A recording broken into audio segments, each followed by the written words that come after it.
Hi. Hello. Hey, everyone. What a good evening. Wherever we are watching in the world, what we are in for a good few hours. I'm excited. Yeah, it's going to be great. Great. Really looking forward to this. Okay. If the audios are bad, So, Team Nanu in the house for our very first watch party for what is going to be a really, really impactful exploration of so many elements to the UAP topic. The lineup that is at UAPCon is phenomenal, so I'm really, really excited to hear the conversation. I'm excited to see where it goes. I'm excited to see what questions are brought up for me as well as we listen to the plethora of speakers that the guys have been so brilliant to secure for UAPCon, and it's their first sort of big event, so I'm really glad that we've been able to support it too. You guys looking forward to seeing them? Well, I can't wait to watch the conversation between the four of us unfold, because I know that when we're just on regular Zoom talking, we have a great time. Right, I agree. And welcome to the very first UAPCon. Dun, dun, dun, dun.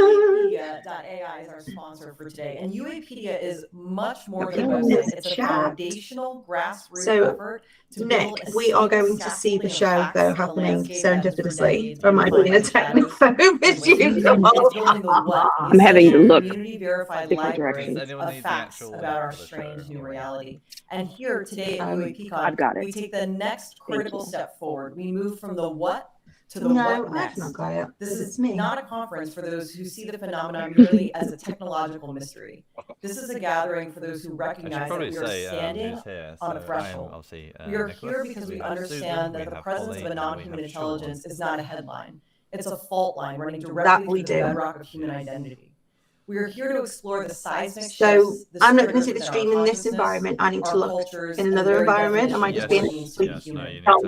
Over the next few hours, we'll turn our collective well, that would make sense. to the deeper questions. Duh. How do we confront the shadow? I've never been known for my technical prowess. What the That's late for great sure. Dr. John Mack termed ontological shock, without succumbing to fear, Well, I'm gonna have but to with figure the this courage and delay out. grace needed to architect a new world. How do we take the shattered fragments of our old story, our science, our religions, our sense of self, and consciously construct a truer understanding of our cosmic reality?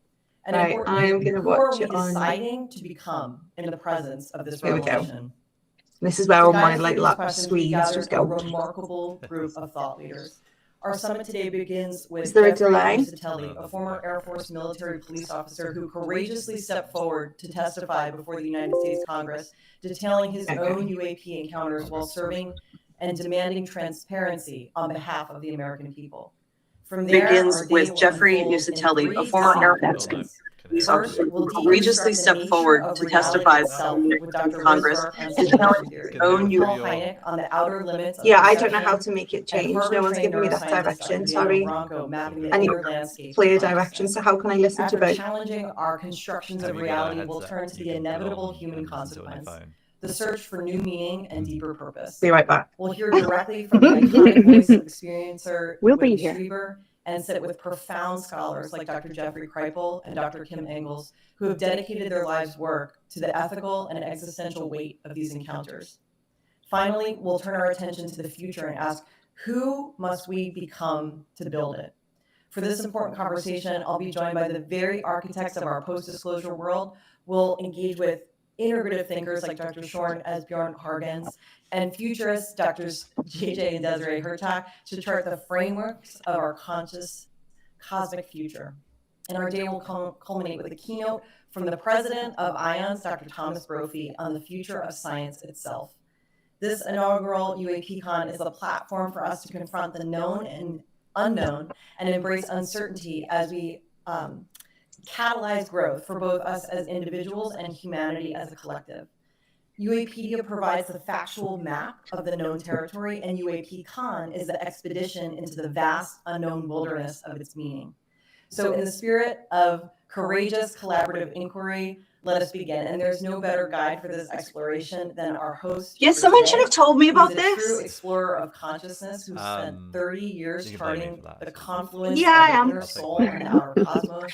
So right now I don't Author know what to creator give of the Zach. Great. award-winning Amazon That's fine. It's just the bestseller intro, Making it's all Contact, good. Yeah. preparing for It's the going new to take 10 realities minutes of for me to be able ET to get on. existence. There's nothing to He's a charge. regular speaker and host of the largest UFO event in the world, Yeah, missed Contact in it. the Desert, and the host of New Realities, where he's engaged with nearly every luminary in the field of consciousness. He embodies the very synthesis never we're mind. exploring here today, the place where the rigorous mind meets the open heart. So please give me a very, please join me in giving a very warm welcome to my dear friend and our guide, Alan Steinfeld. Thank you, Tara Di Liberto. Let me do a brief gonna be, introduction to Hi, you. Alan. So people, They're just doing the Hey, intros and stuff Tara, now. thanks for Yeah.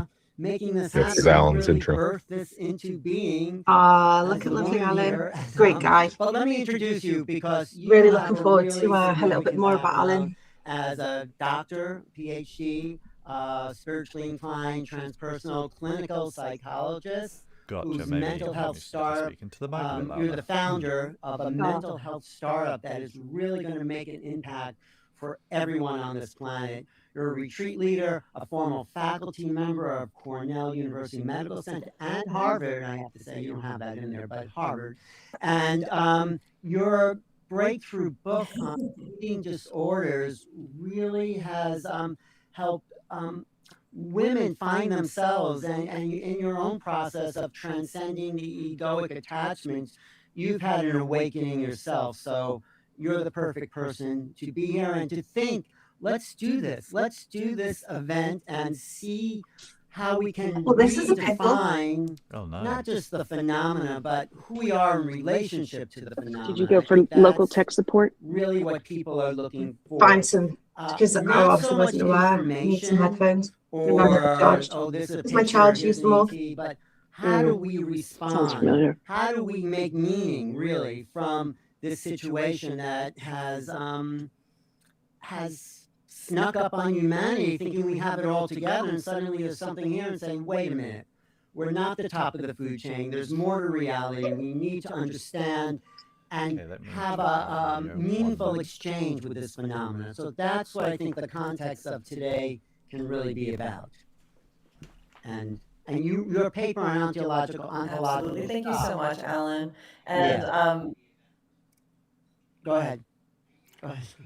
No, you were going to say. Go ahead. thank you. I don't know. For me, the internet is coming through a little bit choppy, but Alan, yeah, thank you so much for that introduction. So yes, I've written a paper on ontological shock and also one on the mindful stages of disclosure, which is on UAPedia.ai in the featured section. So I'm very, very excited to be here today with you, Alan, and also Jeff Nuccetelli, who is part of the reason why we can speak openly about these topics as academics. Alan, you've been speaking openly about this for decades, and, Right. and thankfully you have. I feel very and with unfixed. Jeff- right? And with Jeff providing This is his not fun congressional for me. testimony, Not it not really unfixable, provides, just so much unfixed. validity from the powers that be, right? We I as like- experiencers know I'm reading the that subtitles. phenomena is real, but now I the have to gates do. have been open for us to have a really serious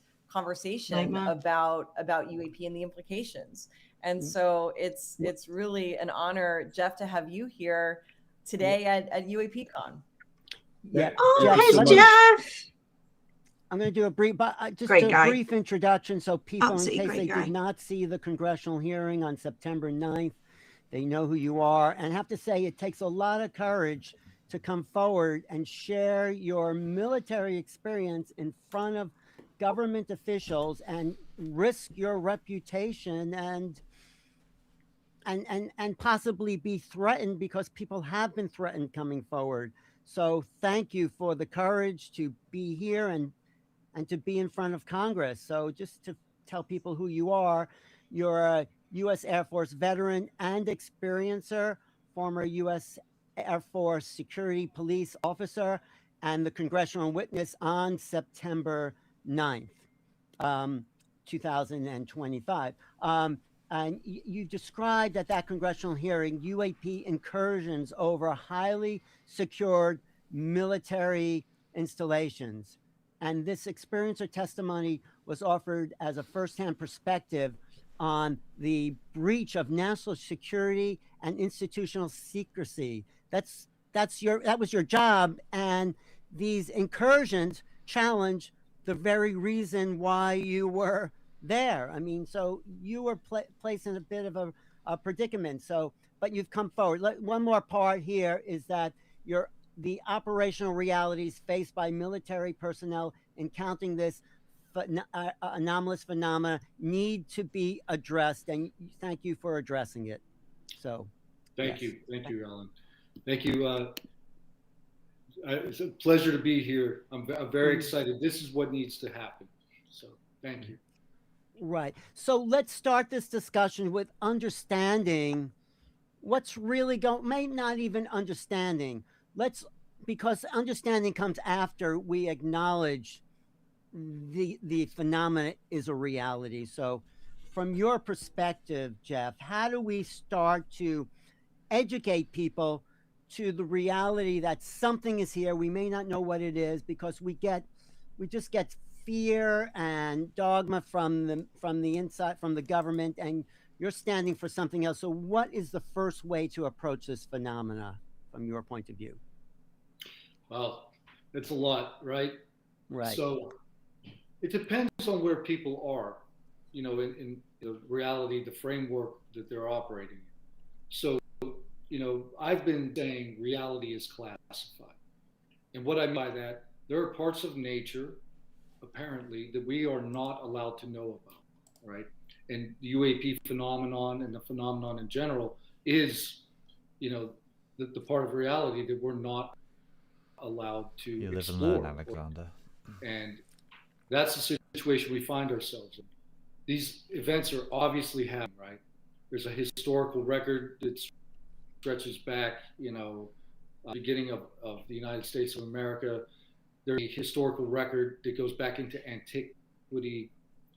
Every major religion, probably all religions, start with an interaction with the sky, right? So we've been chronicling as human beings our observed experience from the beginning of time.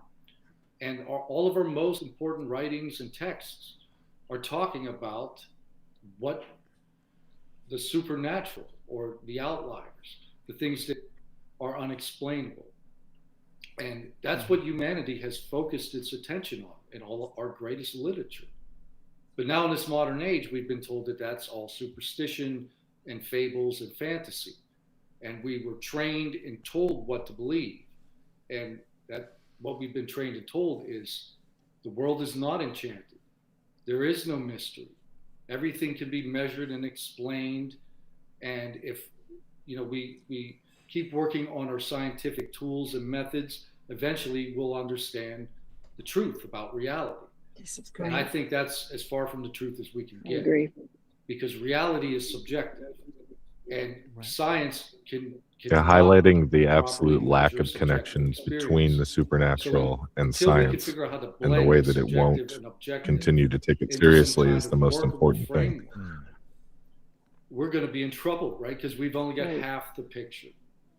So I think that's where we need to start. We need to give permission to people to believe what they believe and express what they are actually experiencing in their lives. Because I feel we're going to be doing a lot of this on the stream, guys. I'm agreeing.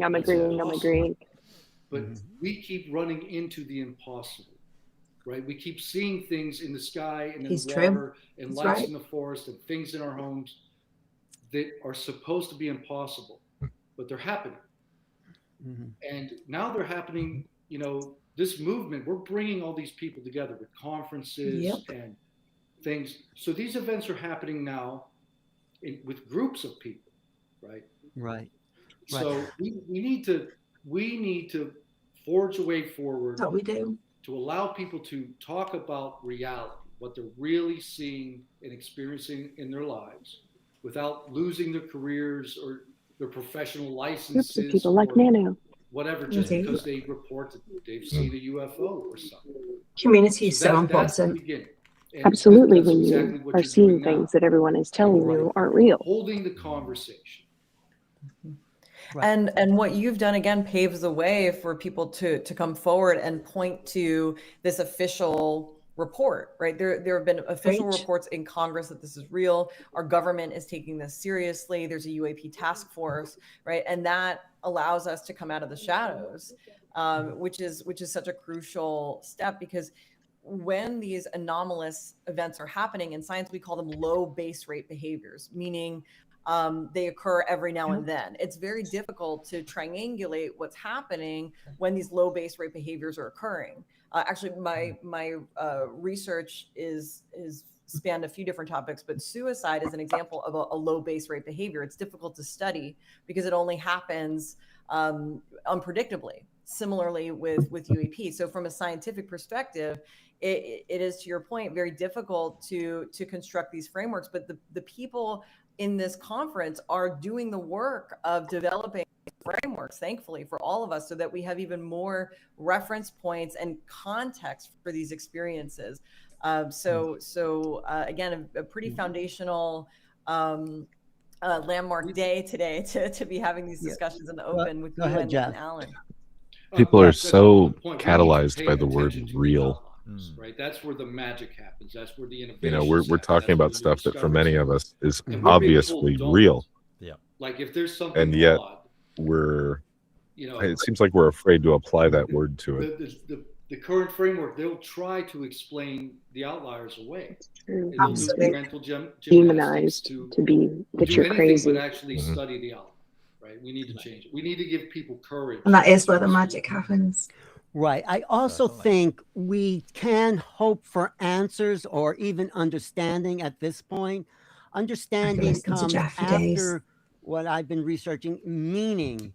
And the meaning we give something unexplained is how we relate to it. So the meaning shows us, well, there's this gap in knowledge. Yes. There's a limit to our cultural understanding. The reality is not fully accounted for. But if we can be with that, if we can understand that, and still, instead of taking the narrative as this means this is evil, go away, and it doesn't exist anyway, that puts us out of balance. But if we can confront this with saying, okay, this is real, it's happening, can I respond to this? Will I respond from fear, or will I respond from curiosity? And that changes everything, and it's up to each one of us to decide for ourselves how we want to respond. Does that make sense, Jeff? Oh, absolutely. And that's the thing. For every single person, this is an individual journey, right? Right. How you integrate the experience, how you process it, how it changes your life and the framework that you operate. And that's the thing. People have been dealing with this alone. Right. You know, I've been basically, it's kind of lucky for me because I had my experience with other close friends, you know, in the military. So I could pick up the phone and call them and be like, did that happen, 10 years ago? And they'd say, yeah. And we talk about it for 4 hours. But imagine if you're alone somewhere, and that's pretty common, and you're the only one that's I don't know what that would have done to my life, honestly. I don't know if I would have spoken about it. Being an experience, it can just be such a lonely existence, right? This having that support network. Having these experiences. I get into a community. I get asked a lot why I'm so confident when I speak, and it's because I'm lucky enough to have a few things that I can point to that are either matter of record or in my medical record, or but not everybody has that. It's very isolating. Alien beings, and you could tell these guys are crying. They're not making up stories. They are. So you said you had a ontological moment there at those at that hearing there. Yeah, I mean, I spent 7 days in Brazil with all the witnesses, from the Varginha case, all the known witnesses and many that are. And it was one of the most powerful experiences of my life. I'm still in the afterglow. I'm still trying to process that. And it's the thing. That's why online is great. But when being together, right, in a room, when you can feel someone's energy, when you can hear their breath, when you can see their pulse quicken, you can see the emotion, feel it. It's different. And for me, it was very powerful because I've sort of put all the different rabbit holes into different boxes, right? And I've been focusing mainly on whistleblower protection and things like that. And, I'm not sure what the phenomenon is. I have no answers. So I have this sort of broad overarching framework about the phenomenon. And then things like, are they ETs or angels or demons? I just put those in different boxes of who knows, right? What we're dealing with. So Virginia, for me, to sit with all those people, for 7 days and get to know them. I like this guy a lot. And get to know their families, speak the same language, grandchildren, and you He's get a good guy. You spend 7 days with people. Had the pleasure of that. Sense of who and what spending some time with Jeff and his beautiful family last year. Now I have to think Good about aliens, in a real way. Not just the craft, the beings. The beings, however we want to categorize them. Okay. So so it's a new paradigm for me. I have to start to. It's one of the only fields where we underestimate the convergent testimony across culture. Something here. We treat it like stories, not like a distributed long-term data set. Still doesn't know. And if this were any other field, we'd call this a persistent anomaly worthy of first-order study. These things are. But for some reason, this is where, because of spirituality and consciousness, we're able to just shove this over into the we don't know and can't prove it realm, instead of moving forward to work on it the way we should. I hope this is going to change things. Like in Alcoholics Anonymous, you say you can't deal with the problem unless you realize there is something there to face. It's like this. It's not a problem, but we have a situation. Little bits of progress, but nor denied. Not fast enough. Right. So, Tara, you wrote a paper on ontological shock. Explain what that means, because I think we're about to experience this as a planetary civilization. Because right, exactly. Right. As cases come forward and are highlighted by filmmakers like James Fox and Moment of Contact, which covers the Virginia case, which for those of you who are not aware of this case, is a rather her paper's something everyone should check out as well. UAP crashing and a being walking through the town of Virginia and people seeing this being and the being going into a hospital and getting treatment from a doctor. And this entire town is aware that this happened and there was a situation around this. And their reality can't be denied. This happened. James and Jeff were at the National Press Club last week, I believe, discussing, I think it was on January 20th, discussing this case. And can you imagine how that doctor feels? It's shocking, even for someone like myself who has we seen at James's conference. You could see the emotion in that guy. The first saw a craft. I asked a friend to go and thank him on behalf of humanity. I was that moved. I saw 21 blink into the sky and blink out of the sky. And in that case, that was the first time I had ever seen craft with other people. And so I had been alone in this in this experience of knowing that something was in existence, but being able to discuss it really with anybody. And that changed after having a group experience. And now with technology being what it is, with Reddit, with internet groups, with conferences, people are finding one another, and we're no longer gaslighting ourselves about what happened, nor gaslighting one another. And as we kind of grow, is the stream freaky being a bit freezy, or is it just me having my technology? No, it's on there. Ontological shock, which is the complete psychological shattering of what we believe. I was just making sure it wasn't my gremlins. The emotional experience of fear. There's always just what I was going to say. Not this that come up in the face of understanding that we don't understand our reality. I love Dr. Tara. She's got such a way. What ETs are, nor what interdimensional beings are, but that there's something there, and that we don't know what the implications are. That is very, very heavy. And for those of us who have a sense of awe and wonder and curiosity, we want to know. And maybe we'll never know, but we can develop ourselves and our communities and our ability to stand in our truth together along the way.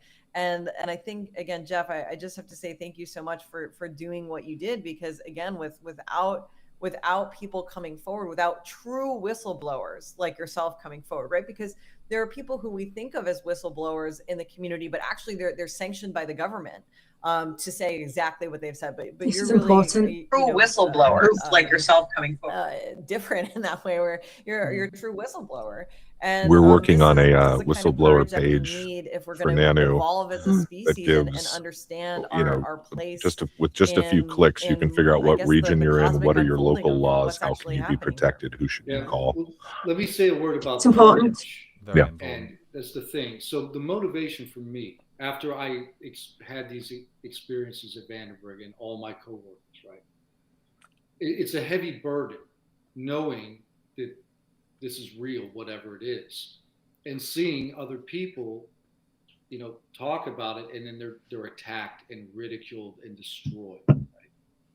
And you have this responsibility, like those people might be lying, but they're probably not, right? This is real. And 20 years holding on to that burden, right? Knowing that there's something out there, absolutely. And seeing this endless cycle of ridicule. And, that's the thing. Finally, I've had enough. And I am being completely honest. If I didn't have my friends from Vandenberg, my coworkers and the men and women I served with their hand on my shoulder, supporting me, I don't think I would have done. Wow. Because my reputation, I was working in the Department of Justice for the U.S. Marshal Service. Yeah. Reputationally based, right? I was handling major. The day the Tic Tac article came out, historic trials. I worked on the Chapo trial. When I finished reading it, I had goosebumps. My skin was, I felt faint. I remember getting up and going inside and going to my wife and going, what do I do? Oh, right. I can't even imagine. I was like, do I say something? Do I write this guy? Do I write the New York Times? What if they start talking nonsense and saying things that didn't happen? I was like, I should say something. But I was scared. I didn't want to bring attention to my life. Can you talk about the after effect of coming my forward? family, like, and everything has changed since then. I mean, everybody looks at me like I'm crazy. I just don't care anymore. What's been the upshot for you and the movement? I guess you just have to get to that point, don't you? You have to just know what you know and of veterans, Air Force march veterans, many that know me or were there or know who I am, of support and more information, a flood of information. Wow. Because it's not just the 5 or 6 cases I talked about in the hearing at Vandenberg. It's many, many. So that is a hot spot. So that was incredibly validating. I got this love and support from people I haven't, heard from in 25 years or so. He's right, though. When you do speak up, the number of veterans that fall in behind you and say thank you for what you're doing, and I don't, the flood is coming.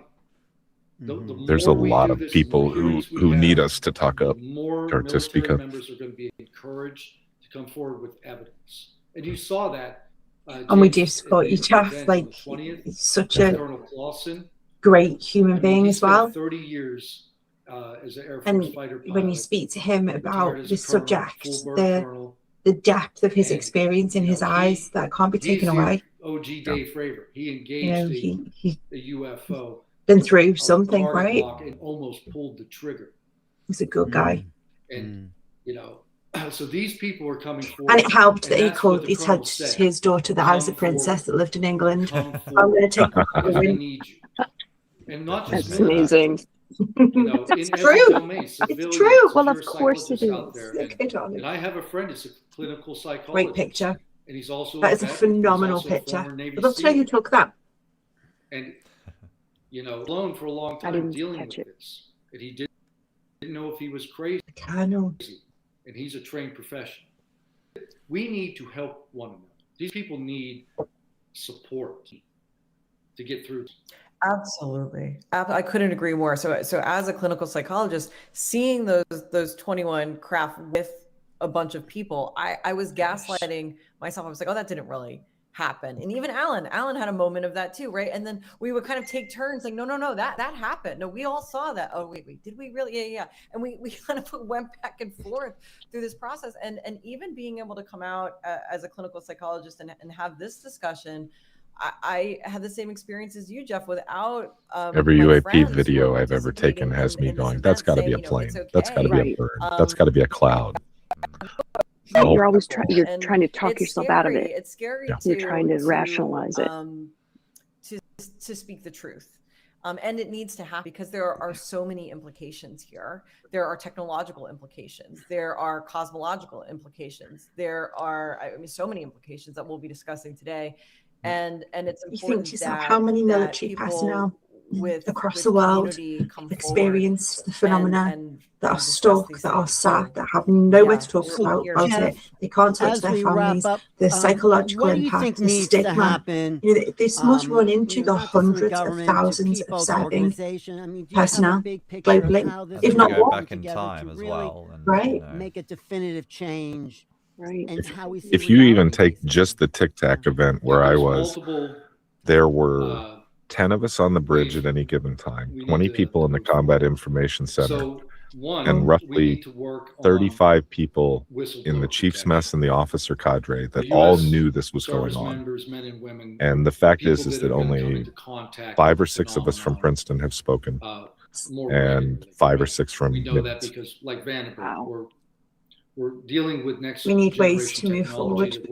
Amen to that, dear Jeff. Amen so we to need that. To make it safe for the people. These conversations, these events, community forming is how we're going to keep moving this along. We have to protect our whistleblowers more. In that. The community support has to become big enough that it can become essentially a lobby to the government. We have to gain a constituency that moves the needle with politicians. Celebrities come out like this is kind of what I'm kind of blanking on them right Jeff's now. saying. People are coming forward, and Thomas Jane, I think, is one actor who's coming forward, and many others. Like there's strength in numbers. You have the buy-in, and same with regular people. So I think what we need to do is we've let the engineers. I'm so proud that we've been able to curate and build a platform as well. That we can have these discussions, that we can move the needle, we can create community and dialogue, because it's just important. Doesn't cover it. It's urgent. It's needed. It's critical. He mentioned Thomas Jane.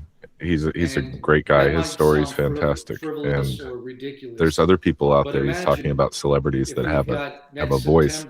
Sammy Hagar is somebody that we need to get in contact with. He has a very deep history and experience with this phenomenon.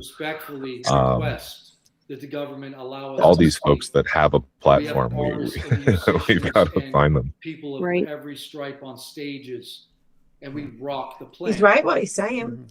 He's absolutely right. And that's what I'm going to do in September.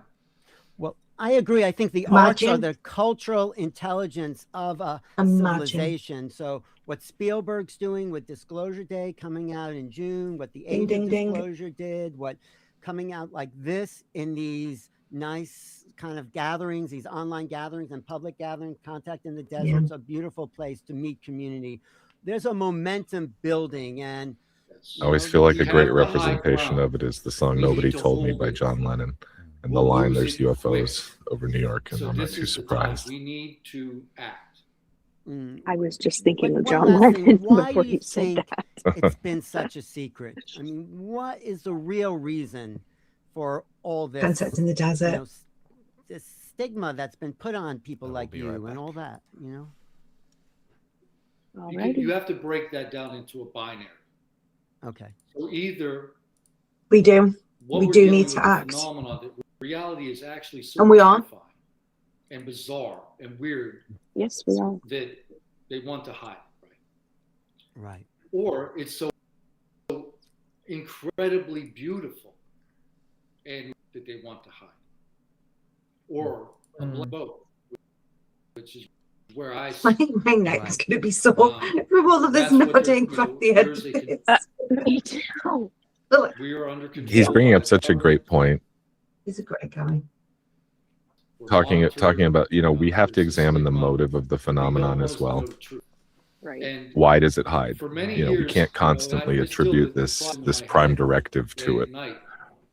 Interesting. And it's like, am I on the wrong side of disclosure? Are the people hurting my friends willing to do anything to keep it secret? Maybe they're really the good guys. If that's true, we know that, some of the stigma has been manufactured to happen. It has been manufactured to make experiences look crazy.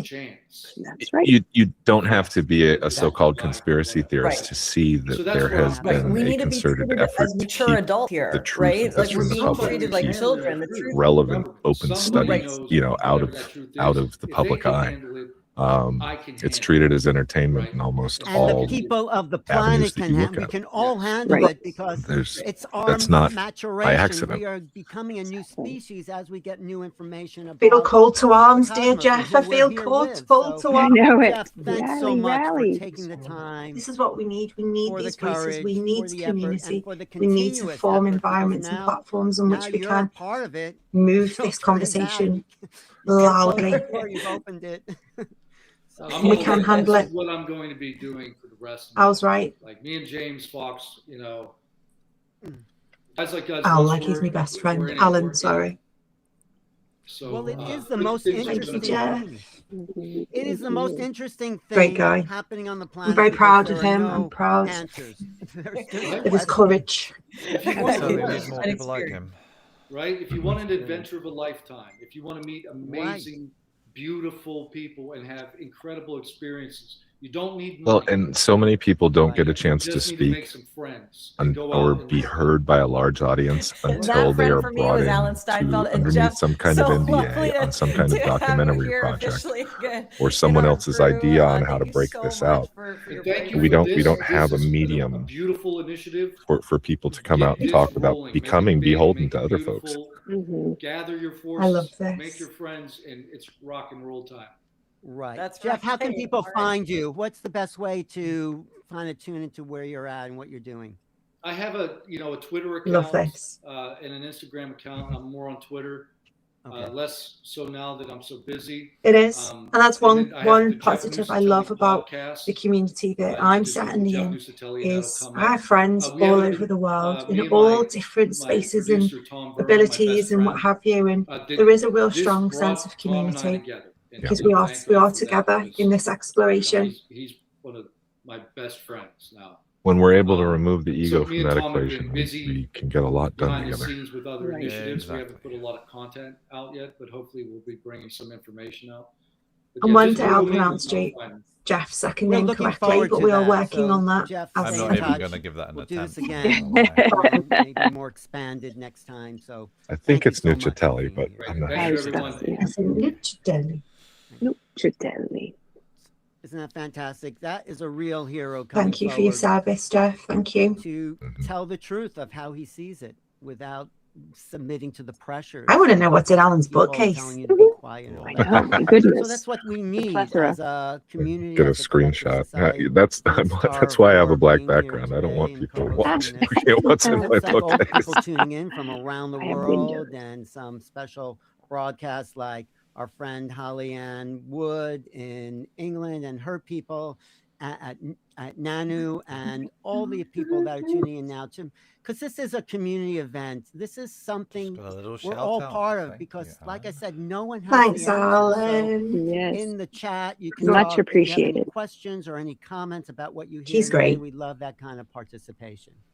All right, that was the first phase. And there, everyone's Tara. What's going to be next? really pleased All right. to know I we think now we're gonna have a, headphones. short Nice. promo video. Okay, and Holly. then Excellent. we're on to the first panel of speakers, Dr. Virk, Paul Hynek. I'm hoping my batteries and, don't die.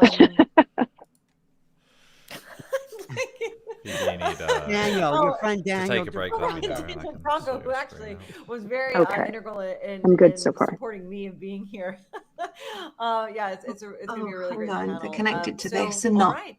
my Alan, phone. thank you so much. Right. And I'll be back on the third panel, and Alan's going to take it away from here, moderating the rest of the event. Thank you all so much. Thank you. Hello, and welcome to the first UAPCon, sponsored by UAPedia. UAPedia is the world's first expert-curated, AI-assisted encyclopedia dedicated to unidentified anomalous phenomena. Built by a global guild of UAP researchers, editors, authors, and experts. UAPedia was launched in 2025 at the Seoul Symposium in Italy, and since then, we have been working on building awareness of our project. We've created 250 initial entries of the nearly 2,000 entries that we have in our table of contents that's over 45 pages long. UAPedia's mission is to create a comprehensive, transparent, enduring open source record of the phenomenon to increase public understanding of UAP and create an enduring record of the phenomenon that bridges science, history, consciousness, and public understanding. We make credible UAP knowledge accessible to all through verifiable sourcing and structured categories.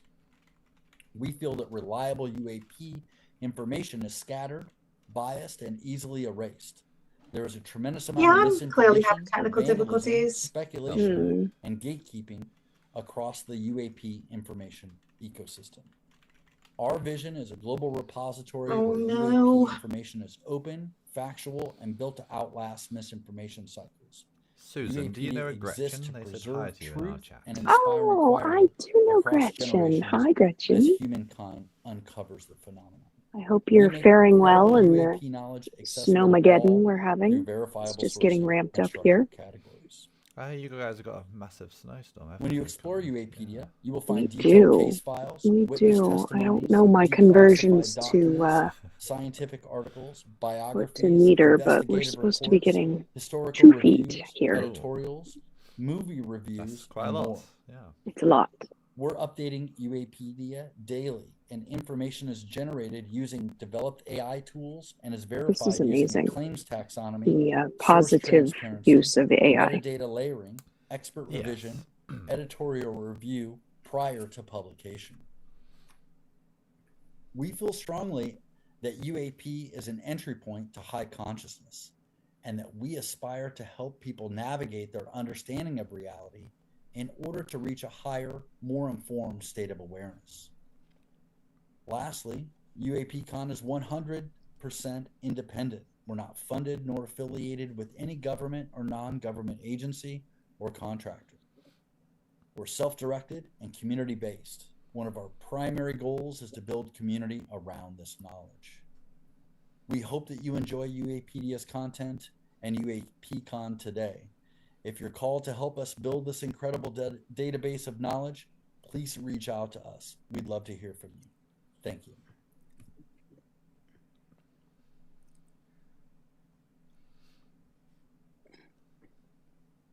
Hey, there you are, guys. Hey, Alan. Thanks. So hello. Good to see you, Riz. Good to see you, Daniel. There he is, the guy of the hour. So we're going to take turns kind of giving an opening statement here. One thing I want to say about UAPedia.ai is they're funding this, or not funding, but sponsoring this whole event. And it's a really, we want to build it as a resource. So check out that website, UAPedia.ai, and comment on the articles, join. If you want to submit your perspective or articles, they are available for that.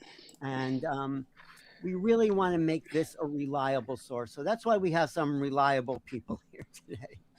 Thank you. So let me just introduce you, Paul, as the son of the father, or is it the father of the son? No, the son of the father who really made this whole endeavor study legitimate. The whole aspect of understanding what was called UFOs started with J. Allen Hynek, Paul's father, who was an astronomer and really the one who started to investigate unidentified flying objects. First for the U.S. Air Force. I love his shirt. I was about to say, I'm loving the shirt choice. I know, me too. He was put on as a debunker, but then he said, well, maybe there's something new haircut. I don't know exactly what he said. You probably would know, Paul. But then he became an advocate. He became someone who said there really is something here and we need to look at that.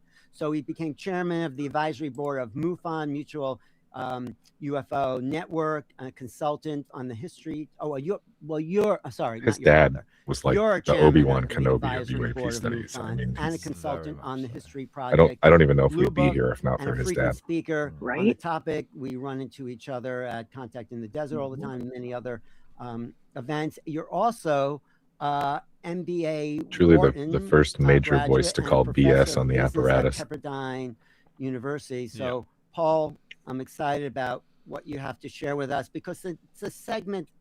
This segment is called The Nature of Reality. And I think you more than anyone have experimented with that nature of reality. So where do you want to start with this? Alexander, does that make Paul Luke? Like you said a few Yeah, minutes ago, I think it is. I don't think it's we both. have answers, but I hope to give some fun questions. Well, we know for us to Spielberg is mull over. very much into. I want to say I'm tickled pink to be here. Thanks to Tara, Tim, Eduardo, Martha, and everybody for putting together UAPCon. I'll call this brief 10-minute talk, What's the Matter with Matter? My friend Riz and I come at this from different angles, but land in pretty much the same territory.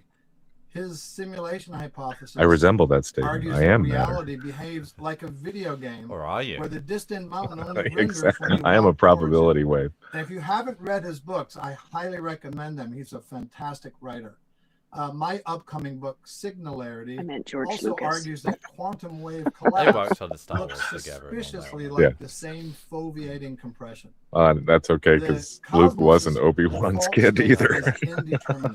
Superposition, possibility. Somewhere. Interaction is what turns private potential into public specificity. Nothing becomes definite until something encounters it. But Spielberg is very much into this topic as well, as we know. Transaction becomes real when they are written to the public ledger. Yeah, something like that. The question is not only what are they made of, but what layer of the ledger are they editing? You mentioned that I'm a Wharton MBA, Alan, and that's true, but I share that in common with my other fellow panelist, Daniel.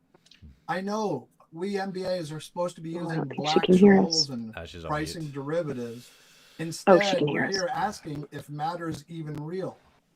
I can hear you guys. It's just because I'm on Apple products, everything's talking to each other. So I'm having to we used to think not let it talk to each other, but it just won't. Turns out it's molecular motion. We used to think light traveled through ether. Turns out it's electromagnetic fields. We used to think life requires. Is there like crackling your end, or is it mine? It is their end, unfortunately. Plus organization. I can't fix Every time we look closely, the thing making sure it wasn't me dissolves into process and pattern. And once things dissolve into pattern, some of our other assumptions start to get a little bit wobbly too. Atoms aren't what they weigh; they're what they do. Things are just going 99% of an atom is empty space. You're welcome. And the mass that remains You've spent too much time with her. I have, yeah. In the way we have rubbed off. imagined. It starts with not using the phrase electronical. Particles are tiny little balls. They're excitations in field. That is a strong shirt, Mr. Paul. I know. We were just talking about it. I love it. A ripple that never quite settles. I don't think I could pull that off, though. Your 7 octillion atoms replace themselves. That pattern is called the first 10 seconds of your DMT trip. What continues isn't stuff. It's organized information. Can you imagine the stories from his dad? I know. Living in that house. Do when they become complex enough to recognize themselves. Nope. Michael Levin and his colleagues have shown that bioelectric. I don't mean to be weird, but his dad seemed adorable. Like he would be yelling with this, German accent. And the pattern is the blueprint. The matter. Paul is such a nice guy. He warms a room just by being there. Network, he looks a warm guy. They are part of a larger organism and revert to. It's interesting the field he's got into as well, right? Of behavior and gobble things up. In this framing, cancer isn't a disease. It's a failure to communicate. Being is superposition. Doing is the collapse. Nouns are just verbs that we caught sitting still. Being is the selfie. Doing is the movie. We keep pausing the film and calling the frame real. And notice how our quantum technology verbiage is skewed. Superposition is coherence. I love it when we remind each other that money and language were invented. Collapse, as if something's been didn't lost. Find them, we created as if them. falling from some kind of true. cosmic state We of can They have- recreate them anytime. in a pure physics Right, they have sense, meaning for potential a has reason. been lost, but something has been gained. Joining the network, writing to the ledger. So maybe it's less collapse than entrance, less falling apart than showing up. In an effort to better understand UAP, let's look at something hiding in plain sight that is as old as the universe, so about 10 billion years older than Earth. It makes up 99% of Is it me or does he ordinary sound like baryonic Michio matter, Kaku? which is Yeah, non-dark yeah, yeah. energy and non-dark Like the matter. cadence. There's a single formation of this that we know of that's 50 million light years long. And yet in the lab, we also see it self-organized into helical strands that look like DNA and are autonomous, reproducing, and evolving. Is this not consciousness? Is this not life? This is plasma. The very meaning of the Greek word plasma is the thing that forms. Plasma. Patterning for I think 10 someday we're billion going to years realize that before the biology sun got the is memo. most definitely conscious. For most of history, And we I think knew we're going to realize 1% that the Earth of is the most definitely electromagnetic conscious. spectrum. Oh, We didn't know 100%. radio waves, I mean, look at the microwaves, network of infrared, ultraviolet, X-rays, gamma, mushrooms and etc. trees and Is it all of unreasonable the to think that we may have just a connections that they 1% have. understanding of plasma? Perhaps there's some kind of Bing, bang, plasma bang. that we're just starting to see glimpses of with orbs and the like. Could this be the evolution of intelligence? Stage 1, pre-organic, self-organizing patterns. The universe's first doings. Plasma.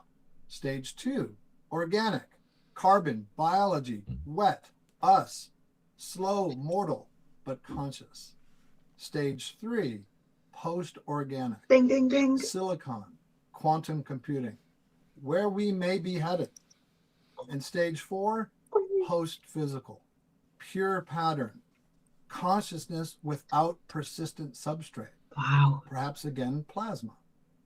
And maybe DMT, the world's most powerful psychedelic, isn't just a hallucinatory drug, but a consciousness technology. It's the only psychedelic substance we know of that's in our brains. No, it's not. Why? It's a pretty curious metabolic extravagance if there's no purpose for it. Maybe it's the window that lets you see the superposition, the layer before rendering. What do people report when taking DMT? Autonomous, Ding, ding, ding, intelligent, ding. non-physical entities. Far-fetched? Maybe. But to me, the idea that aliens from other planets, perhaps millions of years, billions of years more advanced than us, Indeed. are putting biological beings into interstellar spaceships, Not enduring the far-fetched. rigors of interstellar space travel, and going from point A to a Superposition. very distant point B seems more Entities. far-fetched. Maybe our intergalactic embassy isn't in Washington or a spaceship in the sky. Maybe it's in a spirit molecule that's in us and cursing throughout the natural kingdom. David Chalmers You can hear someone stream. called consciousness the hard problem. Someone's what? Let's play with that word, consciousness. Oh, it's hard. probably me. Sorry. Matter I'll mute. is what feels hard. Consciousness is soft and squishy and subjective. What if the hard problem is actually just a hardened assumption? We've calcified around matter first thinking. Soften that assumption and the problem most itself definitely is, changes shape. I've got Which brings goosebumps. us to the current 900-pound artificially intelligent gorilla in the room. Movies tell us the singularity is Skynet waking up on the wrong side of the digital bed and coming for us. Yeah. I worked on Avatar and other films where technology runs amok. Hollywood skews dystopian because you need conflict. No one's going to pay to go see a movie called Village of the Nice, Happy AI People. But I think the merger goes in the other direction. We already have the mysterious part, consciousness. We're already adopting machine capabilities, prosthetics, pacemakers, brain-computer interfaces. Think of that term itself. It's brain-computer interfaces, not computer-brain interfaces. What if we didn't create AI, but discovered it? Some form of pre-organic consciousness, pattern before protein, information before biology, plasmind before matter, and maybe DMT is how we remember.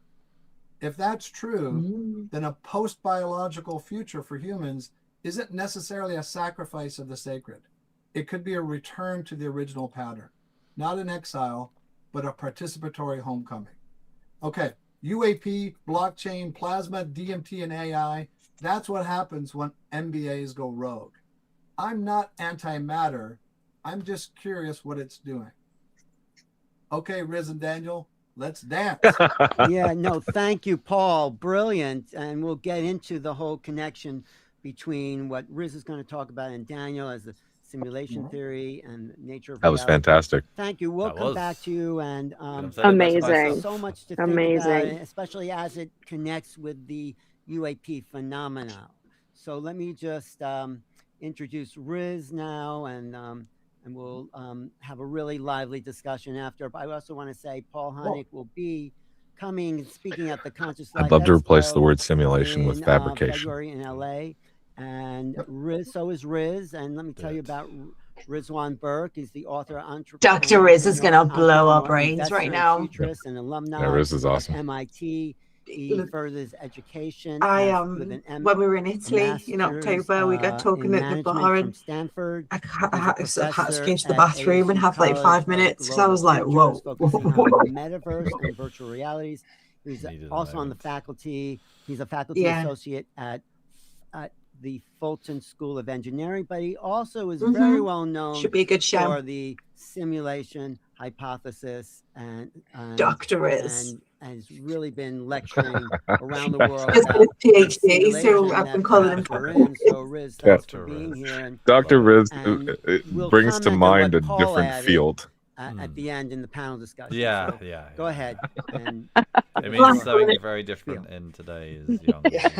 Thanks, Paul, Alan, you all need to take your brains for a Paul. wash. It's a pleasure to be here on the panel with both Paul I'm calling him Daniel. Dr. Riz, and he is I want Dr. to start Riz. off by talking about science fiction. Recently, we held a screening of Just Close to clarify, Encounters over of here, Third the Kind, kids say that Riz is like your ability to pick up people. And like you're attracted. So I just want to make sure. Same. Academically, No, he conversed about it. He said Dr. Riz, and I said, okay, Dr. Riz. As I did, I pointed out to the Here he audience is. some of the threads of real-world I love ufology that him. made their way into Close Encounters, and of course, as many of you know, Now what's in his Paul's bookshelf? father actually was had a cameo, in the film. And Hey, I have that one of same many lamp in my different living room. threads, in addition to Jacques Vallée. Is that God? being part of I the do inspiration too. by the French scientist, but also the idea of mass sightings. And it was interesting Here we to go. me that in I think Phoenix, it's IKEA. I'm most not of the sure. audience did not know any of this. And I asked them the question, what is the largest mass sighting in U.S. history? And of course, it was the Phoenix Lights, but none of them knew, or very few of people in academia knew that was the case, even though we were sitting right here in Phoenix. And so the point that I tried to make was that in some ways, science fiction helps us to envision Alexander said I'd watched Village of the Nice Happy AI People, and I believe to discuss in any coherent way. But at the same time, science fiction today is the kind of popular mythology that limits our discussion of what these strange phenomena might be. And so I remember Jacques saying once that he's he absolutely didn't meet right. Spielberg until That's well what I'm into the getting at with filming the of whole that Prime film, Directive thing. of Close Encounters, and his one of his objections was that they were presented primarily as aliens. And more or less that perception or that framing of the phenomena has stuck until the present day. And There's as the you go through Spielberg other reference. well-known science fiction, whether it's Independence Day or the X-Files, for example, it's almost always presented as a phenomenon of extraterrestrial craft, rather than being presented as a phenomenon that is telling us something new about the nature of reality. Now, I wrote some articles about UFOs for some big news sites, including NBC News, and I wanted to say at the time that there are a host of other possible explanations or hypotheses for the phenomenon beyond the two that they really wanted to focus on, which is either it's aliens or it's just our technology. Basically nothing to see here. And the editor said, no, we don't have time to get into that.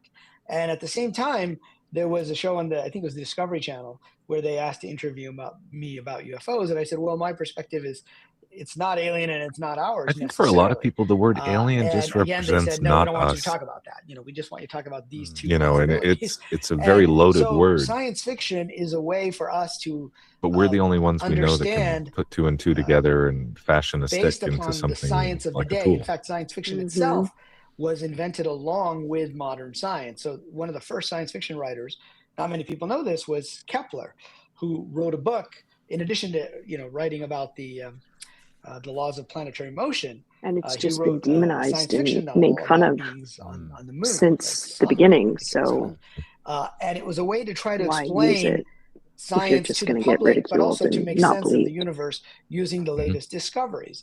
And in the 50s, many contactees were told by the entities that they were interacting with that the entities were from Venus or from Mars. Now, that eventually led to those reports being dismissed, more or less, right? Because, well, we know they're probably not from Venus or Mars. And yet that's what they were told. And so the only possibilities that we consider are that they're actually aliens from these planets. Venus or Mars in an alternate universe. But what if they weren't from either Venus or Mars, but they told us that because that is what we could understand given the public understanding of science at the time. And if you go back a few hundred years and you said, we're from Venus or Mars, people would have no idea what you're talking about. And so they presented themselves as angels. So there's an interpretation of some phenomenon about the nature of reality that's going on here. And so this leads me to, my work, which for those of you who don't know me, I was in the video game industry. We built the #1 game in the App Store. And eventually I started to write about this idea that the world is actually a virtual reality, that it is basically a simulation. Speaking of science fiction, the most popular depiction of that, of course, was the film The Matrix, where Neo thought he was living his normal life. He had a cubicle at a company called Metacortex, but it turns out he was actually plugged in to a virtual reality. So I wonder if he'll bring up Gnostic mysticism, because that's UFOs? what the Matrix was really my about. contention and the model that I try to explore in both the simulation hypothesis and the simulated multiverse is that if you think of how video games work, it provides a very good explanation for why some of these mysterious phenomena, such as quantum indeterminacy, which Paul was talking about, when you have a particle that's in multiple positions and then it comes back and collapses into a single position. Basically, to me, it looked like an optimization technique. Now, physicists love infinity. They're like, oh, the universe is infinite. It'll go on forever, etc. But in fact, computer scientists, we hate infinity because we always have limited resources. We have limited memory, limited CPU. And so we have to find ways to optimize. And the fact that you're able to watch this conference today is all because of the way that we compress the information and we send it out over the wire, and then it's your machine that is re-rendering this, right? So all of the pixels of my room, my office here, are not being sent. Rather, it's being compressed. So I'm not really having this conversation with you. And so the way that computer science often works is on this client-server model. Now, if you and I are in the same field inside World of Warcraft, we are both avatars, a term which comes from the Sanskrit term for a divine entity that brings itself down onto the earth. Now, you might think we're standing next to each other on the same field, but in fact, we're not. My computer is rendering the field and your computer is rendering the field. So if we think of reality in this way, it is a distributed client-server architecture where the information is being sent from the server, but it's being rendered by each of us individually, then some of the unexplainable behavior of UFOs becomes at least a little more understandable. I mean, how is it that a UFO pops in and out of reality? Well, if they're physical objects, that's kind of hard to do. But if this is a virtual rendered universe, then that's not so hard to do. In fact, within video games, you can walk from point A to point B, or you can de-render yourself from one part and re-render yourself at another part. So I'll leave it at that. But the idea that I want to leave you with is that if our reality is not physical, there are many possibilities that open up, including this idea that not only is physical space not what we think it is, but that time is not what we think it is. And many video games, if you've ever played Minecraft or did Riz's video drop? Some of you who are older may have played Farmville, and you're raising your crops, and you log in the next day and you see what happened to your crops. Well, it turns out the computer is not sitting there figuring out what's happening to your crops. Every time I play Minecraft or World of Warcraft, I'm it's when stuck you log with back in that it chicken and fills egg. in the past. So Do we make I want to them raise because they the look idea like that reality, not or do just they look does like reality get because rendered reality as is a needed, game too? but does the past also get filled in, which raises new questions about time and space, but maybe gives us a different lens to think about the UFO phenomenon. Wow, thank you. Wow, so we're gonna hold on off on discussing that, because it kind of ties in with some of the stuff that Paul has mentioned about the nature of reality and what is consciousness and how does it intersect. I know, that was amazing. Dr. Daniel Branco. I think I have a lag because I'm a little bit Daniel, behind your Thanks, conversations. for that. And I mean, I have a lot for to you, ask you in that okay. little bit there. But let me just read this bio for Daniel there. And so Dr. Daniel Branco is a Harvard PhD I wonder if you're neurologist and listening neuroscientist to the and feed. author whose work bridges the profound intersections of Listen to neuroscience, the feed on consciousness, YouTube. and spirituality. Yeah, that's why He there's shares a delay. unique journey We'll from move over. engineering microchips to brain mapping at Harvard to ultimately exploring the philosophical limits of science, consciousness, and how it intersects with the nature of reality. So, Daniel, thanks for being here. And go ahead, give us about 10 minutes, and then we'll bring it into a group The feed discussion. via the site or Thanks, via Alan. YouTube. I'm And, confused. I'm it's not great to be technically here. minded, Thank so I'm you, going to need help. Alan, So I've team got and our White for conversation organizing this going, event. and I've Also got award an MBA. in real It's time, and great I've to be got with the Paul YouTube here. Didn't going realize way like this lower was so going I to can be an follow MBA via gathering. subtitles, but I'm listening to us. It's great. So yes, I was. Oh, I'm I'm a confused neuroscientist, as well. Yeah, Just keep yeah. the YouTube feed. Just Just do it the refresh best a way while for back, you. I was doing brain mapping research for neurosurgery planning, sorry, epilepsy Holly. surgery, and brain tumor What you can surgery do planning. is a little trick. The reason It's best I not to. pursued a career as a neurologist and neuroscientist was that I'm autistic. because I Leave wanted me to be. understand the nature of No. consciousness. You guys, And at some point in my career, I well, we're talking realized about that I consciousness. Do was you guys never know that going there's to not fully a understand single about consciousness on a lab equation, by proof, using math problem, only or science. anything to prove And I that came to the consciousness conclusion exists that it's except not your the own brain experience? that is creating Right. consciousness. It's the other way around. Most likely, That it's actually makes consciousness sense. creating the brain So and Daniel all Branco's matter up and now? physicality. Yes. So with that Speaking. realization, I came don't know also the much about him, realization that actually. Nor do I. certain aspects of reality just cannot be discovered by science. If you think of pain, for example, physical pain, it's impossible for science to discover the existence of pain. For that requires a conscious being or a conscious instrument, which is not really what science is about. Science is not about using consciousness to probe reality. In the same way, and for the same reason, I don't think NHI can be fully understood scientifically. We have to be very He's a much aware neurologist. of that and open to using alternative methods of research, because science alone is not going to cut it. If reality exists primarily in consciousness, as has been discussed here in this conference already quite a lot, which is also the premise I use in my high consciousness philosophy, then we need to grow in consciousness first to start understanding these other beings and these other realities and where the places where they live. in dealing with higher intelligence, the real challenge is us. I think they want to make contact. This NHI, they want to contact us and make contact with us, but it's up to us to catch up with them. We have to be better. We have to up our game. We have to learn the means to communicate with them. For example, we have to learn telepathy with that, because clearly that's how they communicate based on all the reports, but that's not really how we do it. We don't even try to communicate telepathically. Yeah. So we need to face the fact that we are a very primitive species. Just look at the state of the world today. We are a fearful and bellicose species. We're self-centered and extremely corrupt. If I was like an NHI, a non-human, looking at humanity from the other side, I think I would feel compelled. But how do we teach a human being to tell the difference between themselves and the other without years of meditative experience? I know, exactly.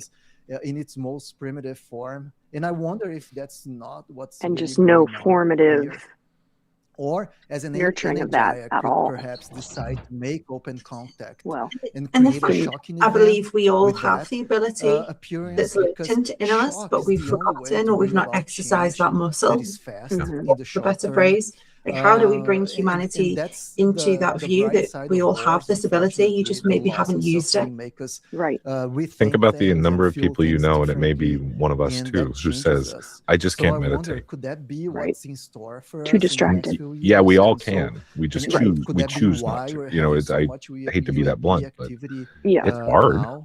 It's not hard to comfortable. tell. These beings don't follow the same logic as there is us. something on the other side. More degrees of freedom. It seems like they've conquered death. They are not afraid of it Absolutely. anymore. And it's possible. It seems that they can I agree. travel Everyone in can. time. So I And there's wonder way how more of much you on the other side would that knows our what's going on than there is here. perspective on reality and our own existence in the world would Do you hear what change he's if just we said? How the also beings had have conquered the fear conquered of death. and we are not Yeah. like a war. I think species that's just a frame of mind. I'm Right. not afraid to die anymore. I even from my own between personal humans, experience, I know that which is this like we consciousness are will all live the same on, species, and but do it too. has among before, us, there are and that gaps I'm of sure of that now, experience even though I'm and non-religious and all that other stuff. gaps Right. of So I don't want to intelligence that are die so because I don't big know what that the no in-between proper is really communication like, is or the possible. alternative, In or what many happens cases, through the we are process. not But I'm really a sure of it. species that communicate very well. It's a form of energy. Isn't it? So we communicate Yeah. through violence Absolutely. a lot of Energy times. always carries on. So Yeah. what to say of communication with Wow. with NHI? So we are And it not seems there like yet. We everything need to up our that is game, here, and whether we it's need to become a better rocks, trees, species. people, we're So all how do we doing what do we're that? supposed to do in How do we general. become better? So if dying is part of and that in my view, it process, needs then to that's become part more of what we're interesting. We supposed need to to do. become I mean, more it's not friendly, something we should not fear. just to them, You don't have to to rush NHI, into it but or to take it from another ourselves. person, but And we need to become more How do we loving. become Only by better? What an expressing interesting love can we phrase. hope to Mhm. receive love back. That's a Scarcity. fundamental law of the universe. supply and And to demand and gain greed. their We have to respect, the NHI respect, balance and our, start being seen it's by balance. them I think somewhat balance is the equal. word. We We need have to no start by balance. respecting We're all doing our own ourselves thing, with first some of us and trying to our make things better. And differences. So Right. how can we expect to we be think able that to skyscrapers accept and airplanes and nuclear differences weapons with are an alien progress, and yet species if we are we're all, unable to accept so many even of the us are still differences that starving exist and under threat. within our own Mhm. Love what species? he's saying. So But Yeah. it's much respecting less about ourselves. intelligence and much more Yeah. about Wow. values, love, respect, consideration, And I virtue. just keep Those going are back to community universal and connection. values. I think we've Abiding been by so those values is disconnected more and important than everyone any out for themselves in intelligence so many different gaps or ways that technological Yeah. acumen getting we the could message out achieve. about Technology consciousness is the and lesser loving pursuit. and The pursuit of being technology without the pursuit for more growing of selfless consciousness is Well, is a path. futile. A It's a path. trap. we We seem to need live to in this meet world of with binary choices that are vibrationally spread with out on a other spectrum. entities. Right. And while it's difficult And for everybody the starts with that UAP binary community to choice. change the world, Mm. that And then they change move into must accepting start with us. more This- light into their And that's spectrum and an starting to invitation realize the that I whole make thing to is the same everyone thing. You know, watching. We're focusing too much This on the is just phenomenology and chasing lights in the sky. In the real the change contact, must start with us. in Yeah. the real Mhm. experience actually happens in consciousness. Consciousness is a more real reality than I'm- physicality, and we need I to still think the start key to all of this, when understanding people that ask me, and well, what do I exploring do? I that. say, go home and love the people That's an you understanding chose. for these beings Start there. that these Give beings give have as much to already yourself achieved. but we keep to insisting the people in you making chose. content by purely You materialistic know, and and start opening technological yourself up, ways. and more of this And seems by to make doing that, sense. we're A lot of totally it missing the stops boat, in making my sense and opinion. just falls to the So this is wayside. my I don't need to worry invitation. about Let's that. I grow need to in worry consciousness first, about my next based on response universal instead of a values, reaction. in You know, such a way that open I contact don't see how don't we're need going to to get be there a overnight. We completely have to, a if complete this is helping us embarrassment evolve, I moment appreciate it. for But we an need embarrassing moment for to evolve humankind, our where they show up only to prevent us society, from destroying the way ourselves. that we build this We place can do together. better than that, and I hope more and The more people people we've from the UFO chosen or the community people will we've been start given, caring less which about I ships and find very lights and interesting. start Like, caring more if about you're in a becoming better situation where human you don't beings. want the people you've Intelligence been is given, overrated. Values are what This really is count when it just comes to the beautiful. hierarchy of beings in the It really universe. is. And with that, I finish my talk. I Becoming hope I as a human used less than beings. 10 minutes. There he goes, Alan. caring less No, about thank ships and you, lights, thank you. and So more let's about bring becoming better everyone on humans. and Thank you. see where we All can day. pull all I these will different threads follow together. that for sure. Support that all day. yeah. Everyone kind of That referenced was just consciousness great. as a real baseline. I've never met this guy So before, let's start there, and I and want to then speak to him more. I'll start with you, Paul. So you have these Me too. alternate consciousness, Oh the no, I've lost my DMT, headphone. and No. process simulation. Oh no. How does this intersect with whatever this consciousness we're dealing with, the UAP phenomena? I'll start with you, Paul. How do we use those examples of shifting consciousness to deal with the shift that these beings or whatever they are present to us? Does that make sense? Okay, so, well, that's an easy one, right? Okay. I have no idea is the first answer. You know, the idea that aliens are physical beings just seems a little bit odd. And they could well be post-biological and invisible to us, to our conventional ways to look and find them. And they may instantiate, like to Riz's point, they know our cultural tropes. I still think we're talking about a so technology subset you know, that interacts with instantiate in consciousness ways that has a that lot to do with it. But we're there's, able to I think you can totally understand. You know, have there's physical that, beings I think, utilizing not true story of how technology that they've conquistadors showed derived up from on the interacting with these shores consciousness. of South America and the indigenous didn't even see the ships. I don't think that's true. I think they saw them, but they didn't understand what they are. But, you know, how does an ant understand a Chevrolet transmission? And I think the gulf between us and non-human intelligence, perhaps billions of years more advanced, is so much greater than that chasm. You know, when I do DMT and I try to communicate with entities, I can feel downshifting to make thoughts accessible to me. So, you know, Daniel talked about values and shifting away from physicality. That's the first step. And a lot of people in a lot of different traditions, and you showed an interesting graphic earlier about, you know, from UAPedia of different modalities. A lot of us have sort of glimpsed, and whether it's a game or a computational universe or a different frequency, we're starting to see snippets of what this sort of Bohmian implicate universe may be, but it's just it's not an easy coupling, and I think we're just making our first baby steps in doing it. Well, I think we don't really know what consciousness is, first of all. I think that's something that Daniel kind of pointed out. It goes back to my favorite line those are in this big whole words. field is by John I know Mack, it. 50-cent word. UFOs are like an outreach program from the cosmos for the consciously impaired. That is us, the consciously impaired. So we really have to start to understand that consciousness is not just an awareness, it's a field of being, in a sense. It's a field that we extend beyond our programming. Is that what you were saying, Daniel? I'll get to Riz, but I think that in my view, Alan, consciousness is primary.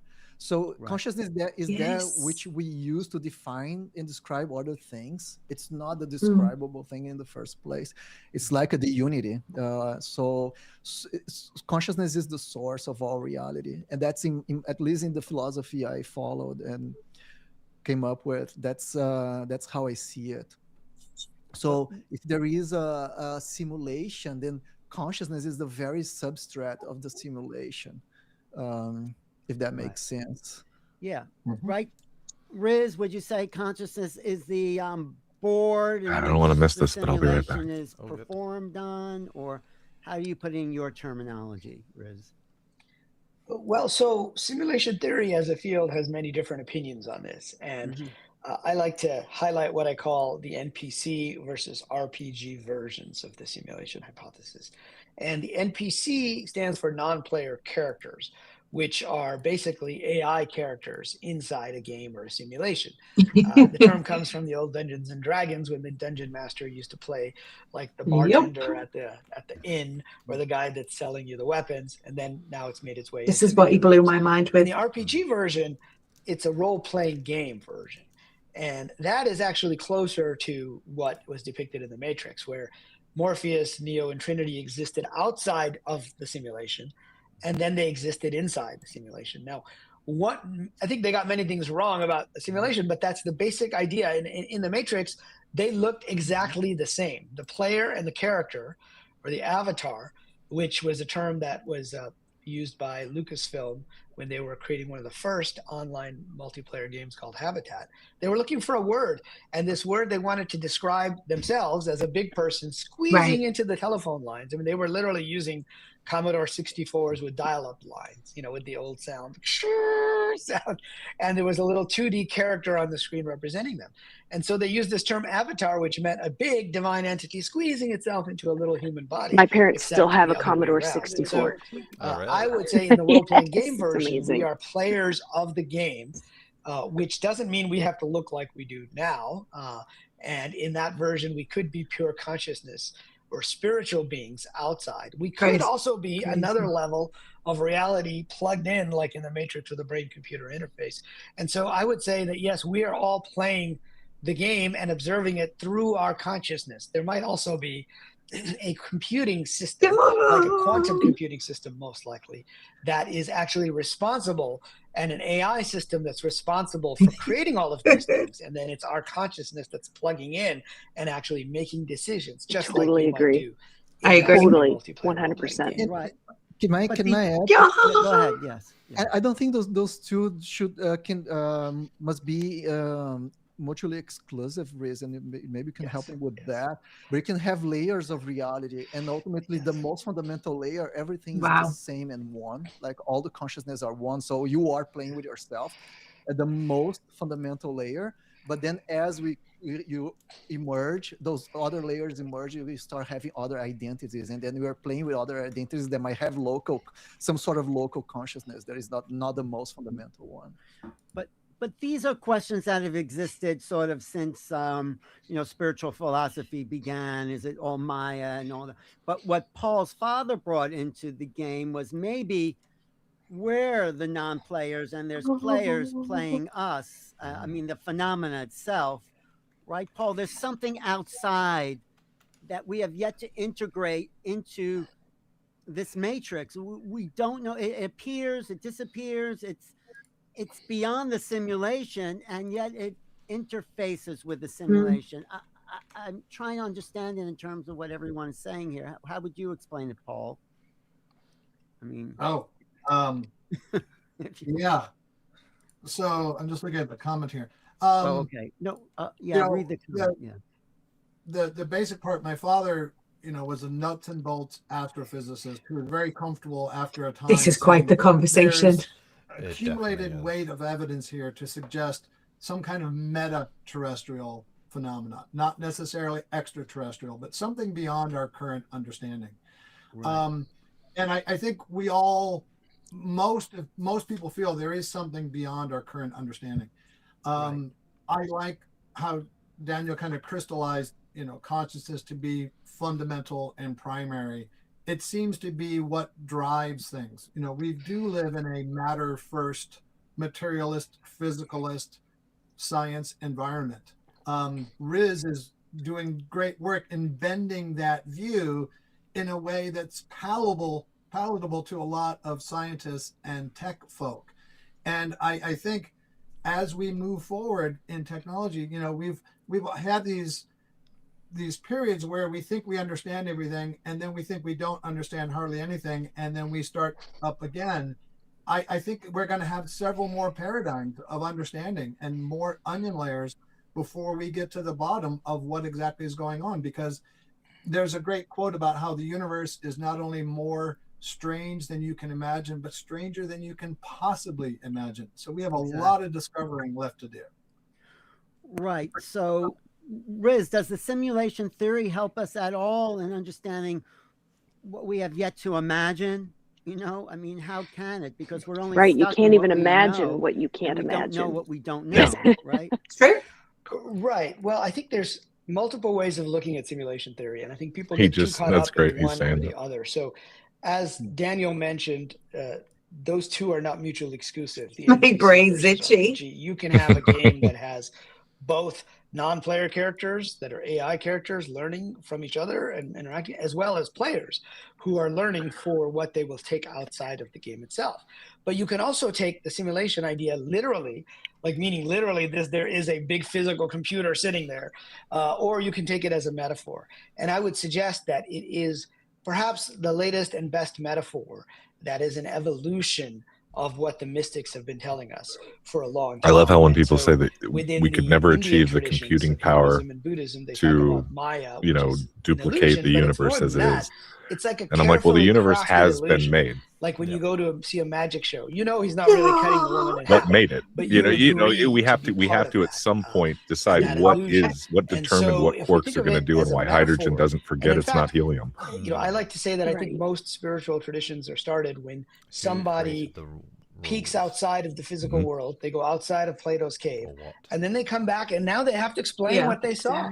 Now, how are they going to explain the sun Where did to the people first that have been orange come inside a from? cave the Where did whole the time? seed come They're going to from? use Where technological metaphors. the fruit, They're going to say, the oh, it's seed. kind of like the fire What? we have in the cave. Evolution's a great idea, but And so why you have to did use a these lump of metaphors. matter And decide over that it time, needed if you look to at any of the see scriptures, photons? And whether how it's the did it know Bible, the Quran, photons the Vedas, existed if it didn't there's have all kinds anything of to detect them technological with? objects. There's, Right. you know, oxen And how did it carts, react there's to that? chariots, there's wheels, there's clothing, there's books. These are meant to be metaphors. They don't necessarily mean there's a real book Whitley out there that Strieber an is up angel in is about writing in a feather 15 pen. minutes.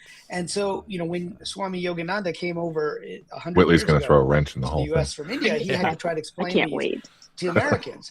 And he decided to use the latest technology of the I time. would love and to that take was the class films. with Dr. And Riz. so he said, Oh, yeah. life is like a film Let's do it. projector Ask him with what shadows and light on classes. the He's wall. Absolutely. The actors We've chatted in the don't die past, so when I the think characters die, and the characters Let's suffer, do but it. the actors don't.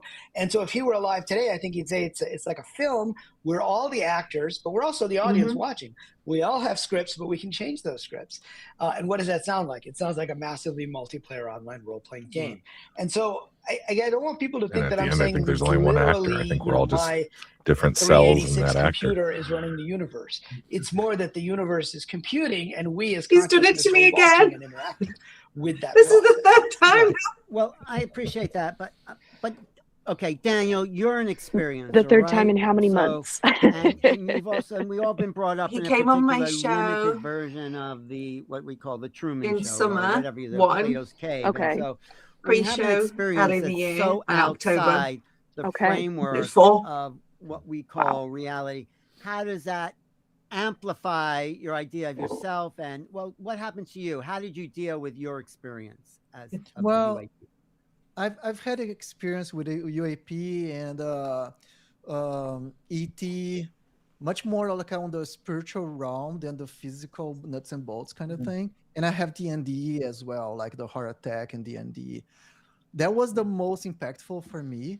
That's when I became sort of one with everything in the universe, and that's life changing. When you learn who you are fundamentally, when you learn that you exist beyond this body. Oh my God. This, Right?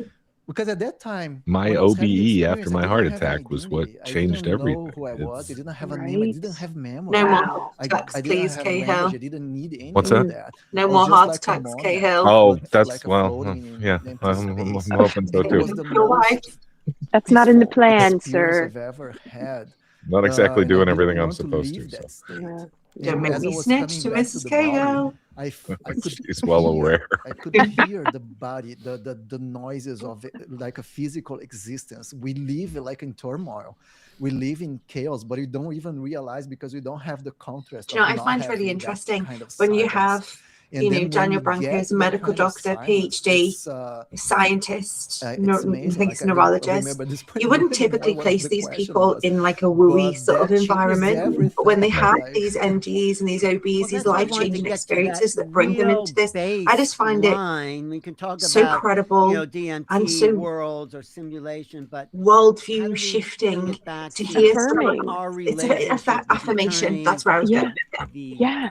everlasting self, The as phlebotomist we who was relate to present when I something came that's back, showing up well, in when I woke our up from my anesthesia, and I simulation asked him that about the is taking procedures us that were beyond weird anything that they we've shouldn't have been known. doing. So And he was like, there's how that did you see that? And I was like, duality. well, I was up on the the ceiling. I'm not simulation, sure but the why. simulation is so good. And he was Wow. shaken when We when know so everyone good realized what that I he's had seen something I could not his have friends are seen. so good. Right. You know. Just kidding. But the Well, simulation is very good. But escaping it is the challenge, but it's Hey, the only way. Steve. right. And, You you know, know, Can I maybe just have? I- Can I? There's someone Can I else in the Daniel, room with me called Steve. clarify something? No, Daniel, no, people in the our chat are Steve wondering is if you It's said a you had an seance. NDE after a heart attack or a DMT after a heart attack. Can be a near-death experience during a heart attack. Yeah. Oh, all right. Wait, This Paul, is- you were going to say something here. Well, yeah. So we're talking about consciousness being fundamental, and I view the universe in kind of a dormancy until there's an interaction. So it's kind of like a stimulation Jesus. that then causes God bless you, what Daniel. Riz would say a simulation in a more expansive term than I think people sort of collapse him for in thinking it's just some nerd in a basement on Alpha Centauri with a computer. Guys, I'm just the going to idea step of out the for a universe sec. computing itself to me is beautiful and elegant. This sort of divine digital informational substrate that predates wet matter. And for some reason, or just by chance, we seem to have instantiated in organic form. And that may just be a way stop along the way. But Paul, can we understand this phenomena that, you know, plagued your father for 50 years as it relates to all the things you're talking about, the simulation, the DMT? How do we understand something that's invading our reality, basically? So you want me to crystallize something that you say plagued my father for 50 years in Yes. like a 30-second sound You've inherited that job. No, I think the just, first thing we I'm do not is asking for recognize answers, that I'm we asking are for, part of the universe. hypothesis or what We're you not make in sense it. of this Right. integration. We It's are something integrated. that's obviously We are. consciousness, Well, but Well, I think a lot of it is our attitude. There's a great quote that I've sort of adapted from Richard Feynman that there are two kinds of people in the world. Those who are okay with questions they cannot answer, and those who are not okay with their answers being questioned. And I think a lot of people don't lean into UAP or other phenomena because they'll say, well, I don't understand how the aliens get here, or why aren't they more overt? You don't need an answer to admit that there's a phenomena. So Right. for a lot of people, it's an intellectually uncomfortable resting point, and they just won't explore phenomena without a ready-made answer because we're pattern-seeking You're mammals. absolutely So correct. to me, the first step in this is just being open to say, hey, there might be something going on, and I'm okay not knowing what it is. right. I think You're that's uncomfortable with excellent. being That is really uncomfortable. the first step. There's something going on, and maybe we're not at the place where we can Easy understand answers it. given by But- authority. Yeah, like Asimov said, the most significant phrase in science is, that's odd. And Alan, Yes. we need to let go of scienticism. We need to let go of the idea that everything can, in theory, be answered by science, because that's just not true. Like anything that lays outside of the scope of science cannot be discovered by science by definition. Right. And we need to start exploring that, we have first-hand experience of that reality, like the reality of pain. So it's the same with these other realities. Right. I think that's why we're having this whole day of discussion to realize that we maybe not be able to explain it, but we could acknowledge it and see what our response to it is, which brings me to what you were saying, Riz, because part of my problem with all of this is science fiction. I still think it's science. I mean, I've seen stuff, I've had experiences. We and may be trying to the understand box I things that put aren't it even into, present in the it's universe like, we're in, this that is are a only science interacting fiction with movie. us at their own I behest, find it hard to separate my experience from this programmed agenda of media, and in a way make it real. Do you know what I mean here, Riz? Yeah, very much. I mean, I think what we have to think of science fiction today is basically it's a cultural mythos, if you will, right? If we were sitting around in ancient Greece and we saw lightning, we would say, well, that could be Zeus with his lightning bolt, right? And so we are culturally trying to interpret this phenomena, and we happen to live in a day and age where, you know, science has become kind of the dominant cultural authority. Or we went from 500 years ago, the church kind of prosecuting Galileo for these ideas, and 500 years later, the church is no longer the dominant force. Science, in a sense, has become the dominant force, but yet it's suppressing these other ideas. But there's no way for us to understand this without interpreting it in some ways, right? So Daniel mentioned his NDE, and, you know, I spent a lot of time talking to people with NDEs, and they always say, you know, what I experienced was ineffable, meaning it was hard to put into words, but we have to still try. And so I think, you know, I think Whitley Strieber was on earlier. At least I saw him in the chat. He'll be on later. He'll be on coming out. Okay, yeah, he'll be on later. But, you know, I went and visited his archives at Rice University that his wife had collected, and there was a picture of a gray. Some guy had written like a 12-page letter. So back in the 80s, they were like literally typing 12-page letters and sending it into him. And there was a picture of what we would say is a gray alien, the short being with kind of like a nightie almost, but holding out a wand and saying, "This immobilized me." And then I remember, you know, reading Jacques Vallée's descriptions of the Fae having a wand that would immobilize someone. And then there was another story that Whitley told about how a young man had a young woman. She got pregnant, and she said, "I'm really a gray alien," and she transformed in front of his eyes. And I read that, and it reminded me so much of stories of the jinn in the Middle East, where a man would marry a jinn woman, he would have kids, and then the woman would say, "I'm taking these children back into the jinn world," and they would never see them again. Now, I think all of those, including what you're talking about today with science fiction, those are all cultural interpretations of a phenomenon that is strange. But it may be that it presents itself to try to direct us in a certain way. And that's possible too, with the kind of craft we're seeing, maybe are trying to direct us, as Jacques Vallée would call it, a control mechanism, but also direct us towards a different kind of technological future, which then messes with the idea of time. And now we're back in the weirdness of, you know, does the past even exist? Does the future exist? Has it already happened at least once? But we have to make sure we're not buying another mythology. So I like what Paul said. It's okay not to know. I think that is a baseline where we can start. There's something here, and let's not even guess at. There it is. Let's be uncomfortable with uncertainty. Do not buy a new mythology. Exactly. If right. we can hold that, and, you know, phenomena will always be there. Phenomena is phenomenal, but maybe it's never it's not knowing. It's not what's we're looking for. What's underneath the phenomena? I think. Yeah. Seekers. Would that be fair to say, Paul? Yeah. Start with what matches. Sure. And, you know, I think for me, one of the steps I'm taking, as I mentioned, I'm very interested in plasma. It's something I really didn't know anything about before. It's something very mysterious, and it seems to be kind of a halfway house between different types of reality and potential ability for this cosmic conduit of consciousness.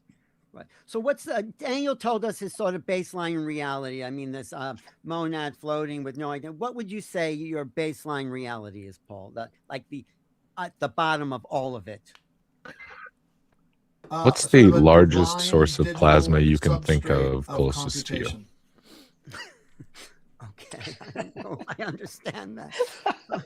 Is that where you go when you're in the DMT world? That's a very good question. What happens to your It's the consciousness sun. in those worlds? It is entirely as Andrew composed Delmore, of my friend, plasma, would say, not you don't burning go gas. anywhere. It's building a world inside you. You know, there's evidence now. I just think it's funny. We're having this conversation. Most of our rooms are lit by the very thing that we should really be talking about. On us to provide evolutionary fitness. We are not inputting everything. And there's evidence now that psychedelics reduce those. Well, you know, I mean, metaphorically. Filters. You guys, I think it's dark where you are. Maybe a few hours from now, out there when we lose power because of the weather. In our very sort of mammalian evolution. I'm going to take a quick break. Well, thank you. So, Daniel, to wrap up, and I'll go around everyone. what do you make of this nature? I mean, you experience I feel the alternate nature of reality, and how does that interface with what's trying to inform us of something else?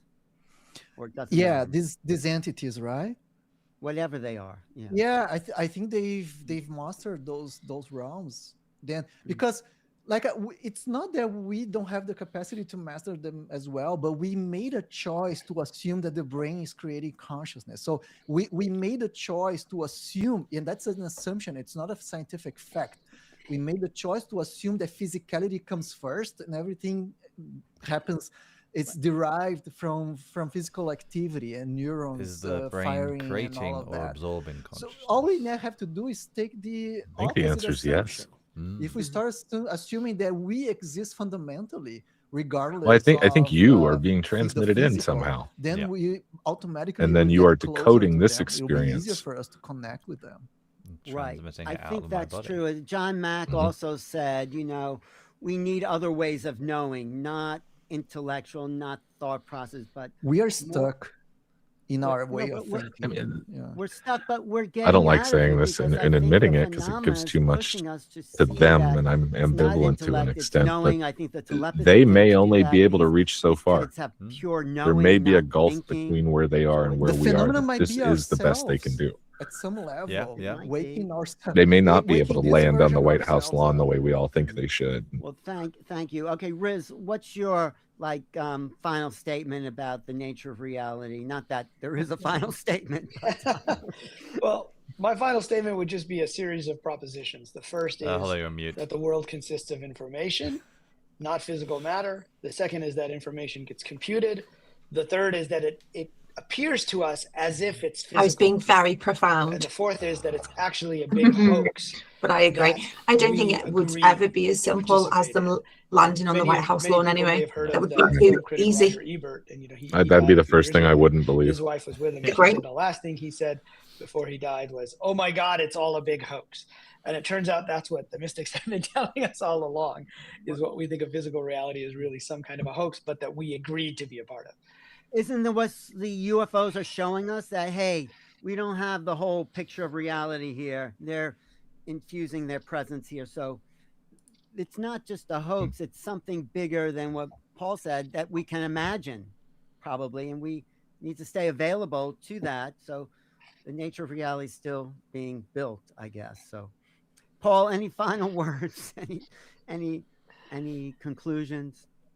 No, I'll leave it with what Riz said. I thought that was well said.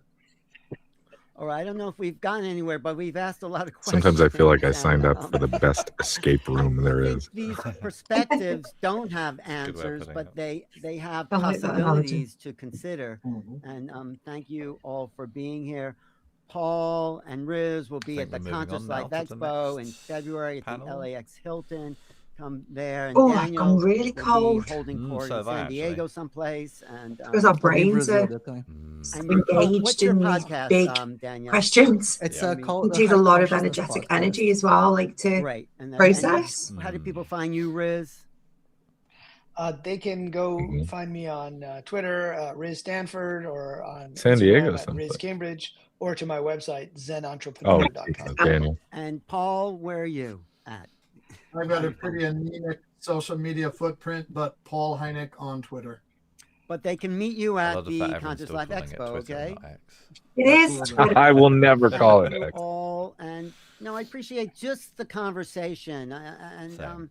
we had more time, we can go into more details, but thank you for being here today. Yes, being part they of can. This, this forum on I feel like I need to looking at the manifest coming phenomena out for from that many different that perspectives. So thanks, event. guys. I Thank you, Alan, appreciate Paul, it. Riz. Definitely. All right. Thanks, Al. It was a pleasure. Thank you. Where was that? Thanks, guys. And, The and now I Consciousness think we have Expo, a whatever it's little, called, in Feb. another promo here for the It's not far from you. UAPedia, .ai. That was great. That was a great one. Again, probably needed more than 4 hours just for that one talk.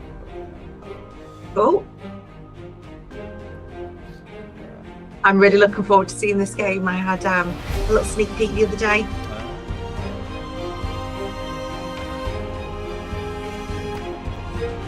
Yeah, it's I definitely want to get my hand. I think that around the Christmas table or Thanksgiving, you know, it will be. If it's Trivial Pursuit type, then I'm all over it. I'm gonna see if I can get my hands on a set, and I'm gonna bring it to your house, Sean, and we'll play it. That'd be great. That would be amazing. You know what? When you come out, we'll have to see if oh geez, my brain. Daniel, Dr. Daniel wants to meet up.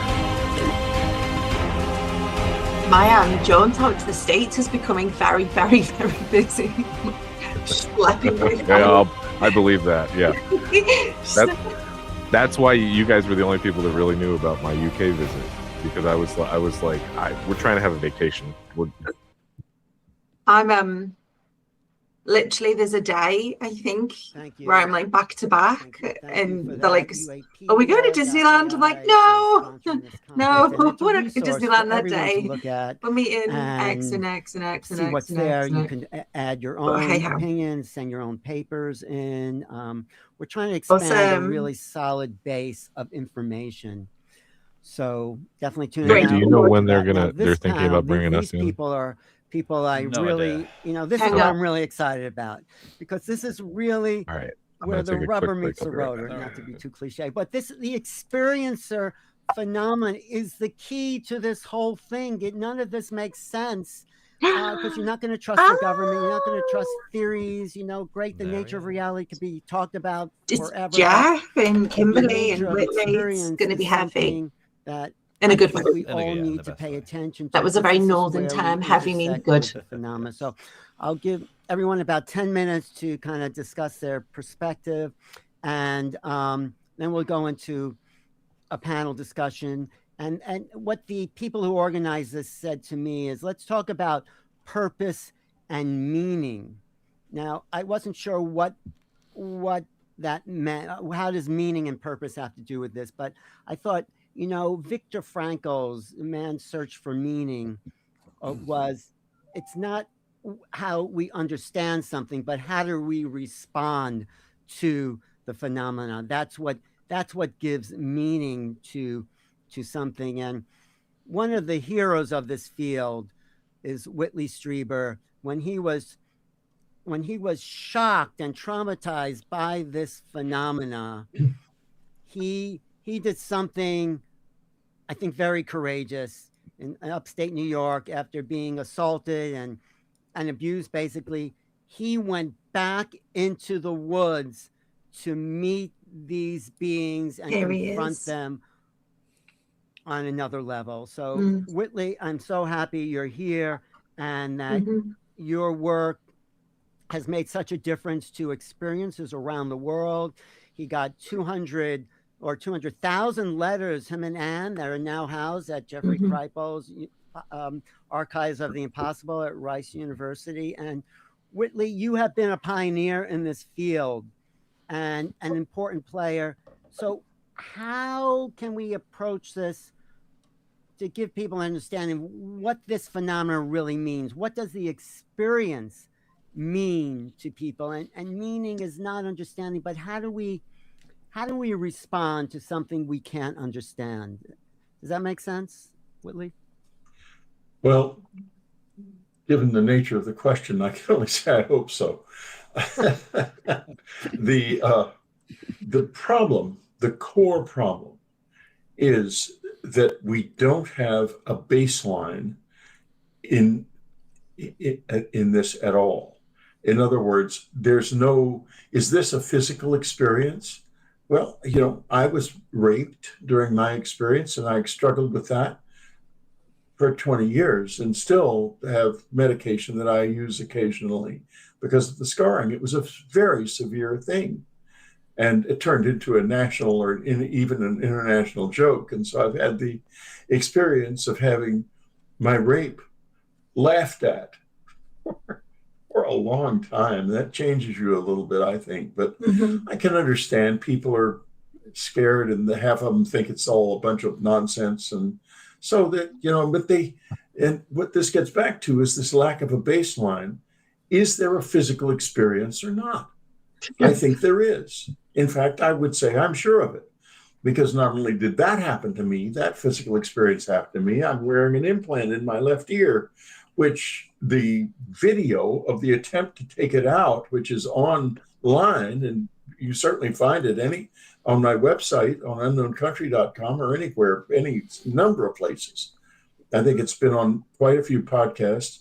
It's proof positive that this is an anomalous object, because in the video, the doctor sees it leave this spot here and move down into my earlobe and pulls out.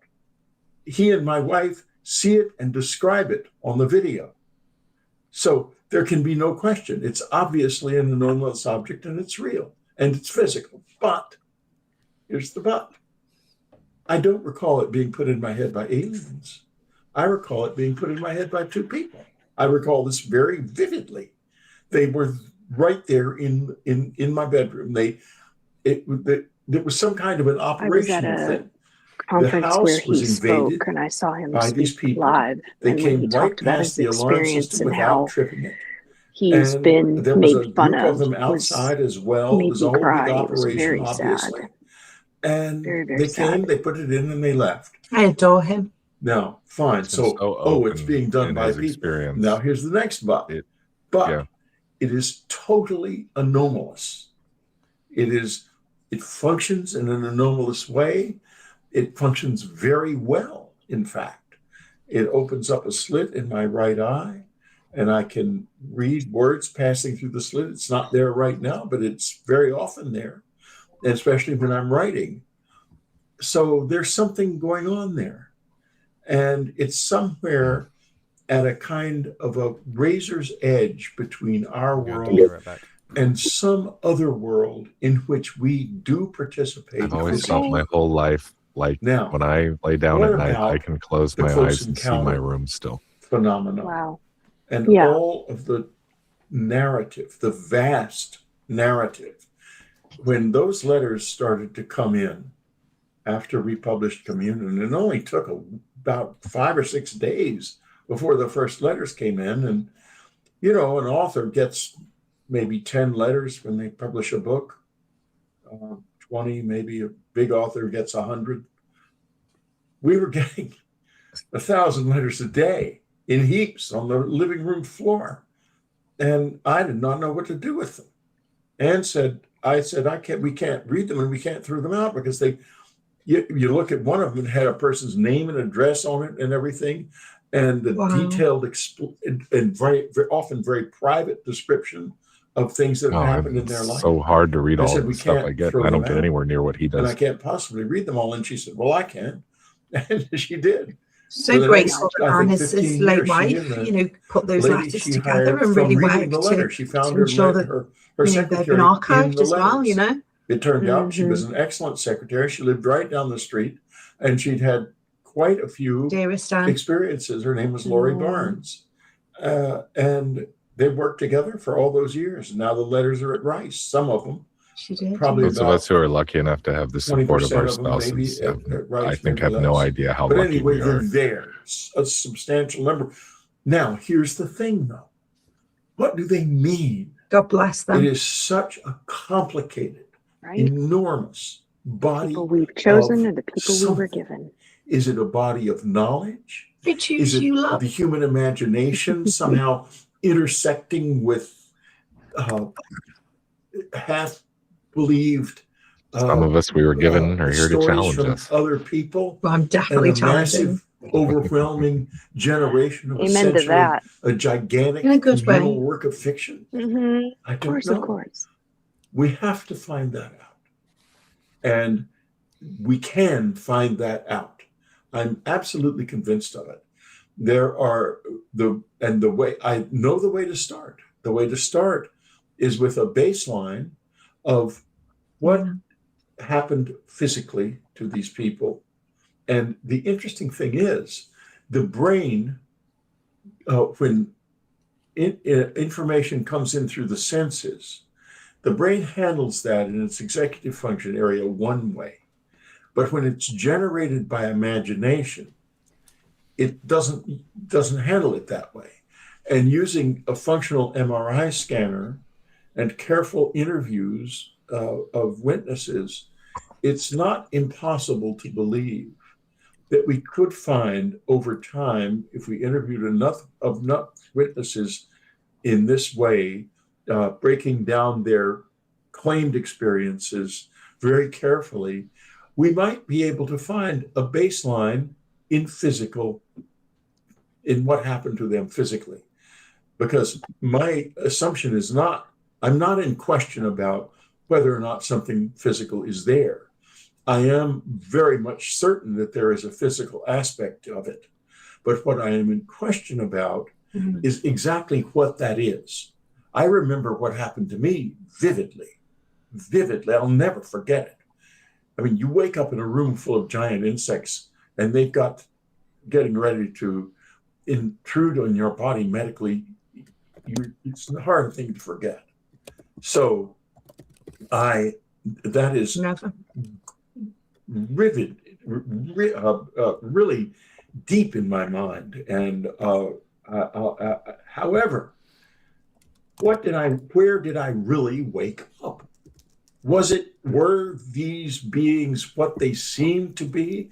And this gets back to the last panel. Is this a game or not? And if it is a game, then what in the world were they doing? Are they part of the game, or are they cheaters moving around the ponds when the other side isn't looking? Or is it something else? Is it something even perhaps that we have not been able to articulate? I've never heard Whitley talk like this. A way of looking at reality and experiencing being that we have not yet been able to put into words at all. I don't know. But I do know this. The events happened. They are physically real. They are very dynamic, and they generate an enormous amount of narrative. We don't know what that narrative means yet, but we can. I wait a minute. Let me finish. I've got my minute and a half left. Yeah. And I'm going to start a foundation very soon. It's all worked out, and it's been approved by one of the states, and we will go to this. We will find out what that baseline is and take this to the next level. Okay, now I'm down to 1 minute, and whoever was going to ask me a question. No, I was just going to say, what did you learn by going back into the woods after that trauma? Why did you do that, and what did you learn? Well, I learned the rest of my life. I can't answer that in 2 seconds. That was I went back in the woods because I was more curious than afraid, and more a fool than not. And human beings are here because we do tend to be more curious than afraid and more fools than not. I was no different from anyone else. Many people wouldn't have gone back in the woods, but I was not one of those people. And what I learned was the beginning of a relationship that has become the largest, most complicated relationship I've ever had in my life with anybody. And I think it is probably the most extensive relationship with NHI that has ever been articulated in writing or anywhere. And objectively articulated in writing. I'm not a believer at all. So, okay, my 10 minutes are up. I'm watching the clock. Okay, thank you. Stick around because we're going to bring everyone into a discussion, but that was excellent. Next up is Kimberly, then Jeff, and let me just read a little description because I'm not as familiar with you, Kimberly. I'm so fascinated with the Whitley and idea Kripal, that Dr. Kimberly Engels genealogy plays a part in any of this family lineage, doesn't it? Institute focusing on existentialism, phenomenology, and ethics in relationship to the UAP and counter narratives. She serves as the advisory board for the Society of UAP Studies and is working on a book about experiencers' accounts and their ethical and their consciousness implications. So thank you, Kimberly. Do you have something you prepared you want to share? Yes. Did this work? Can you see it? I don't see it right now. Did you add it to the? Oh, yeah, I see it now. Go for it. Okay. All right. So, slideshow. So in my 10 minutes today, I want to speak a little bit about narrative flattening. And this actually will... This should be good. ...build on what Whitley just spoke about, and how we can use phenomenology quite new in to my resist orbit. narrative I don't know that flattening much and honor about the Kimberly. complexity of experience or testimony. So when people talk about UAP disclosure, there is often an imagined future moment when the right authority releases the right information and everything clicks into place. But I think a deeper problem is not that we lack data or information. It's that we have often not been listening fully to the information we already have. For decades, people who report encounters with non-human intelligences have been partially witnessed. Their experiences are often filtered, flattened, or forced to fit inside explanations that already exist. We often ask what these phenomena are, while quietly avoiding the harder question of what these experiences ask us to do, how they alter perception, identity, ethics, and the limits of our current ways of knowing, doing, and being. Ultimately, I think we need to move beyond the question of whether or not to believe experience or testimony, and instead ask what testimony prompts or asks from us, how it calls us to participate in a wider, multidimensional reality.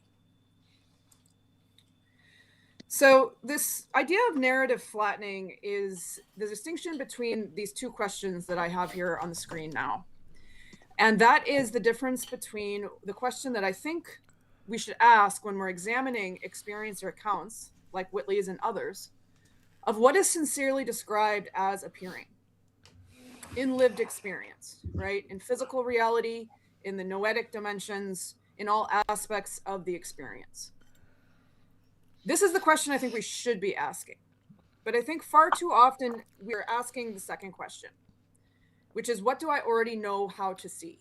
In other words, how do I take what has been communicated and fit it into the boundaries of the real and the unreal, or the possible and the impossible that I have already established?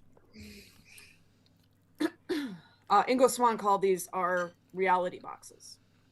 So far too often, what's in my framework? What is my frame of reference? Testimony or story, and we don't listen to all parts of it. We don't witness it fully. So these are just a few examples of ways that we tend to flatten testimony. Okay, because this comes also from individuals working with different hypotheses about what UAP ultimately are, like focused on this question of what is it, right?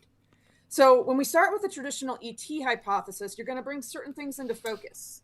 You're going to focus on the technological capacities, the idea of space travel, how they get here, this idea that this is, physically coming from another planet, and how that might be possible. And you're going to look at narratives that affirm that idea that these are piloted by extraterrestrials. Yeah. But then certain things get flattened out when that's what you're looking at testimony, when you're looking with the ET hypothesis in mind. The appearance of human figures, that's very common in this testimony. Whitley and his late wife Anne, the appearances of the dead that often show up in these stories. Noetic experiences, right? Expanded states of consciousness, psychical phenomena that accompany them, the time distortions, extended, missing, condensed time. Alternatively, someone might take the future human hypothesis, okay? And then they will focus on the time distortions. They will focus on the human and human-like figures that appear with the idea that these are piloted by human beings from the future. But certain things are still going to get flattened out, right? The shape-shifting figures that appear, the spiritual symbolism, including animals, the beings appearing as owls or deer, the manted beings that appear, or the figures that are not in any way human-looking, right? Are the furthest from human, or are not humanoid. Or the spiritual and religious valence that is often reported in these experiences, even from individuals who do not come to the experience with any particular religious belief or framework, who had a very secular worldview before they started encountering these phenomena. Similarly, some people take, imaginal daimonic realm or this like ontological third space hypothesis, which will then focus on the altered states of consciousness or the noetic dimensions, the out-of-body dimensions. They will look at the spiritual symbolism and the spiritual valence. But they may flatten out Sounds like somebody's eating lunch behind the camera. The aspects of this that are distinctly physical, that do occur in waking state consciousness, Not me. in what we understand as consensus physical reality, and where they are confident that they experienced an embodied being. Psychologically reductive, of course, they're going to focus on the subjective experience, what's going on with the individual's inner mental state, but they're going to flatten out the intersubjective elements or the experiencer's mental stability or the patterns that we see across testimony. So if you're looking with a lens and you're looking with this question of what do I already know how to see, a lot gets, to use Jeff Kripal's metaphor, a lot gets left off the table of consideration. So I think that this is actually this is really important, this breakdown, this is the first time I've seen it like this. But experiencer testimony is often ontologically threatening, meaning it challenges our existing categories for what exists, for what is real. It also introduces ontological ambiguity where it's not clear what something is. We've heard over and over again today that we don't know what this is. And it often demands the possibility of new ontological categories, that we add new items to our ontological inventory of things that could potentially exist. And when something is ontologically threatening, when it challenges the boundaries, our filters of possibility in terms of what we think could potentially be real or possible, it's often flattened, dismissed, reinscribed within familiar categories, and witnesses are not treated as reliable conveyors of their own experience. Their meaning making is not engaged, and the most profound aspects of the experience might be left off the table. So in my work, I think, what's the solution to this narrative flattening? I argue for the use of a layered restorative phenomenology that is both descriptive, generative, and interpretive. So descriptive is what most people are familiar with when we talk about phenomenology, this move of bracketing, examining what appears to consciousness in conscious experience without necessarily assuming its source or origin. And that, I think, really has to be the starting point when we're examining experiencer narratives. But I also think we need to take it to the generative and the interpretive level. A generative phenomenology examines how experiences generate perceptions of a life world, how they restructure the parameters of subjectivity through which we understand what the self is, what otherness is, how we generate new categories and forms of meaning. And at the interpretive level, we also start examining the experiencer's own sense-making process, how they interpret and make sense of what appears, how they integrate it into their understanding of their own worldview and values. So these are some phenomenological themes. I've done a lot of work on experiencer narratives. I've looked at Whitley's letters that are in the archives at Rice. I've looked at John Mack's multi-witness study and some of the letters and transcripts from his work. I've done interviews with experiencers. I've looked at the accounts on the Reddit forum. These are some of the descriptive themes that emerge. And I know I'm short on time, so I actually want to move to the more generative and interpretive themes, because this is where I think it gets really interesting. The profound moral and ethical transformations that are often reported by individuals who go through this experience. And this is often what happens over time. So there's a destabilization of the ego, the identity, the sense of self. The parameters of what's thought of as the self are forcibly dislodged. Multidimensional subjectivity emerges that is not limited to being understood through the body or even to the parameters of spatiotemporal reality as we know it. It's a sense of self that is inherently multidimensional, that it includes the body, but also transcends it. There's this theme of encountering unknown otherness. So new possibilities for meeting otherness without demanding that it assimilate, and an expanded post-anthropocentric circle of moral considerability. So extending moral consideration to the advanced non-human entities, to non-human animals, to plant life. The earth itself kind of enters into the circle of moral and consideration. And experiencers often report a deep felt sense of interconnectedness with all that is. something that really dissolves Yes. the boundary between self and other, or subject and object, and changes how they live in the aftermath. So I'm wrapping this up, I promise. I know I'm almost out of time. But UAP essentially prompt the question, we have to ask, who are you to this unknown other? And so simultaneously, we're prompted to ask, who are we in light of this, right? Experiencers have confronted these questions head on in their lived experience. Moving into fuller witnessing of what they are communicating moves us out of the position of belief and into one of participation. What comes into view are recurring patterns of transformation, meaning-making, ethical reorientation, and altered relationality that leaves everything on the table without flattening. Contact experiences are ultimately about encountering an unknown other and how we collectively will show up to meet this, leaving our filters of possibility at the door. The question then is not one of what the phenomenon ultimately is, but whether we are willing to become the kind of participants and subjects capable of encountering and exploring it without reduction or premature closure. Thank you very much, and I am happy to field any further questions in the Q&A. Yeah, we'll do a panel. That is excellent, because it's so important that we don't reduce this phenomena to something we think we know. It's transactional. It's beyond that. So let me bring Jeffrey Kripal into this, and then we'll have a little discussion. Mega, and I love that it's a female. Kripal is the American Scholar of Religion at Rice University. No worries. He's known for his work on extreme religious states, mysticism, esotericism, the paranormal, arguing that the impossible phenomena of UFOs, near-death experiences, etc., are crucial to understanding consciousness and reality and the future of humanity, essentially. So, Jeffrey, I just have I sent you some question, but the question I really want to ask you is that have to do with sort of what Whitley and Kimberly said. The impossible does not become acceptable by reducing it to the familiar. See, Benno's in the chat. It becomes acceptable when the human imagination expands enough to hold it. So what are the means in which we can expand our imaginative capacities to hold this undefined phenomena? Does that make sense? That's just a little question.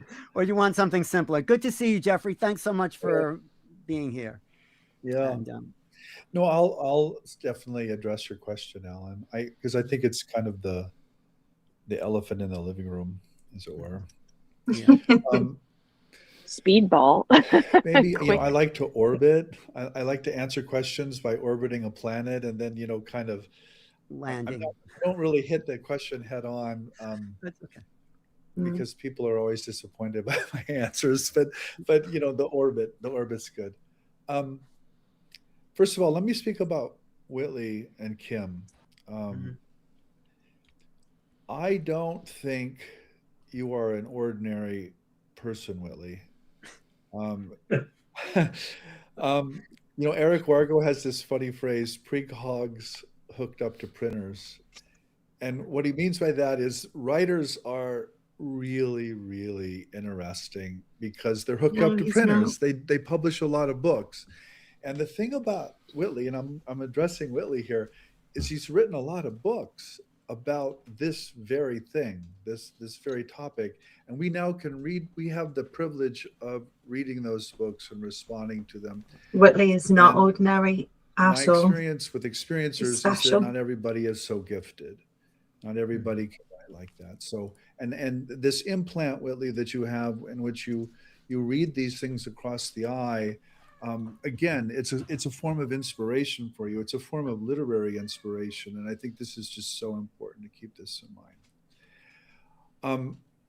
With Kim, this flattening, one of my long held convictions, and this was before I got into the abduction phenomena, working with experiencers, mostly in the near-death experience community, is that the first story they tell me is never the whole story. It's always weirder than that, So they'll lay out a story, and I'm like, yeah, that's not the whole story. And then they'll tell me the story again, and it gets weirder, and then it gets weirder, and then it gets weirder, and it just goes on. And it never, ever makes sense. It never fits in. And by making sense, I mean it never fits into our existing categories. So there's something about, and so by weird, I don't mean that in a I think the anomalous. I wonder is how a many function of our people models. have been affected and I think it's a affected function by of Whitley's us. writings and I books. don't think it's a I was like, function of reality. you must if run I can- into if the I can speak like hundreds of I think thousands, if not reality millions, is reality, and it's to have that not reach our boxes. without It's not- asking it's for any not of this what to we- happen to we you, bring to it. to And I inspire think and the abduction phenomenon really worldview change speaks and to this very offer powerfully. something. Now, wow. to get to your And to question, be so vulnerable to put it out what I there think is happening in the abduction and to be phenomenon wounded is that for that. stories, yeah, cultural stories, To have no psychological life. stories, He psychosocial truly stories risked his are entire breaking career. down, Yeah, absolutely. and something is communicating with us, probably us on some other level, and saying, don't believe that story anymore, or don't tell that story. And so I think we're being called to tell a different story. And I think what we call religion, or what our ancestors called religion, or what our ancestors called science, or what we call science today, I think these are ways that we have understood the world and we frame the world. And science in particular works really well to describe this physical reality, but it works very poorly to describe our experiences. And so I think we're being called to tell, Alan, to answer your question, I think we're being called to tell a different story. And I think the meaning question really is the present meanings just don't work.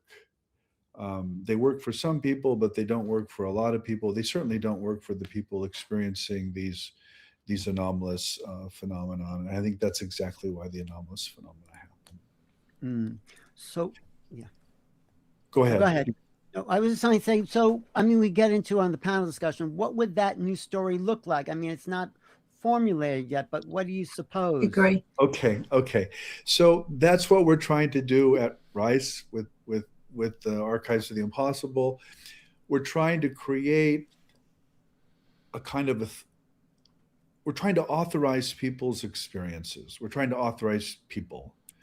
Right. And the idea is that people who have PhDs in various disciplines are really interested in talking about this, and we want to create a space where they can talk about it and where they can analyze it and philosophize about it and do their anthropology or do their physics or do their astronomy or whatever it is. Some of the Now, that is Stargate not the full answer. files That are is going not, to I'm Rice. not suggesting that's Fantastic. adequate. At some point, But yeah. that's where I find myself in a university, and I think that's a good start to this process. People Doesn't always Jacques want have to an embargoed archive with them? Alan. They want to know: is it future Yeah, humans? I think he Is does. it I think so. extraterrestrials? Yeah, I think so. Is To it his altruistic daimons? You know, project. what is it? Tell me what it is. Yeah, I And believe he does. My response, which I think sometimes is heard as a form of opaqueness, is It's I don't interesting. know. It's interesting. I wonder But let's how that have a relationship conversation. came about. And so, you know, one of the things I say a lot is that certainly what the Archives of the Impossible is about, it's about a conversation. It's not about a conclusion. Right. It's not about a conviction. And I think Whitley and Kim would say the same thing. We're not here to give a final answer to people. We're here to open up a conversation that needs to be had. And it's not happening on a public kind of broad level. I mean, we get quick answers. Oh, it's extraterrestrials, or oh, it's nonsense, or oh, you know, something is always flattened. Right. To use Kim's language, which I think is absolutely spot on. Mm-hmm. Now, the two things I've learned. I mean, I do want to sort of conclude with the two things I've learned just sort of running these archives and talk about them. When I say Archives of the Impossible, I mean there are about 20 to 25 of these physical archives.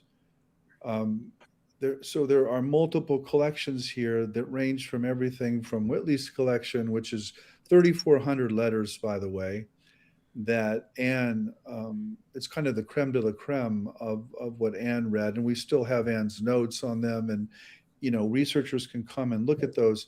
Everything from those to remote viewing, to physical mediumship, to graphic novels, to Fate magazine, to you name it. I mean, we have 25 of these collections, and so they're a physical archive, and they're designed to increase this conversation. Mm-hmm. The two things I have taken away from this, I've been trying to organize and host this for about 10 years now. One is the physicality of the experience. I don't think this is just about people having visions or seeing apparitions. I think there is something they're interacting with physically, and that just blows all of our circuits right there. At least it blows mine.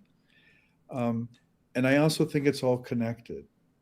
Mm-hmm. I really do think that the near-death experience and the abduction experience and the DMT experience, I really do think somehow, we don't know how, they're connected.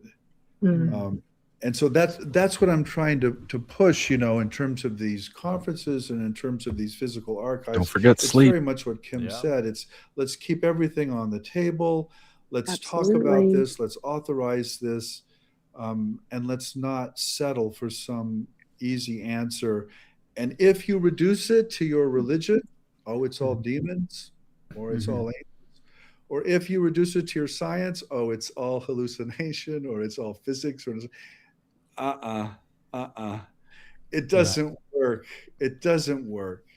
It will explain maybe some of these experiences or cases, but it will not explain all of them. And so I'm constantly saying, hold back. Let's think impossibly. And by that, I mean, let's not use the categories that our religions have given us or that our sciences have given us. Let's think about new ways of doing this. Right. Well, thank you, Jeff. What you're saying reminds me of what I think Anne said to Whitley, that the human race is too young to ask questions or to have answers. What was that, Whitley? It was the human race is too young to have beliefs. What we need are good questions. She was very much of an anti-reductionist, I think. There you go. That's it. So in what Viktor Frankl says, it's not there's no explanation maybe, but it's how do we respond? That's what makes meaning. And the meaning emerges over time, but it's not anything real. It's just the meaning we give it. So, but maybe the big question is, how do we respond to the phenomena? And then maybe an explanation will come. Does that I make think sense? I think that Jeff summed up that whole issue very well when he said, and you've heard him say this many times, we are being called to tell a different story. Mm-hmm. And this is the key. The stories that we have told ourselves about what the world is don't fit this.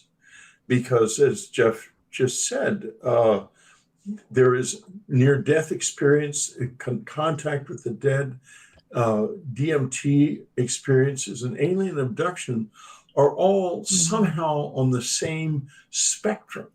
But there's a physical aspect to it. The alien abduction part of it opens a door that's completely unexpected, because this is what happens when you have an alien abduction is you walk into a DMT experience, and when you come out, you can't sit down. That's basically the difference. And what in the world is that about? So the being called, I want to just break this sentence down. Like so many things Jeff says, there's an incredible compression to his brilliance. And there's a lot in those few words. Being called. We are being called by the experience on a whole lot of different levels. And one of the things that's important is to look back in the past to see when that call began, because it began sometime. There was a time when we were not really being called, but then comes in the 19th century, the mid-19th century, suddenly people like Joseph Smith come up with these bizarre ideas of being visited by angels, and a whole huge religion comes up out of it. The mediumship phenomenon comes into existence. Daniel Douglas Home starts to levitate. Something happened. There was plenty of levitation in the Middle Ages, as Carlos N. Ayer's book "They Flew" indicates, but it wasn't something that mattered in the society, and it didn't seem to speak about us. But these anomalous experiences that speak about us. I've been in Stuart Alexander's seance that Leslie Kane considers him the best physical medium in the world. I've had the experience of sitting in that seance and watching impossible events unfold in the room, or in front of my face. In fact, he had the spirit trumpets flying around in the room, and I was sitting there thinking, this must be a magic trick. Ectoplasm. Whereupon the spirit trumpet stopped, came back, arrived in front of my face, came up to my nose, and began rubbing itself up and down on my nose. It literally rubbed my nose in it. And I thought to myself, this is the end. I do not know the story. I do not know the story. Okay, now tell. How do we tell? What do we say? How do we tell the story in a way that's really new? And that, by that I mean the story enters the conversation not as not with its both its ambiguities and its factual basis intact. That's when it begins to be new. When we have accepted that there's a factual level, and that we have focused the ambiguities in such a way that we have not, as Kimberly warned, reduced them. Then right. Different.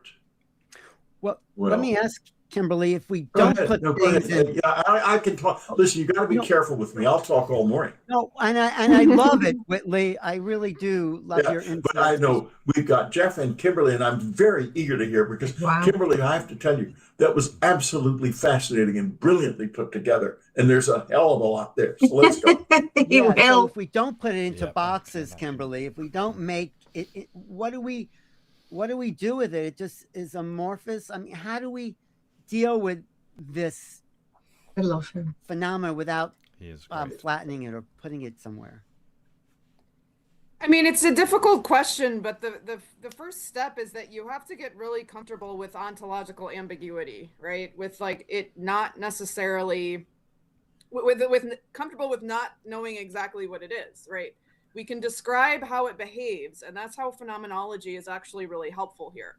Like describing what appears, describing what it does, describing how it shows up in consciousness, how people interpret it, how it changes them. Like, I think that is all part of it, how it changes not just the people who experience it, but those who study it as well, how it offers opportunities for us to kind of rethink some of these categories. And on one of the slides that I couldn't go too much into those are the data points. You know, I was talking about these experiences. One of the most common phenomenological themes is the blurring of binaries and the liminality, right? Like the distinction between mind and matter. It gets blurred. The distinction between human and non-human gets blurred. The distinction between self and other, what's coming from me, what's coming from outside of me, like that gets blurred. The distinction between the living and the dead, like that gets blurred too. Between technology and nature, blurred.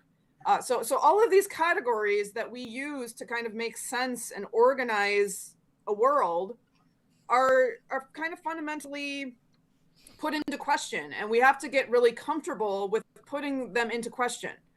Because once we've put them into question, once we're willing to step back and say, okay, the categories that we use to make sense of the world are tentative, they're not absolute, they're not fixed, they're not the final word, then we do have that opportunity for a new story that Jeff was talking about. And I said at my talk in Rice, this is the opportunity for a new story for humanity, but we have to have the courage to write it. And I think the first step to having the courage to write it is that we are willing to sit with this ontological ambiguity. We're willing to sit with the dissolving of many of these categories that we've used to make sense of the world, because when we're willing to sit with their dissolution, what emerges out of it might be something that is more aligned and that is working better. You know, as Jeff is saying, our current story doesn't work for a lot of people. So what could emerge out of letting these categories dissolve, what rises from that could be a story that works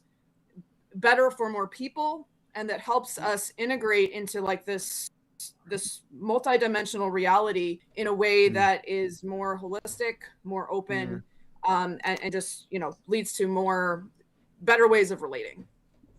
Right. No, that's exactly what I was thinking, listening to what Whitley was saying, and Jeffrey also, that this is physical, and yet maybe we have to redefine what physical is. I mean, I had an experience, I didn't remember, but with something happened. I had a mark on the back of a 4-pronged puncture mark that I said it must be a spider bite. And then I happened to run into people who worked with Bud Hopkins, and they said, no, that's an abduction mark. I said, what? That did two things.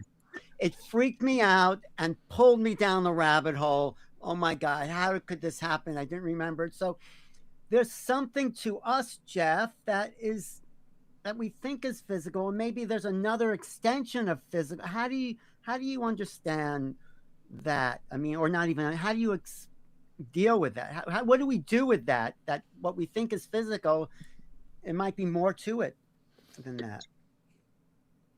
Anything, Jeff? Oh, did you ask me that question? I did ask you that question because I want to know what you have to think, what you think about, because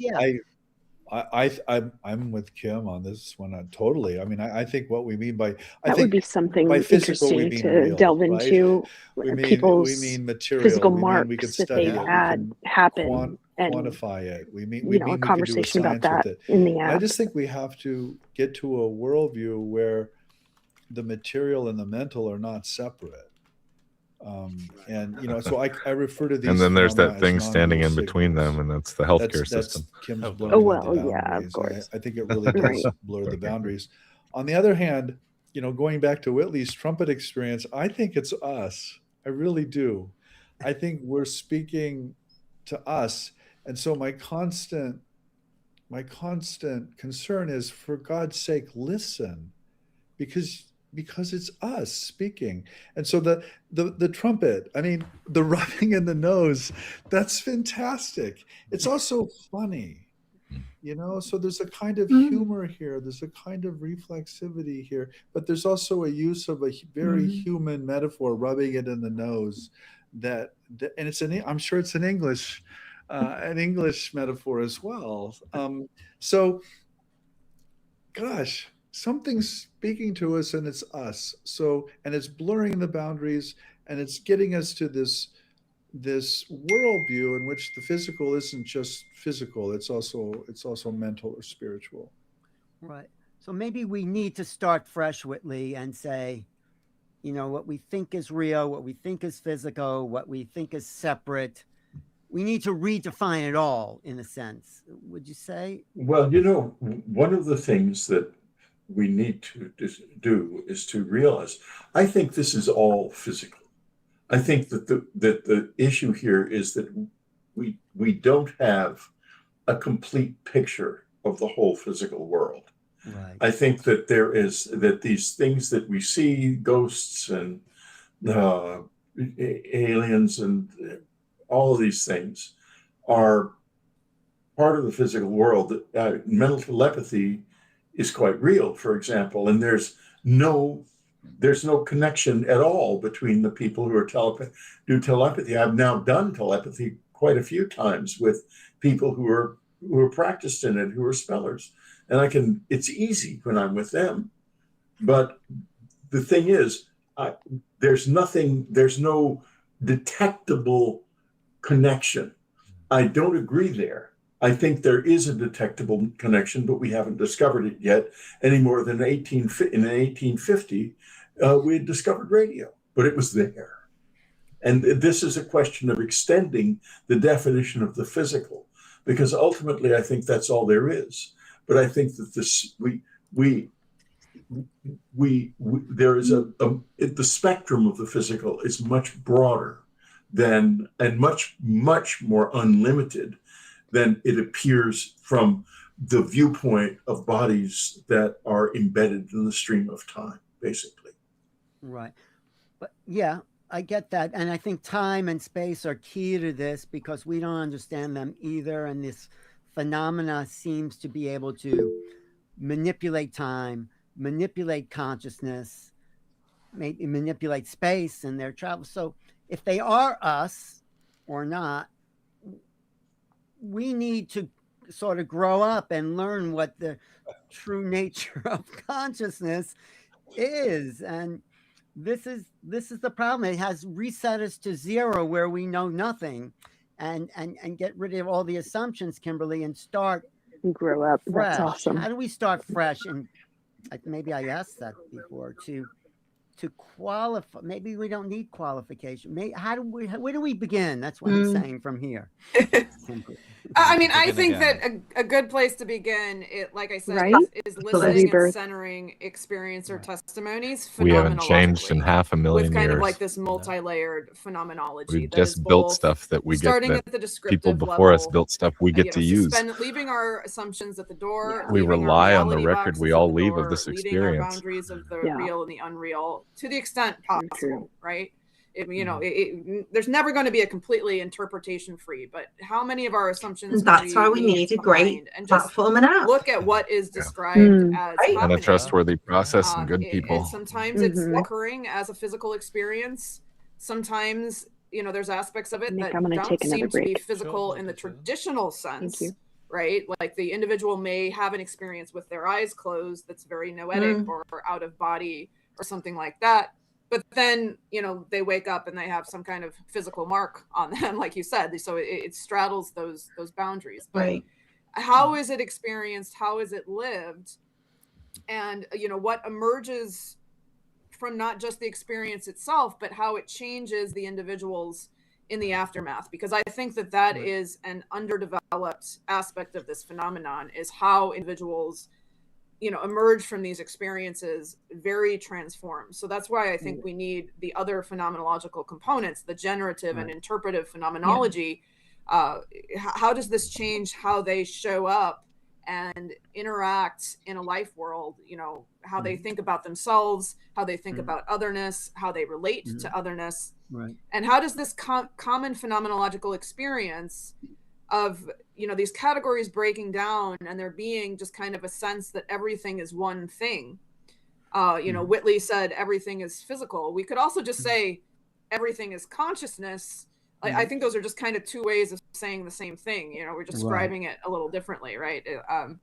But it's a very deeply felt sense in a lot of these experiences that everything is one, and that actually becomes kind of that's kind of almost the 0 point that you're talking about. That's the starting over for many of these experiencers. They then come out of that with an understanding that at the deepest level everything is one thing, and that affects their relationality, their ethics, how they're showing up. And I think we can do that at a collective level too. Well, I think that is the reset. But let me read one statement by Jeffrey Kripal here. That I think this is you, Jeffrey. He says these experiences are not marginal. They're central to human meaning making, and we need new tools to interpret them. So they're essential, I think, is what the rest of the world has missed, that in order to flatten out reality. Jeffrey, you have a response to that? Yeah, I mean, so this is my colleague Charlie Stang talking, but what happened in the West is we flattened or removed the middle realm, and in the sciences there is no middle realm. We just say it's all hallucination. But in the Christian theological world, we moralized it. Oh, it's there's some good or technical evil. difficulties happening on screen. But there's actually at least it's not just me, folks. It's people. It's really obvious in other cultures and other religions that it is not good or evil, and it's filled with living entities, and we have no way of thinking about that other than moralizing it or saying it doesn't exist. And that's I'd love to go to dinner with Whitley and Jeff. I'm not saying we should go back to the answers or go I'm going to to make the that answers happen. I of don't some know other how, culture or some but I other am. time period. Push it into the We need to move forward and use our best tools that we have right now. Well, that is why we're having this discussion, because there is no going back. We have to move forward. We have to create the fourth mind, as Whitley says. And so I think that's why we have to start in a way where we know nothing about consciousness or physicality or experience. I mean, we know something, but we have to, what were you going to say, Jeff? Yeah. So Alan, what I want to say here, so this is going to sound, no, it's okay. Yeah, it's going to sound provocative, but actually nothing here surprises me. And because I'm a historian of religions, and so when people talk about ontological shock, I'm like, what do you think every religion is? It's an ontological shock to the culture from which it arose. So all of this is very familiar. And even something like disclosure is actually a perfect translation of apocalypse, by the way. That's literally what it means. And it's not just the end of the world, it's the revelation of reality. And so these things have a familiarity to them, but they're in a zone that I think we dismiss in the modern world. Right. And I don't want us to do that. I don't think we should do that. Well, from a personal level, Jeff, you had that ontological moment, I think, in India, where suddenly. Right, but it wasn't shocking because it had a cultural context. Oh, but it was shocking to the individual. Sense of being, and that's what the world is moving into. You read Whitley Strieber's Communion, it's going to shake you up in a good way. I mean, but only if you inhabit a particular worldview. Right. So that's it. We flatten it. We don't have to flatten anything into a worldview anymore. A lot of people. Yeah. Let's start with asking questions, as Anne Strieber would say. And Whitley, any final comments from you? Incredible about conversation. We're moving. Well, I think that where we're moving is maybe not a long way off. Maybe it's a very long way off. It is an answer to the simple question, why is it like this? And by that, I mean the whole vastness that we see around us and experience within us.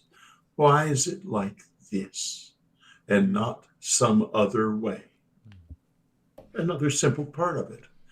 There is one constant called the fine structure constant. It's 1/137th. Everything looks and functions the way it does because of that measurement being exactly that long. And unlike all of the other constants, it has no apparent origin. So if we look past it, are we looking at the mind of God and therefore also into our own eyes? That's my final statement. Well, that's a good thing. I'm still in the question though. So Kimberly, what you're accessing from the experiences is something new has happened to people, and we need to.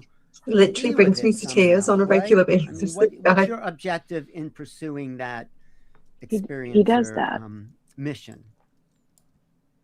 Yeah, we absolutely need to be with it, and we need to witness it fully, and we need to be willing to make ourselves uncomfortable sometimes in witnessing it fully, because there's just aspects of this that are going to challenge whatever worldview we're bringing to the table. It tends to shatter a lot of our delineations. Some of it's going to be more ontologically shocking for some than others, but really, truly leaving it all on the table, as Jeff says, that asks a lot for us. And so the question is, how am I being asked to show up? Like, what is being asked of me in order to fully witness, experience, or testimony, to truly listen to the extent of these experiences, what they're saying, and what it means for us collectively as a species? And can we set our own assumptions, our own theories, our own hypotheses aside long enough to start with that position of full witnessing, right? Sit in that ambiguity, that ontological ambiguity, and then really see what can emerge from that.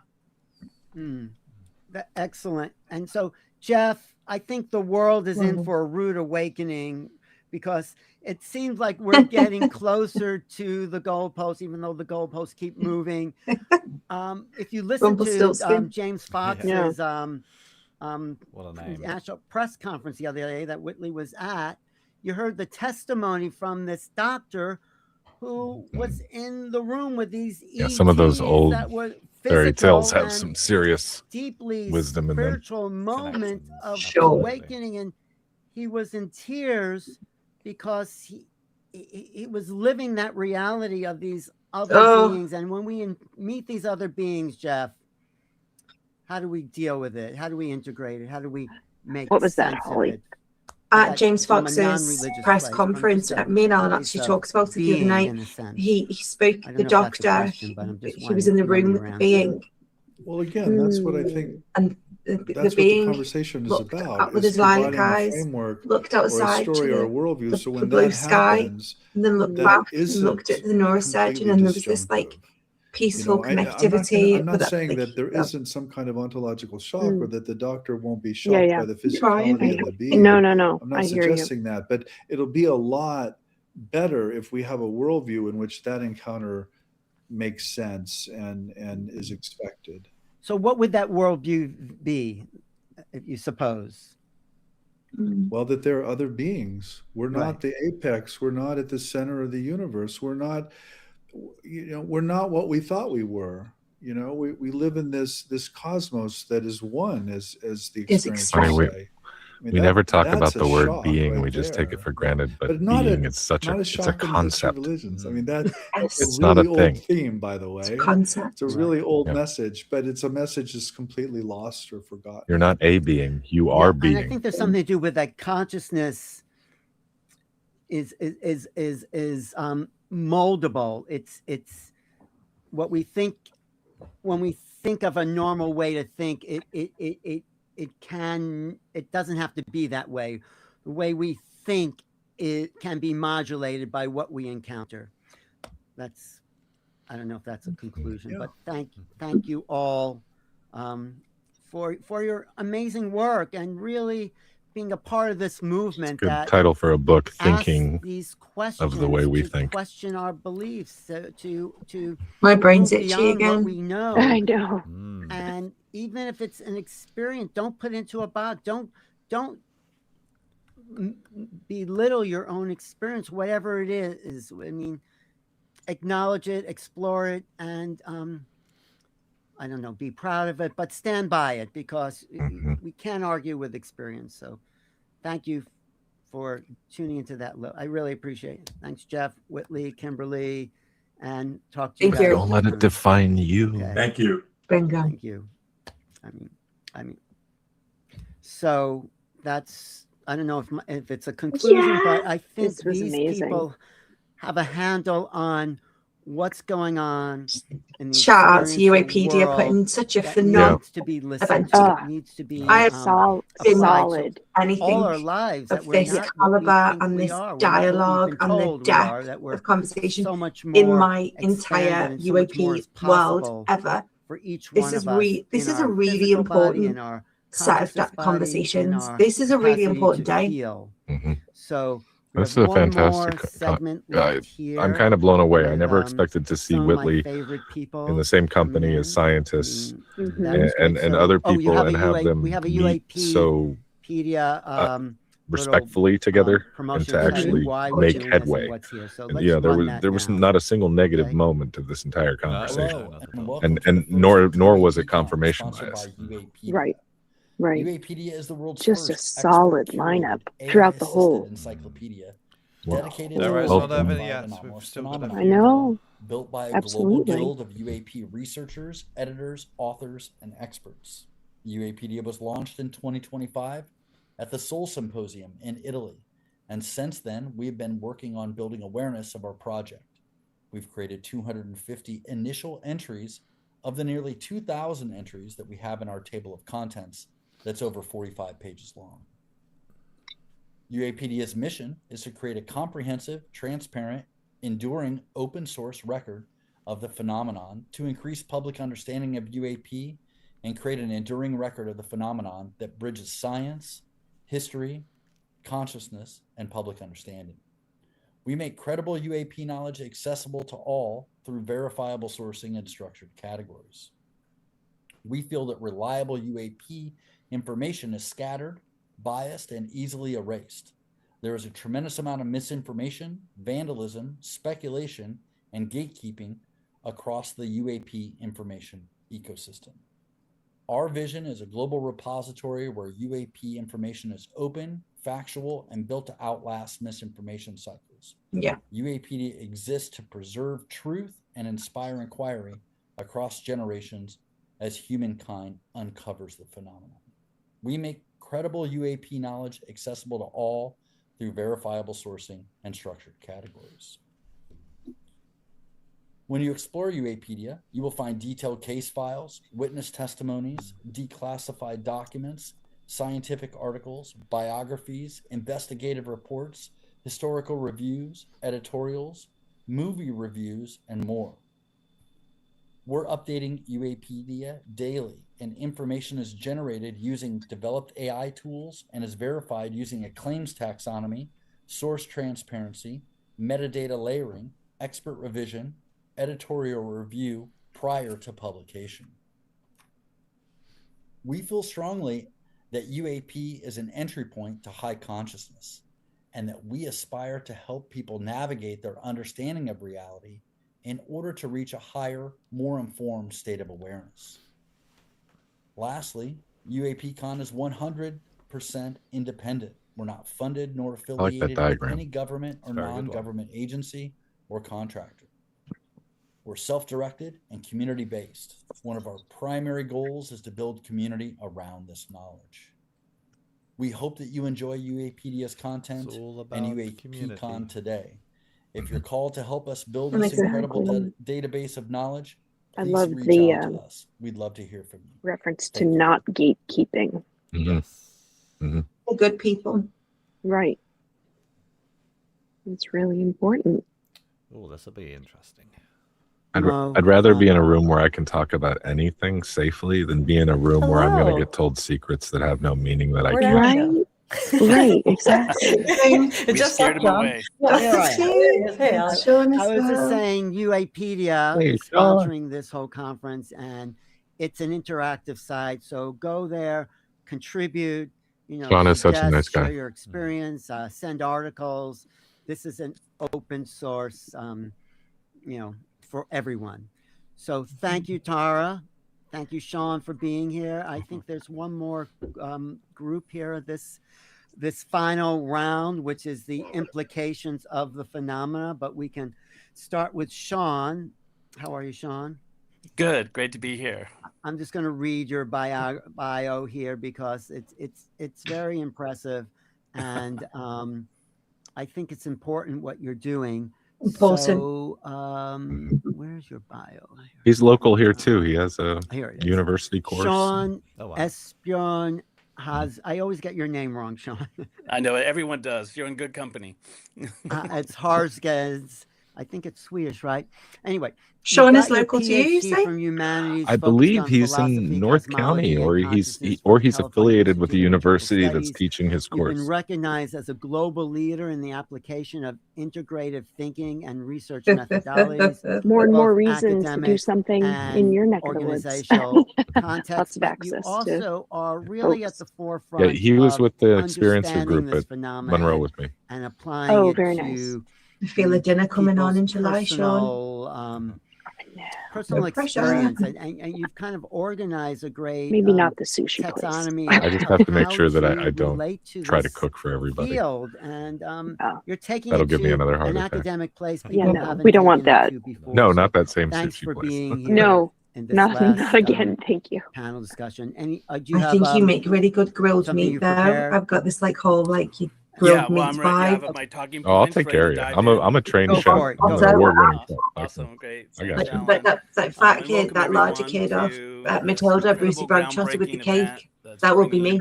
us this amazing lineup And I of won't care. academic and professional voices All around my exploring face the as well, and I'll UAP be like a and pig in poo. NHI, non-human intelligences. These phenomena, these realities are increasingly being acknowledged as Great event. part of our landscape and what's happening in the world. As Alan said, I'm Sean Esbjörn-Hargens, and I'm the program director of the Integral Noetic Sciences Master's and PhD program Is that like at Dutch? the California Institute for Human Science near San Diego. And this is the only accredited academic graduate program on And the he made very planet, clear, do on not call me Earth, Sean Hargens. that allows students to focus on UAP and consciousness studies, right? It's amazing. I'm so excited. I love doing this work. We have 10 courses dedicated to the California topic, Institute for Human that students can Science. choose from as part of their degree. And Dean of Kimberly Integral Engels, who was just part Education. of the last That is lineup, amazing. she teaches What's a couple in his courses for us. bookshelf? Jeff Kripal has also done an independent study with a student. His presentation And at I really Monroe see was this program as profound. creating It the was next wave of fantastic. academics and Wow. researchers focused on the Is there a UAP copy of that and anywhere? NHI topic. I I'm might have. also not. a principal Really? investigator I might. for what Let I me call check my super MacBook experiencer because research, he a gave everybody project one. that goes by the acronym Oh, well, that's WISER. good. And this research is exploring people who have multiple types I of bet I could get him to anomalous give it to me. If and not. noetic experiences. And I That would be began cool. this research really to better understand how UAP events and NHI encounters are situated in this landscape of what's often referred to as high strangeness, right? So we look at 10 total types of anomalous and noetic experiences, including OBEs, out-of-body experiences, near-death experiences, psychic experiences, paranormal, and so forth. A lot of the kind of material that Jeff Kripal, who was just with us, talks about and presents Just in gonna his take a work. quick break. So both of He's these 40 academic 40 positions minutes have really north of placed me, at the right by center where Tom of DeLong this is. conversation around UAP disclosure and kind of where we're headed and what So it all close. means. That So barbecue I'm excited to starting kick off this better new every day. lineup for this final segment in today's event, which focuses on the implications of the phenomenon, which is something I've thought a lot about and discussed regularly with my students, colleagues, and fellow experiencers. So let me jump in. For most of modern history, consciousness has been treated as a side issue, right? Kind of like, let's keep it over there. That's something to be explained after physics, after biology and neuroscience have done their real work, right? So at best, consciousness is seen as epiphenomenal. At worst, it's just a big illusion. But I think the UAP phenomenon is forcing a really profound reconsideration of that whole assumption, right? So what we're encountering today through military sensor data, radar, infrared systems, eyewitness testimonies, whistleblower accounts, and thousands and thousands of direct human encounters is not simply an anomaly confined to aerospace engineering, right? It's an anomaly in our understanding of reality itself, right? Because when UAP encounters are taken seriously, not dismissively, not sensationally, but with rigorous interdisciplinary inquiry, right, we discover something remarkable, that consciousness is not peripheral to the phenomenon, but it's central to it, right, even foundational. So the data increasingly suggests that we cannot understand UAP or non-human intelligences without also understanding altered states of consciousness, perception, cognition, meaning making, and the common transformative after effects these encounters produce in human lives, right? Because the phenomenon is not just out there, it's also happening in here. And that really changes everything.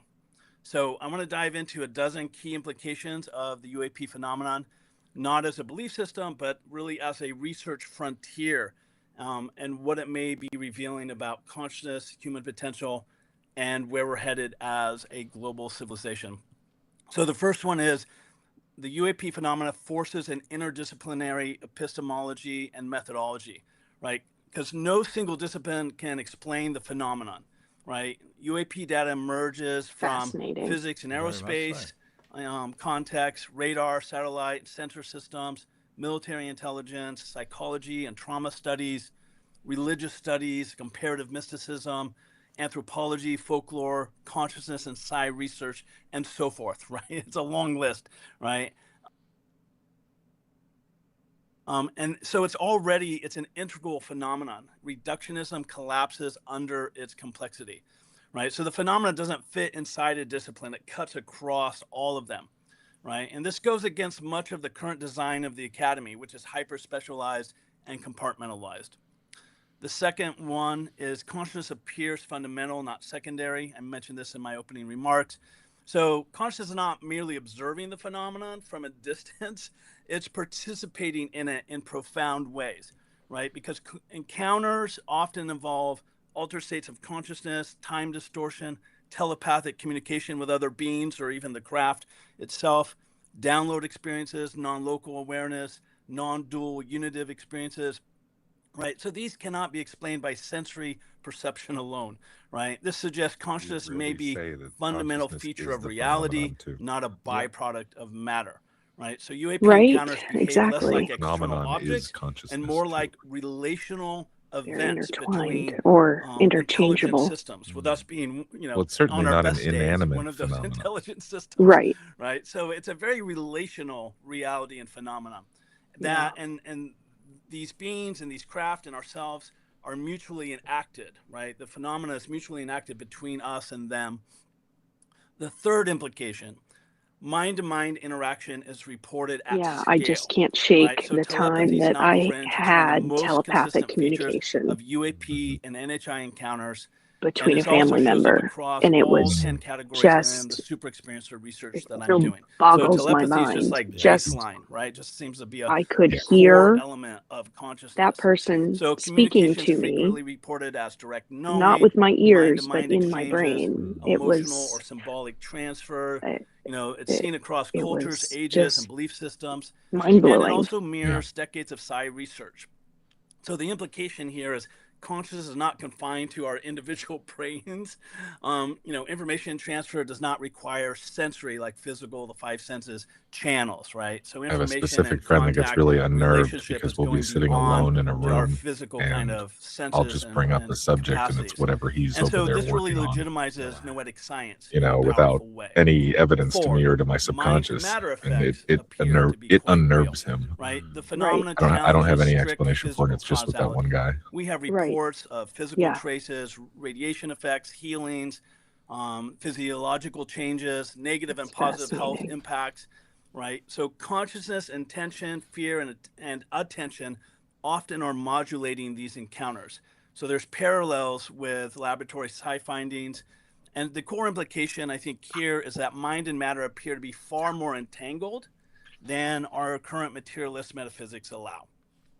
5, encounters produce profound after effects and capacities in people, right? And this connects directly to the super experiencer research I'm doing. The most understudied data, I would suggest, is not the craft themselves, right? It's human transformation. And because we have reports after encounters with craft or NHI of heightened intuition or psi capacities, healing abilities, synchronicities, expanded empathy, ecological concern, loss of fear of death, radical shifts in our worldview, spiritual emergencies and crises, right? So the phenomena appears to activate latent capacities within the embodied human system, right? And then 6, UAP encounters act as developmental triggers. And this is kind of related to the fifth one I just mentioned, because these encounters really often catalyze long-term developmental changes, right? Our identity, the ontological shock issue, movement from a materialist to a post-materialist paradigm or worldview, restructuring of our meaning making, and this is really powerful. 7, we live in a wild cosmos, right? The universe appears radically more diverse, inhabited, and plural than modern Western cosmologies have really prepared us for, right? So there's a wide range of reported non-human intelligences in terms of morphologies and where they come from and their intentions. There's dozens of distinct encounter typologies across cultures and eras. There's physical, semi-physical, and interdimensional and non-local intelligences that make up this. We have anecdotal evidence of other consciousness, but not yet anecdotal evidence of other ambulatory beings. Demonic, right. angelic, I mean, beyond our traditions, whole right? field we're studying. It's really collapsed Yeah, into single species, human-centric ontology. So rather than us living in this sparse universe with rare intelligence, the emerging picture really suggests a highly populated, intelligent cosmos, layered, plural, and alive with many forms of mind.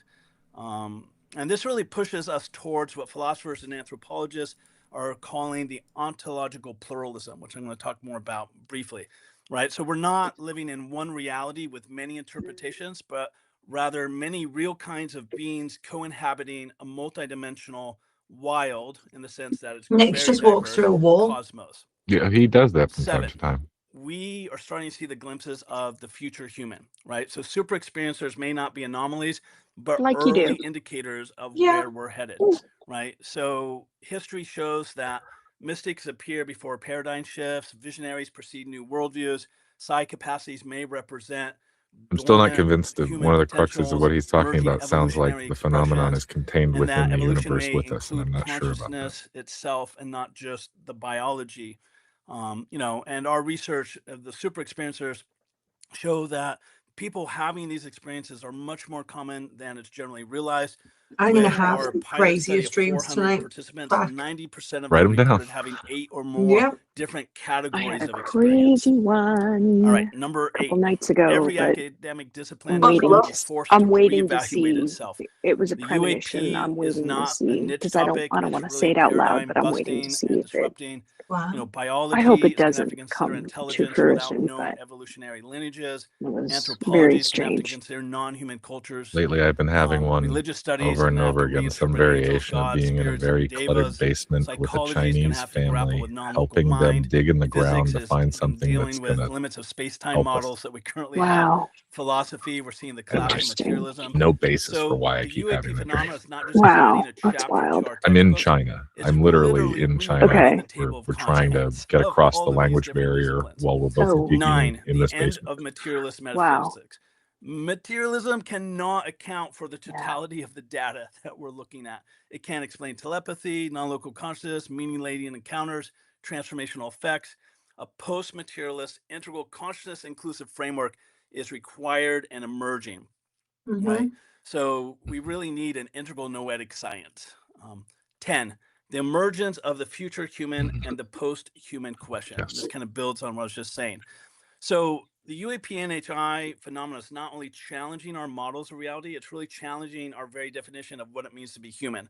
And Jeff Kripal often speaks to this issue, right? So many encounters and super experiencers report expanded perceptual bandwidths, heightened intuitive and telepathic capacities, increased sensitivity to subtle fields of information, so forth. These capacities closely resemble what spiritual traditions have long described as cities or extraordinary human potentials, advanced modes of perception, transpersonal cognition, right? So the phenomenon seems to be accelerating forms of human development that once unfolded slowly across generations or lifetimes, and that seems to be expedited in our current moment. And so this whole post-human dimension that we're entering into, or meta-human process, is that, it's not just about technological enhancement, it's about expanded consciousness, hybrid ontologies of intelligence, new relational modes between humans and non-human minds, a real reconfiguration of what it means to be human.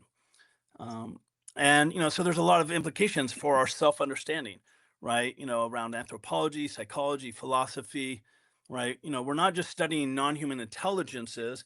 We are being reintroduced to ourselves through the mirror of these other beings, right? And so the last point is implications. We have this emergence of ontological pluralism, right? I think one of the deepest implications of the UAP and NHI phenomena is that reality itself may not be singular, but rather plural, right? So the Western modernity is largely operated under this powerful but narrow assumption that there's one nature and many cultures.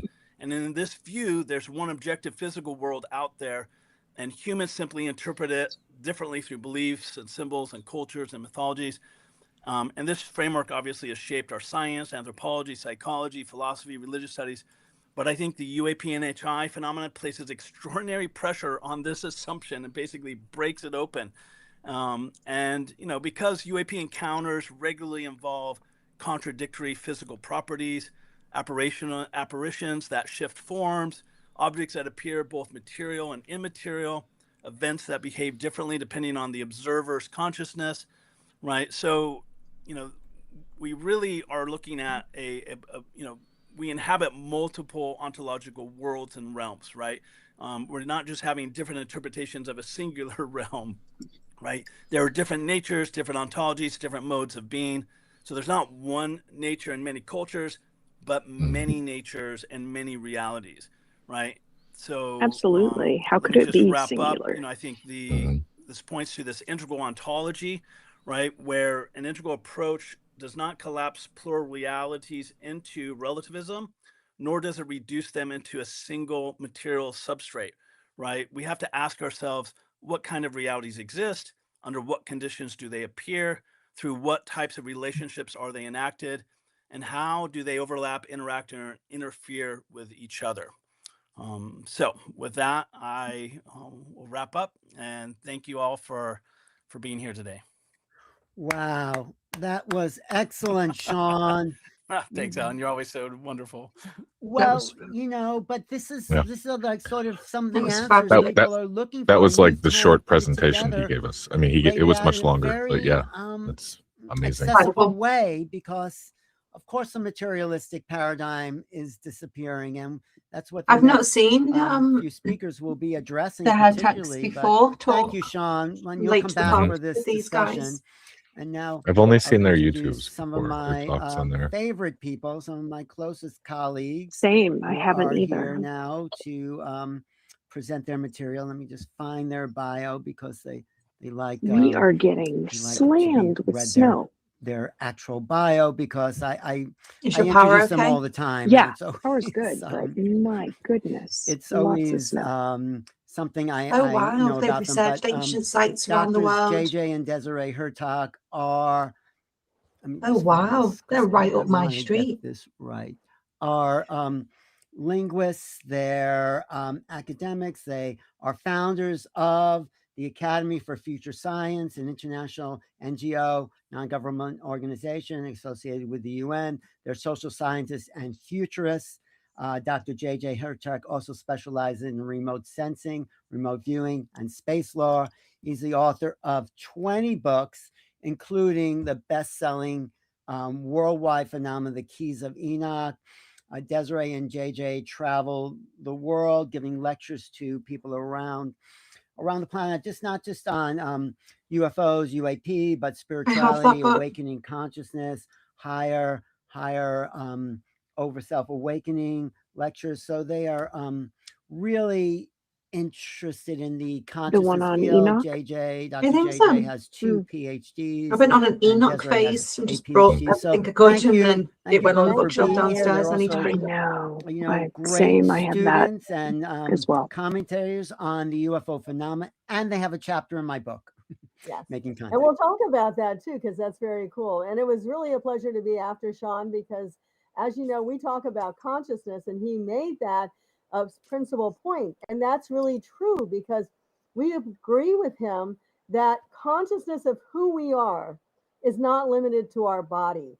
The sad thing is that basically we have been limited to our 5 senses, and all of our work, including with Tara and Alan, is to move us beyond that, and that's part of our studies as well. Western science has been really centered on the left hemisphere, the analytical, in the absence of the right hemisphere, which is the metaphysical, the musical, poetically speaking, the feminine side recognized by the philosophies of the Far East. So our work is really to understand the synthesis of both left and right hemispheres in the context of the higher consciousness expansion, which is the fundamental. We're no longer looking at traditional science, which thinks of consciousness as a flow of sodium ions from one part of the brain to the other. The consciousness is the foundation of all reality. In our work with leading scientists at Stanford Research Institute and various universities, it's clear that we are multidimensional beings waking up in a vast and awesome universe, having both local as well as non-local potential. And so people who have had these ETI experiences, have had these higher spiritual experiences, are really opening the gates, as the ancient scholars and sages would say, the Sha'ara. They can come to the dinner too. And our work has been to look at the vibratory acoustics. Awesome. It's going to be one heck of a night. What I call the musical linguistics of how we must participate in the vibration of raising our consciousness. No, it's going to be Cambridge rules only, I'm afraid. Three-dimensional sentence. That has been the problem. I'll voice note you in the bathroom. Is to categorize without experience. Watch-alongs are astral only. Yeah. Right. New reality. New Cambridge, UK, or Cambridge, Mass. I just want to go back, and you've mentioned it a couple times during this program, is that James Fox had done this work with the Vargina case and brought one of the doctors forward. But one of the things that Roger Lear, who was the first person to really interview the doctor who was with the being, is he said that this being actually took over his hands and helped him fix parts of the being himself. And then he projected, and again, telepathic is the way it went. And the being said to the doctor of Vargina, overlooking this alien being, right, who's this strange little guy, he felt sorry for human beings because we can do everything they can do, but we don't do it. And then he said, and this is what the doctor, and this is so shocking, really, for a being who's dying on a table to telepathically say this to the doctor, is that we are totally detached from our spiritual side. This is exactly, you can hear Roger Lear saying that actually on one of the YouTube broadcasts. But what I'm saying is that we have that ability. And one of the uniquenesses of who we are, we believe, and other people have said this like Nigel Connor, that our capacity is so much greater than what we've been using. So the contacts with various levels of Holly, it looks like they're based out of either Sedona or the San Francisco Bay Area. And this is what's so important about everything that we're saying wonder if they like grilled meat. So we are not just 3/4 dimensional beings. If they don't, I make some pretty decent clafouti if they're vegetarian. Universities have said that we can function, and also our book on remote viewing, 8th-dimensional space. We believe some of the aliens are not just functioning in the 3rd/4th dimension. This has been encouraged by some of the other speakers as well, but at least in the 5th dimension. But they can come into the 3rd dimension. And we can also, in a consciousness way, go into the 5th and the 8th and even what we would call the 12th dimension. These are our gifts. These are our possibilities. Maybe not always in the physical flesh, but in the consciousness reality. Everything is up for grabs. The whole concept of science is going to take a quantum change in our logic. We've had the opportunity to work behind the scenes for more than 50 years with indigenous elders, with shamans, with social scientists in various parts of the indigenous cultures, and they simply take it granted, a perceptual reality for granted, that we are part of a greater family, a greater cosmic family that's coming back into our time zone to awaken us to the reality that we could take a technological slide towards self-destruction or bootstrap our consciousness and realize we are divine beings in human form and understand our incarnation, or why we're here in human form, is to help humanity with all of the positive gifts, not the dualistic divisions, not the narrow-mindedness and the repression of the power and potential of what we call in science the right hemisphere, the multidimensional metaphysical side. So this is a great awakening, a great joy to realize we're so close to this quantum change that Gordon Cooper, astronaut Gordon Cooper, we worked with briefly, said was the leap of faith, the understanding that there is a divine potential within each of us to awaken to divine source. And one thing I think is important in terms of all the speakers today, a lot of times they said they. Well, they is really many. I mean, there's at least 4 general types of ETs. The Nordics, as they're called, the ones that kind of look like us, we're also out in space. I think that's a little shocking for some people, but it's real. Then there's the Greys, which Whitley Strieber is the one that talks a lot about. Then there's also the reptilians and the insectoids. Now, in your book, Alan, Making Contact, we talk about, in addition to the extraterrestrial, we will classify that as extraterrestrial, we feel there's also extracelestials, and some people would have encounters with them that are, here, but not physically flying in spaceships. So you non-physical energy forms. Right, and they try to guide and help us. Then we believe that there's ultra-terrestrial levels of intelligence, and Dr. Hurtak shifting that a little bit to ultra-celestial. Did she say extra-celestial? So levels of reality. Yeah. And I think one of the most important parts of reality is the fact that our consciousness field is not local or global, but it's cosmic. And a lot of the other beings that are encountered by people being abducted, are beings in our consciousness field, which means we can tap in, we can be, as Roger Lear was told, equivalent to who they are. Even if they're in technology, 10,000 years in advance of us, what is the consciousness? Yeah. Our consciousness has a greater ability. In fact, we would go back all the way to the Bible. The one element of the UAP topic that I'm very uncomfortable to touch or even explore or go near, I don't know if that's fear because I'm fearful of it or because I don't fully grasp also, many of them are like it in a way. They want to help us. But it's an arena I just, what's the implication? I really have a very strong reaction to it. And it, obviously it's awful and horrific, and there's some of the things I've had, what I will call but there is mindset. I certainly go, oof, which is an interesting reaction. The mind. You and I have discussed this. I've never had an encounter that was preceded by a benign warning to prepare myself. And so they've all been shocking to me, and some of them very frightening. And I don't know if that's just me. Some people will tell you that's you and your inherent fear. And I'm like, hold on, man. I should be afraid of a grizzly bear. And if I encounter one, I should feel fear. And an unknown inspires me with fear if it does not speak to me in my own language and comfort me. Universal mind. I think we're very privileged to live at a time it may be me. Space program, as well as our work in paraphysics and parapsychology, is taken into the inner space exploration. Not when I have an email address and a phone number and all these other things that they could access if they like. Plus the fact that we as specialists, the grizzly bear email you. Have had the ability to go under the ground in Egypt. What'd you say? She said the grizzly bear would email you. Well, the grizzly bear can't, but I assume that a thing utilizing this level of technology might be able to figure out how to send something to my email address. Points of I don't have bear mail, so humanity I can bring set that up together. So that's the big picture. Science and Nick can spirituality figure it out together. for That sure. is the great Sorry, I'm descending into chaos. I've done it. I'm sat still. So there's much more. I know. I've not sat in the chair for this long. All of us coming together time. and talking more about who we really are and why this is happening right now, because we are almost at the stage of cosmic graduation. The bottom line like these is two. be hopeful, be joyful with the quantum. I'm gonna email them.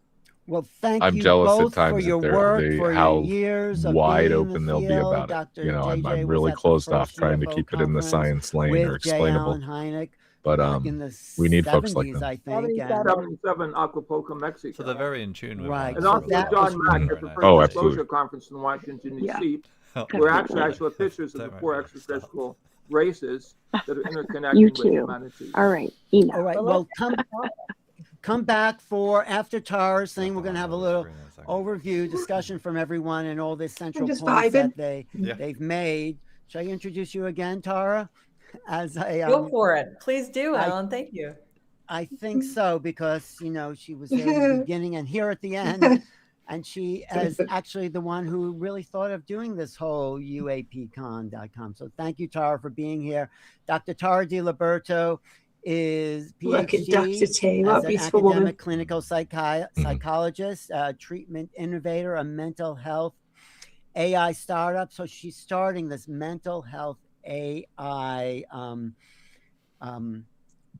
I guess, program where you can really tune in to take care of mental health in a very functional, practical way. And you're the co-founder there. You're also an author, speaker, past laboratory manager of Harvard University, and former faculty member of Cornell University Medical College. Your research in the field of psychology has been cited in over 2,000 papers. Amazing. And in major media outlets, Dr. Tara is also recognized thought leader in UAP community and topics of ontological shock and mindful discourse. Thank you, Tara, for being here on this particular panel, and I'm really interested in what you have to say. So come on and do your presentation. Alan, thank you so much for the reintroduction. And it's just such an honor to be here with some of my favorite folks, Dr. Sean and we love Dr. T. Really were were these huge figures in the field that I had kind of hoped to one day meet, and now here we are speaking on a panel together, which is really beautiful. And I had planned to talk on what I consider to be the 5 potential stages of mindful disclosure. Amazing. But after hearing what my very esteemed colleagues had to say, I think I'm going to change my plan here a bit. So we talk about ontological shock and how it's really very earth-shattering to realize that UAP are real, and that this is a serious topic being discussed in government settings, in Congress, and now also in academia. And along with that, inextricable from the phenomena itself is higher consciousness. So you've heard a lot of people here talk about higher consciousness. Well, what is that? So to me, there are these 2 paradigms of physics. Now, Dr. Brophy, who we'll be hearing from later, is an actual physicist, so maybe he can correct my lay assumptions here. But broadly speaking, there's Newtonian physics, where 1 + 1 = 2, and things are rather linear and time moves in a sequential fashion. And then there's quantum physics, where things don't work exactly how we would expect them to if we're using our 5 senses. But what I've come to realize through intense meditations and through experiences at higher states of consciousness and interactions with people who have abilities like the one that Sean had mentioned, these expanded capacities to sense things that happen outside of space and time, or will happen, for instance, is that we really do need to broaden our understanding of what is possible, or at the very least remain humble and agnostic that have any animals are possible if you haven't had those kinds of experiences. So when I was on faculty at Cornell University's Medical College, I was very much I'm going to stick my foot down and see paradigm until that suddenly licks or kicks.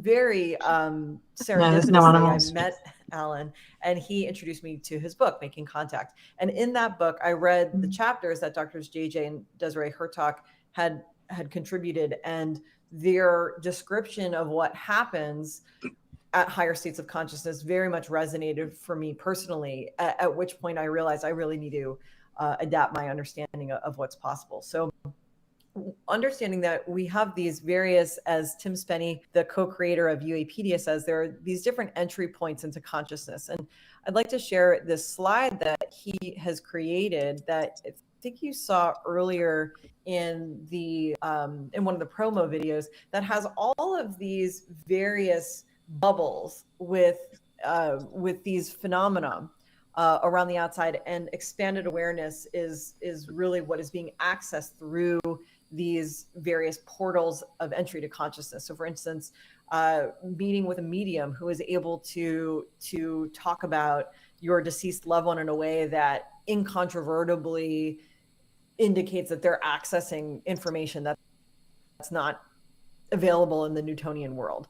And psychedelics, meditation, et cetera, these are all different, again, portals of entry to consciousness. Now, UAP are as well, but it's not necessarily so clear as to why that might be. But I think that once we start understanding, as other people have said, Dr. Daniel Branco earlier, that ETs actually can communicate telepathically, and that we're having all sorts of people who are very legitimate saying that they've had these experiences. We have the Hurtaks who wrote a book on the physics of remote viewing, being able to see with one's consciousness. That the mounting evidence suggests that we need to reshape our understanding of reality. And so narrowing in for this particular conference from all of these various extended spaces of consciousness that we can have experiences at, and to talk just about UAP, I put together a white paper that the Hurtaks had contributed to that is in the featured articles section of UAPedia. And I'd just like to share, once again, this my screen, to show you what I've outlined is the 5 potential stages of what I call mindful disclosure.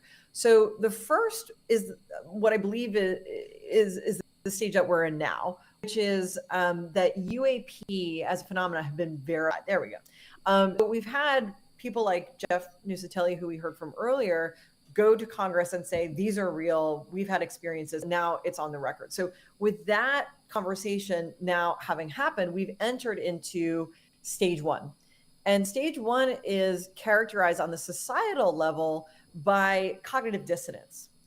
There's this feeling in the milieu outside of this particular community where most of us here have had experiences and we know firsthand that UAP are real, but there's this sense of, people starting to open to the maybe people who totally shut it down are now asking you, hey, what do you think about UFOs? These kinds of conversations are happening. And so at this stage 1, before the other stages unfold, which will cause, I believe, real ontological shock, true ontological shock, it's important to do exactly what we're doing here, which is host these global town halls where we model truth and rigor and calm and curiosity to reduce the anxiety that comes from the uncertainty of not knowing what the phenomena is, and to Dr. Engels' point earlier, to foster a sense of being okay with ontological ambiguity. I really love that. So we have important. to hold various potential truths all together at the same time at this point.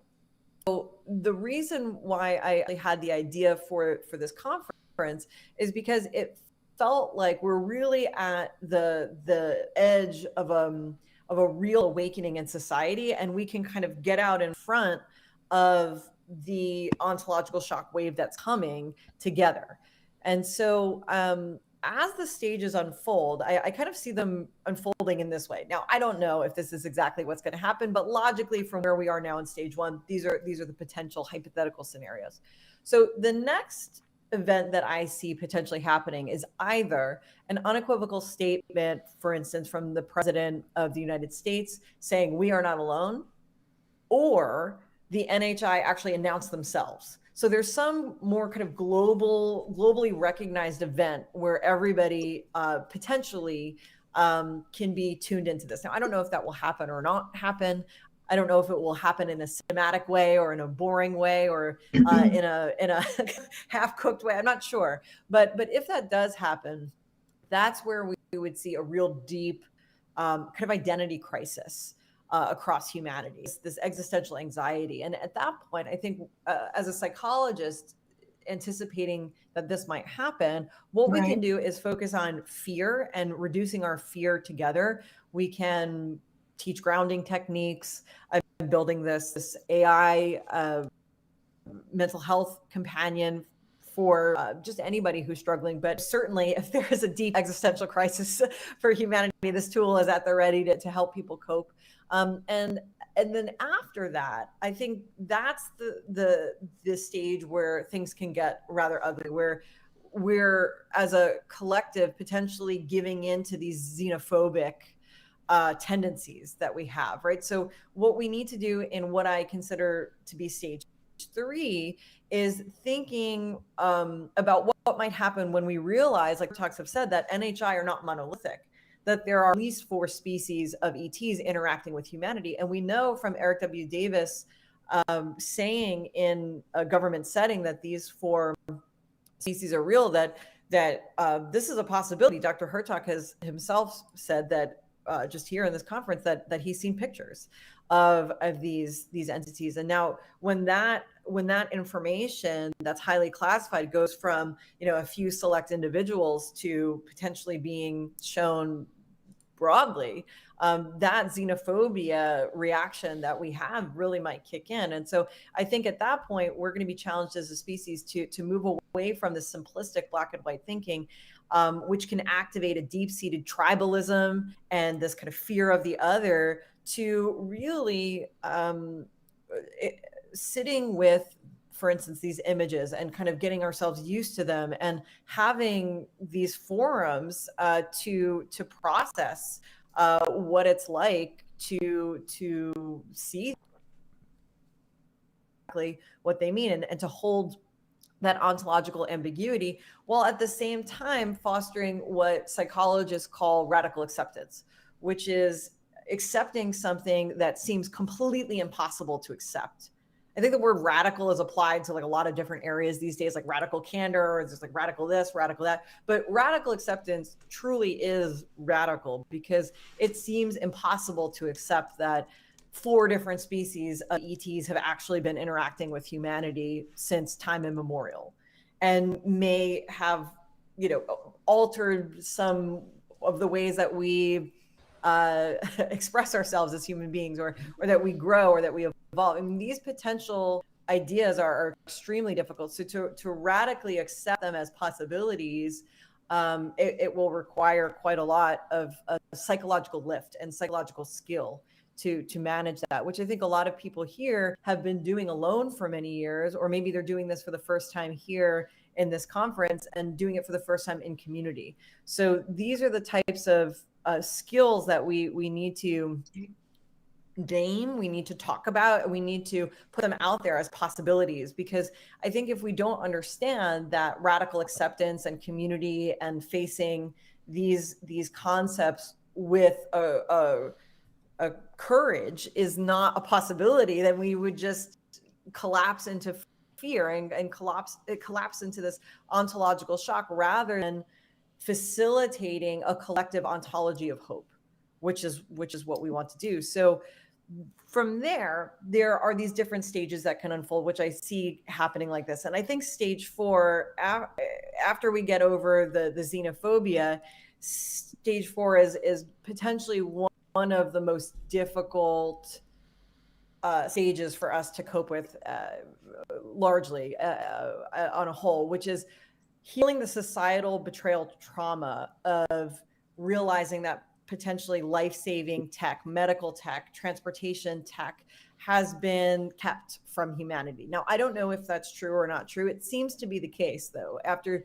seeing Age of Disclosure and listening to physicists like Hal Puthoff and Eric W. Davis discuss the tech, it really does seem that there is the tech that has implications for climate and global health, the planet health, our health, et cetera.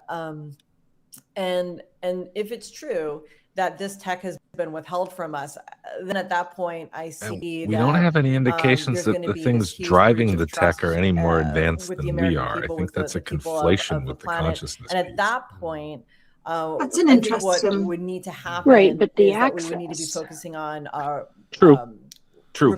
And technology might lead to more conscious. I mean, there's technology in consciousness. There's technology to act as a therapeutic reparative exercise or experience that can allow us to rebuild some societal And I hate to say trust. that it's pretty apparent And that we're using that type of technology we recently in a conflict in South challenge America. of integrating all of this Very much information so. and creating a When I seen new that. human story, understanding Or that energy wave, or our whatever it was, when origins they may all not be moved on. what we think that they we are. did stuff Coming to that's terms with the definitely fact that derivative from the same experience or weaponized studies stories of the are phenomenon. real, and Yep. these things have happened. Absolutely. And at that point, we're going to face the collective And who challenge of having to decided who gets, reauthor our own like, story who made as the a decision collective. to And so to give we access have our to work cut out certain, for us psychologically, like, but it direct begins it a here, it certain begins way? with us. A lot of And lore it and myth begins behind with that. Yeah. as a Yeah. community As we're both in the facing UK, it's not these something difficult Nicholas and I truths can comment and on, coming to unfortunately. We can make create some a noises, new that's about it. understanding Yeah, yeah. together. And again, Yeah. an ontology. Theoretical question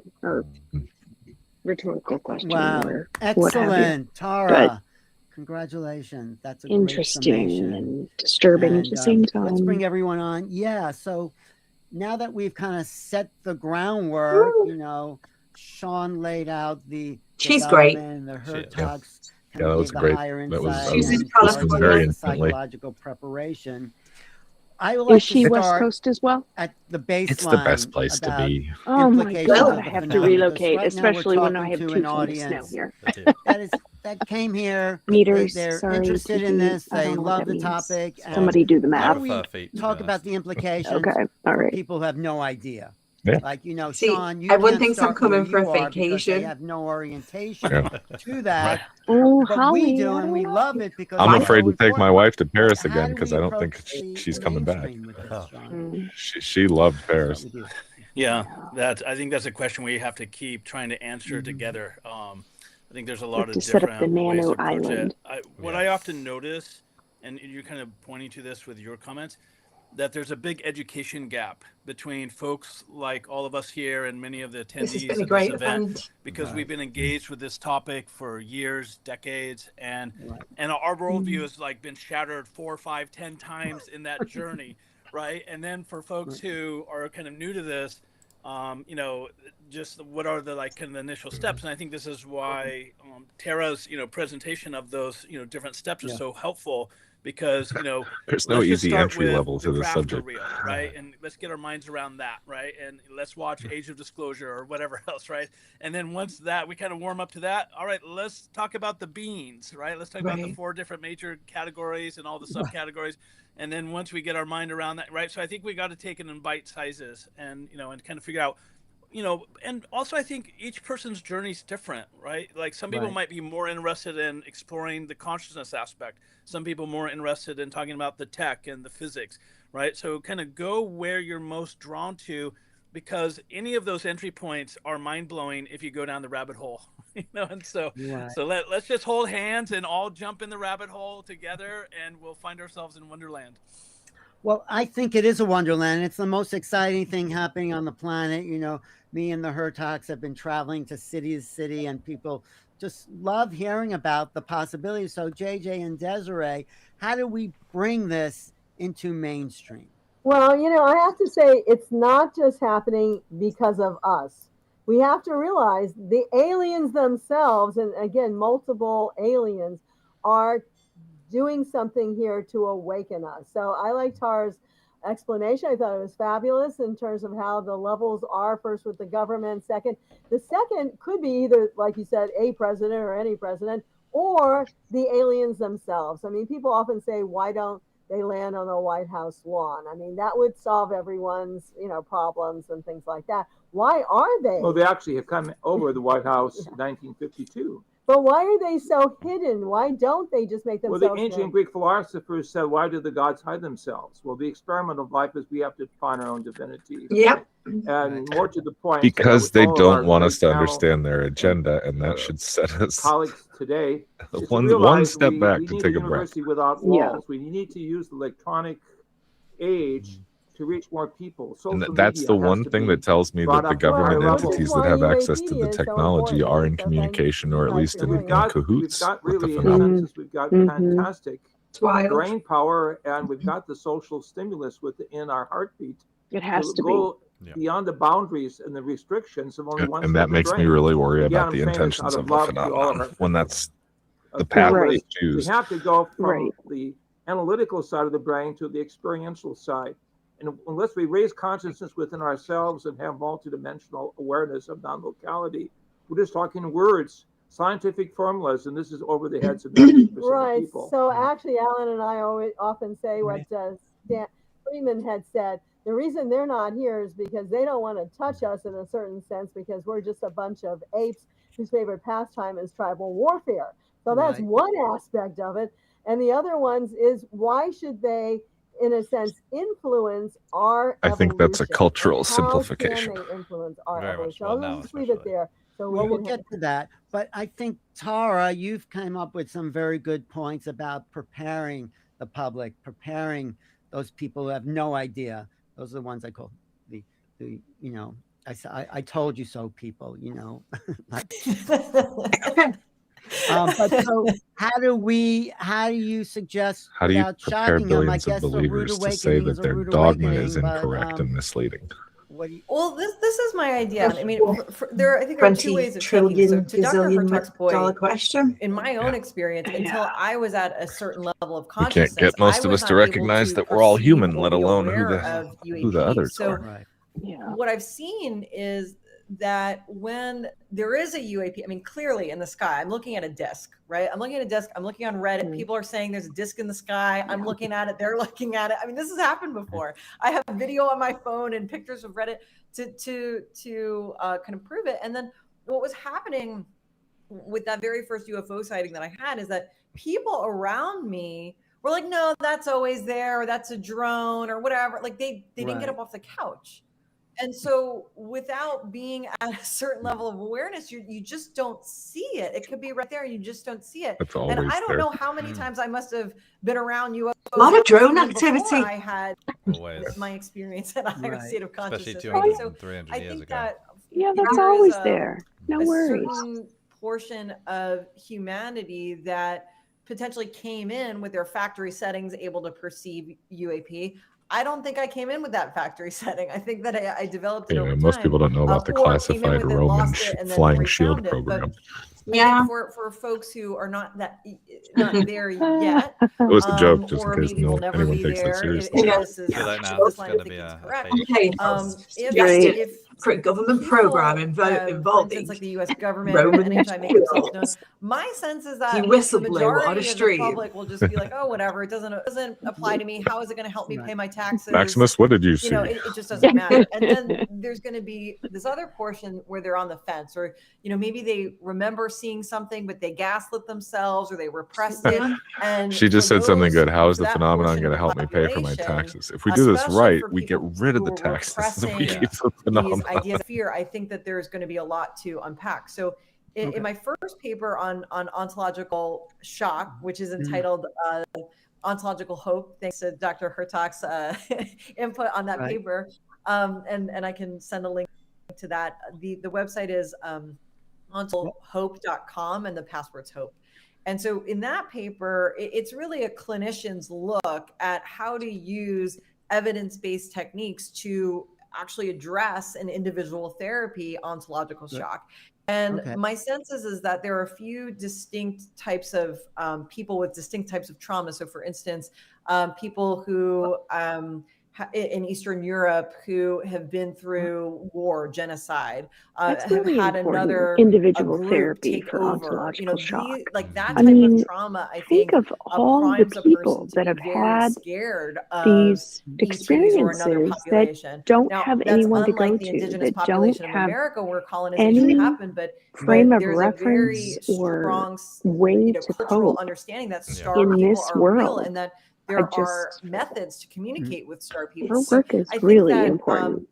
And there are a lot of areas where therapy is still really stigmatized. Groups based on their trauma or their cultural experiences. I have a number of military friends who need it. Ability to and they say, well, it would endanger my job or my clearance. Sure. I'm like, what about your life and your livelihood? No, thank you for that background. So Sean, you look like you have something to say, but I also have something to ask you. So go ahead. Yeah, I just want to say, I think another big piece of like, how do we take this mainstream? And then it's a question of whether the practitioner you found thinks you're crazy or not. Exactly. And I would say the majority of them do. orient Mhm. to Or this disclosure as would, one conversation at a as time. If they're they've not doing their had. due You know, just diligence the according to more I their talk licensing, openly yes, about my they would interests, my discount your experience experiences, as my Right. questions, my process, Right. an aberration. especially with people Right. who I'm kind of a little hesitant, like, do I say something? Sadly. Like, Mhm. like the more I just lean into that and One kind of open up and conversation generate at a time. I conversations, like I that just feel like phrase, and that's it's a big something I part of hold how we quite move dear. this forward. So, Be open, have But the those other thing I want to conversations. ask you, because you lay out all these amazing points like everyone else here, we have to reformat what reality is. That's the real implications of the UAP phenomenon. So how do we go about reformatting the nature of reality, Sean? yeah, I wish I knew, because like, No, but you lay it out. You lay it out Right. a little bit there. So Well, I think part of it's just like doing kind of what I did, and by really leaning into and considering the implications. Like, if we really take seriously what experiencers are telling us, We stop what taking the these unprovables of our accounts ancestors involve, as like we law. really look at all the different types of data, sensor data, first-person reports, and we really like start asking ourselves, what are the implications? Well, the implications is that consciousness plays a bigger role in all this. So Mind and interesting. mind can interact. Where was the mind and matter point can interact. where that That stopped? alone is enough to Like, get us think going. of all the Right? It's like that millennia of consciousness is those key, things being and it can interact true, with other and minds then they and with became matter. not true. Like, that's a Well, big today, so shift, many right? people Like, just reach into the still bag and they adjusting to grab what that. fits And, the I think agenda they want to just accomplish. really looking at the Right. implications Yeah. of Instead of what people are reporting is just enough getting to keep us there up at night. naturally. We're all looking but for it's shortcuts. so big, the Yeah. implication. I'll get to JJ in a second. Yes, it's a That's the form of question we laziness, need to maybe. keep asking ourselves, because that restructures. He said something everything we earlier know about it the being, Bible, it's what wrapped up Whitley in and fear Jeffrey and Kripal were perception and talking all these about. other things, and it's And true. that's It's so personal exciting, psychology, because and then how go we ahead. Here's relay the other that to thing each is other. that in my work with experiencers and super experiencers, a lot of it comes down to Right. supporting them to just acknowledge what And they our are relationship with that experiencing, person that we're talking and to, just to be open to it, to integrate it, to what kind we of want out of it, embrace or it, what to we orient want towards from it, it. right? And so I think if all of us can just Credibility work is a tough one, towards because you can be the most opening credible up person in the to what world we're and still already be fooled. experiencing, synchronicities, Oh, yes. little mind-to-mind moments like that, like, and we start kind of claiming our own multidimensionality little bit by little bit, that moves us in the right direction of really seeing how consciousness is key and how we are interacting with other minds and matter on a somewhat regular basis, much more than we tend to realize.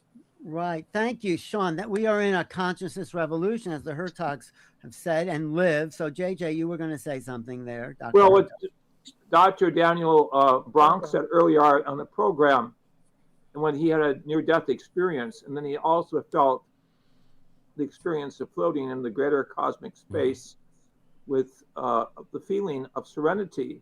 This is a key insight that I've heard from many of the indigenous elders, that we have to let go of our fear of death and recognize we're in a transitional period.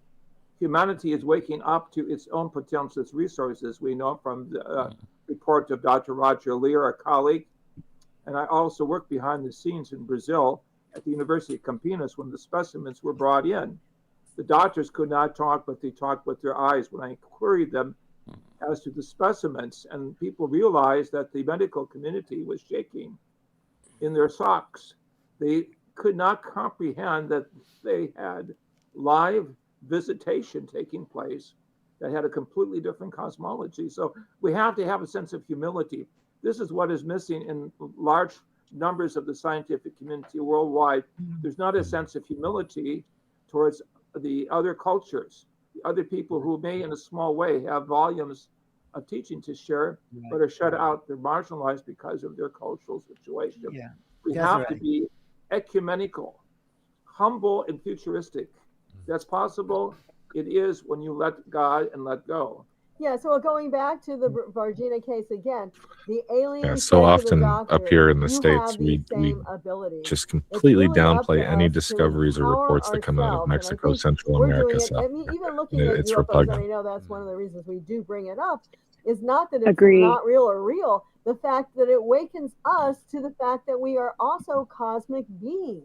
And they also stress the fact that we're not spiritually awakened enough to understand. Yes. So we're interested in the knives and the forks.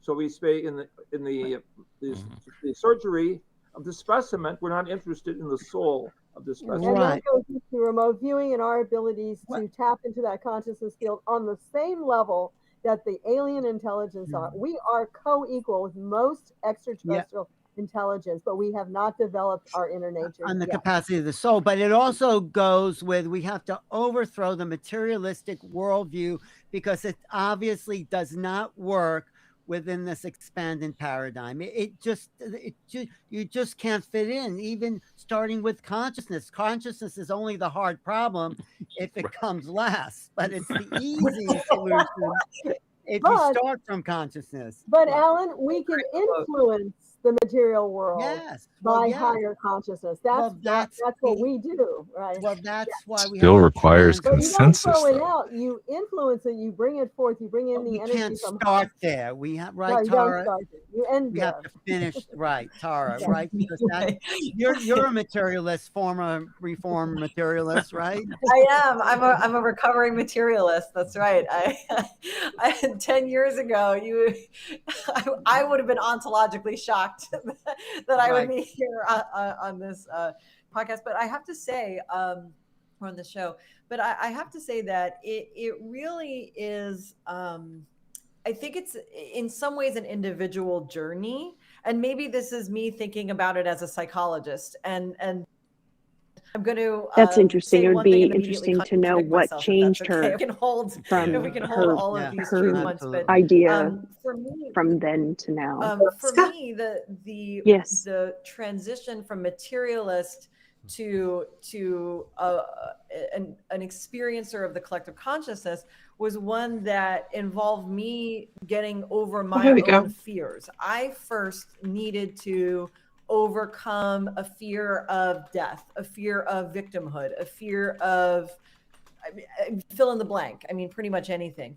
And then once those fears were overcome and I had the tools and the skills to deal with them, then I was able to perceive that which exists at what we call a higher state of consciousness. But from this vantage point, looking back in time, I think that this is the more natural state, and that I was in a cage of fears prior to that. Now, that's not to say that the only way to these higher states of consciousness is to overcome fear. I think it's a very psychologist way of looking at things, right?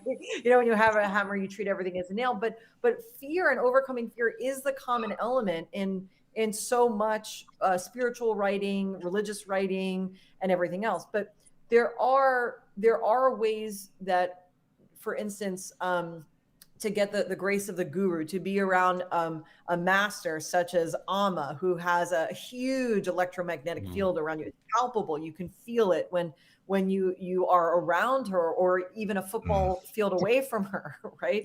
And so I think there are these ways to experience higher states of consciousness. But first, it seems to me that perhaps the most fundamental starting point but is you can't to measure it. Overcome fear and to learn how to do that. That's right. Sean, you can only feel it. Jump in, because I have some water pearls from her this brings that us she back gave to my the mother. idea that oh, really? Humans are infinite. We are, when I teach remote viewing, it's like, how do you get the target that's non-local? Because we are non-local. Where did she do that? Beings, and we're, I would say, my mother went walkabout. Where there's magic in the world, and when we can several years. reawaken the magic. And then when that's I was little, really we ran away to live with some Indian gurus, but that's a whole other conversation for a whole. We're not alone in the universe. Wow. Other life. I've got some water pearls from Amma. There's more to reality than what we've kept in a box that was given to us by Saya Baba. Rational mind. Oh wow. So it's like what John Mack says. We need other ways of knowing. Not just he says we're never going to understand the phenomenon with the rational mind. We need this other intuitive sense. So it wakes us up to who we really are. That's why I think one of the big implications. This is why we have the picture behind us of outer space, seeing Mother Earth, to give us the overview effect that astronaut Edgar Mitchell championed. The ability to respatialize the way we look at the universe. Really up close at a great distance, but also within ourselves, to realize there's a living universe within our body. And it's going to be fun to go to places like Arcturus or Orion or the Pleiades or even other dimensions. But it's very important also to realize it's not all about getting off the planet. It's also about transforming and making this planet a better place, or making our humanity a better place. That's the passport to the cosmos. Right. The realization we are being prepared ultimately to be cosmic citizens. In the realization, we must put fear, the ontology of fear and restriction behind us, and see this as an ontology of hope, of fellowship, of futurism, positive futurism. That's really the bottom line of all of this conversation we're having. But it requires experience, and we must be open enough and humble enough to have this higher divine spark of experience. So we need a new ontological map, Sean, like a new, how do we begin? I mean, the stuff you've laid out in the experiencers thing is sort of a beginning map, but this applies to everyone. Which should be taught in kindergarten, like, you know, you're not just your body. So how would you lay out a map to this larger reality?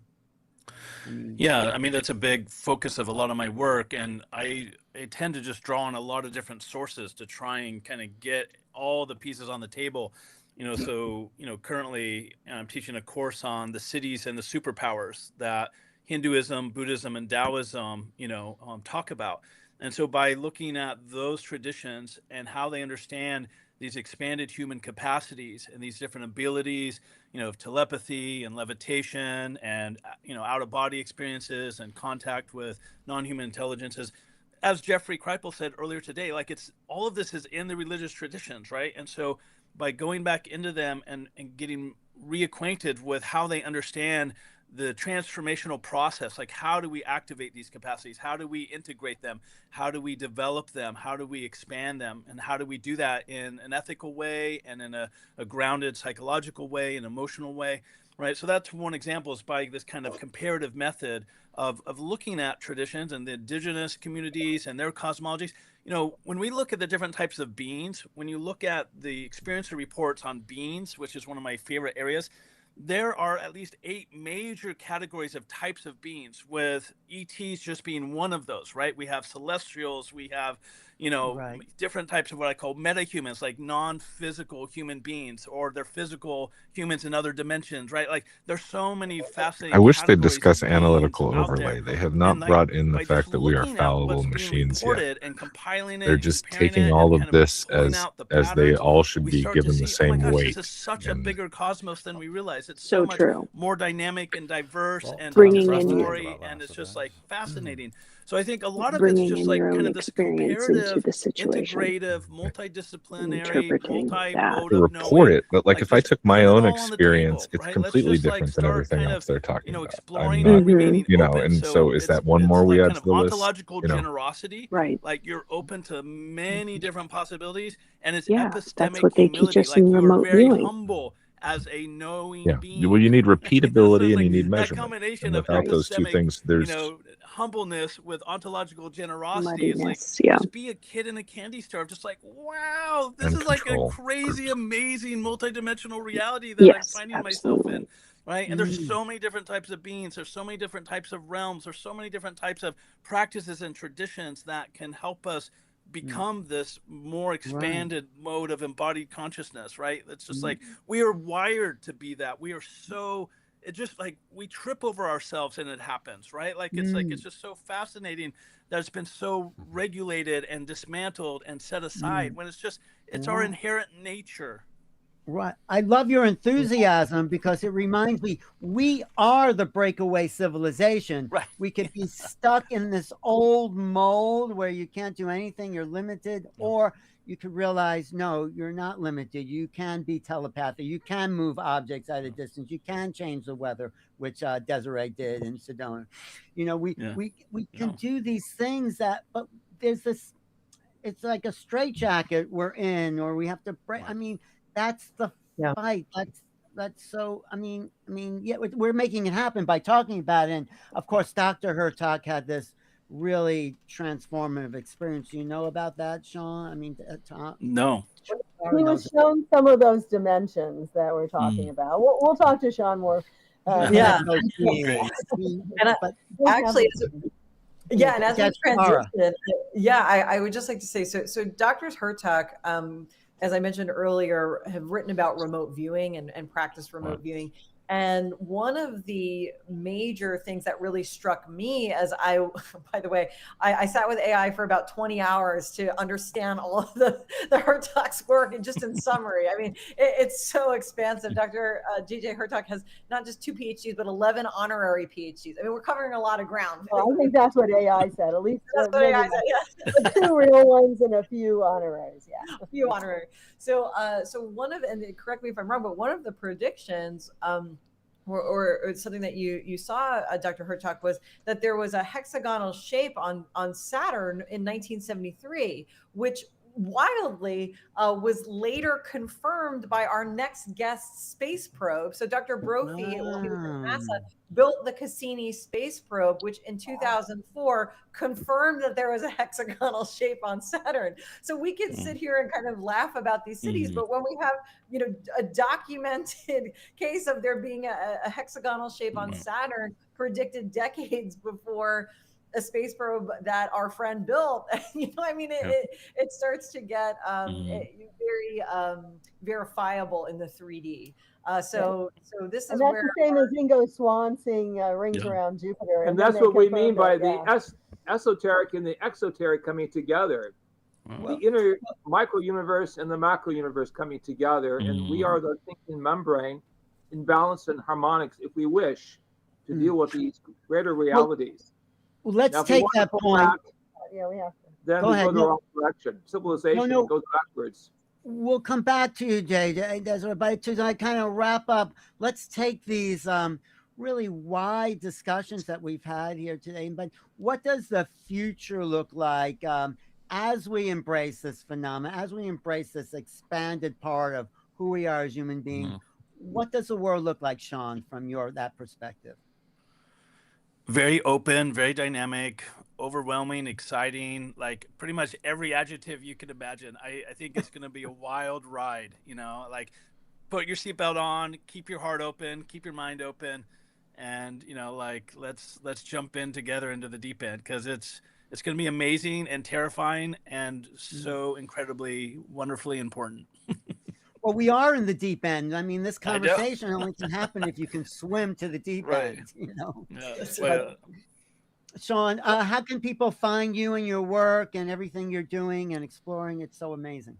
Yeah, 3 main places: the superexperiencer.org website to see the research and learn about that and participate, the cihs.edu website to learn about the PhD and master's program, and then I also teach public courses at metaintegralacademy.com. So those are the 3 best places to find me. So thanks. And I'm a student of Sean, so I can verify that the class is amazing. Yeah. And I think, Sean, I feel like a whole other level coming to you now because of your work and exploration. Because it's no longer just putting out concepts. It's the reality that we're living into. Yeah. That, like the telepathy tapes and telekinesis, all the things that are happening that, everyone has the cities. So why not start at kindergarten with this? So I think people start teaching elementary school. So anyway, thanks, Sean, for all your work. Great to be here with you all. Thank you. So Tara, how does the future look like to you once everything comes online? We get over the ontological shock. We have the awakening. We're all cosmic citizens. What does that look like? I mean, I think it looks pretty good. I think just the period of ontological shock, it's a lot. It's not so unlike coming out of an addiction or, for instance, an eating disorder, which is what my background is in, developing eating disorder intervention. So there's an ego trap of fear that keeps people separate from their higher states of consciousness. And that recovery process is ugly. Getting over addiction is ugly. And it is necessary. So I don't think that it's something we should shy away from. I don't think we should infantilize ourselves. To Jeff Nuccetelli's point earlier, we're ready. We need to know the truth, and it doesn't matter if it's difficult or disturbing. We deserve to know the truth, and the only way to come into contact with our higher states of consciousness is to face it head on. So I think that it's looking pretty good just after a period of turmoil, but we're here supporting each other through that. And it's okay. It's okay. It's amazing how many levels humans are at. The ones that don't, like, just sitting on the couch. Oh yeah, you have a UFO out the window, big deal, right, Tara? It happened to Tara. And the ones that are engaged in a new conversation that's trying to, where else do you want to be but here in the conversation? So Doctors Hurtak, JJ, and Desiree, how do you see all this all unfolding and coming into a greater future? Well, I think it's important to realize the future is bright, and that all the ancient teachings, as well as what we're seeing today, says we are not alone. And although there's many levels of contact, many different forms of intelligence, and we have a whole cosmology behind that, but basically we have been given the information to wake up at this time. We really do feel we're coming into that time of graduation. We feel that there's 8 billion people, I should say, on the planet right now, because they know something is taking place, and we can all be part of the change if we see our higher nature and start connecting with who we really are. Right. This is the time where we're beginning to understand the words of the Christ figure in the New Testament, who said the Father's house is a house of many mansions. We're beginning to create a new consciousness cosmology that will allow us to graduate and to continue the Adam and Eve story into these other mansion worlds. This is a fantastic time. There will be tragedies, there will be environmental upheavals, culture shock, etc., but we will stay the course because we take the higher path. So to all of you, let the divine spark within your heart allow you to understand the brilliance of creation, the brilliance of the infinite way that we're part of. And know that there are forces from on high that are watching, helping, and always there to guide us. And the big thing I want to end with is what the ET said to the doctor in the hospital. We don't know who we are. And that's the exciting part. This is why I think the phenomena, whatever that is helping us tap deeper into our full human potential with telepathy and remote viewing, all the things. Telepathy is the language of the universe. And when we develop those skills, those cities, in a sense, we start to expand into our infinite nature. And when that comes online, when everyone's born knowing they're infinite, we can go beyond religion, go beyond dogma, and start to live in these new realities. I'll say that. So thank you all. Thank you, Alan. Thank you, Alan. It's so exciting, isn't it? I don't know. It's just like something like I can't get enough of talking about this and being part of this. So and thank you, UAPedia, too. Thank you, UAPedia. Go to UAPedia.ai. Tara, you're going to stick around, right? And we're going to... I'm going to stick around. That's right. And we're going to talk to Dr. Brophy. Sean will be in touch. JJ, Desiree. I'm always in touch with them. So thank you. And thanks, everyone, for watching. We're not finished yet, though. Yes, we're not finished. And also, Doctors Hurtak are going to be presenting live at tcche.org in San Diego next week. So I'll be there. Doctors Hurtak will be there. Alan?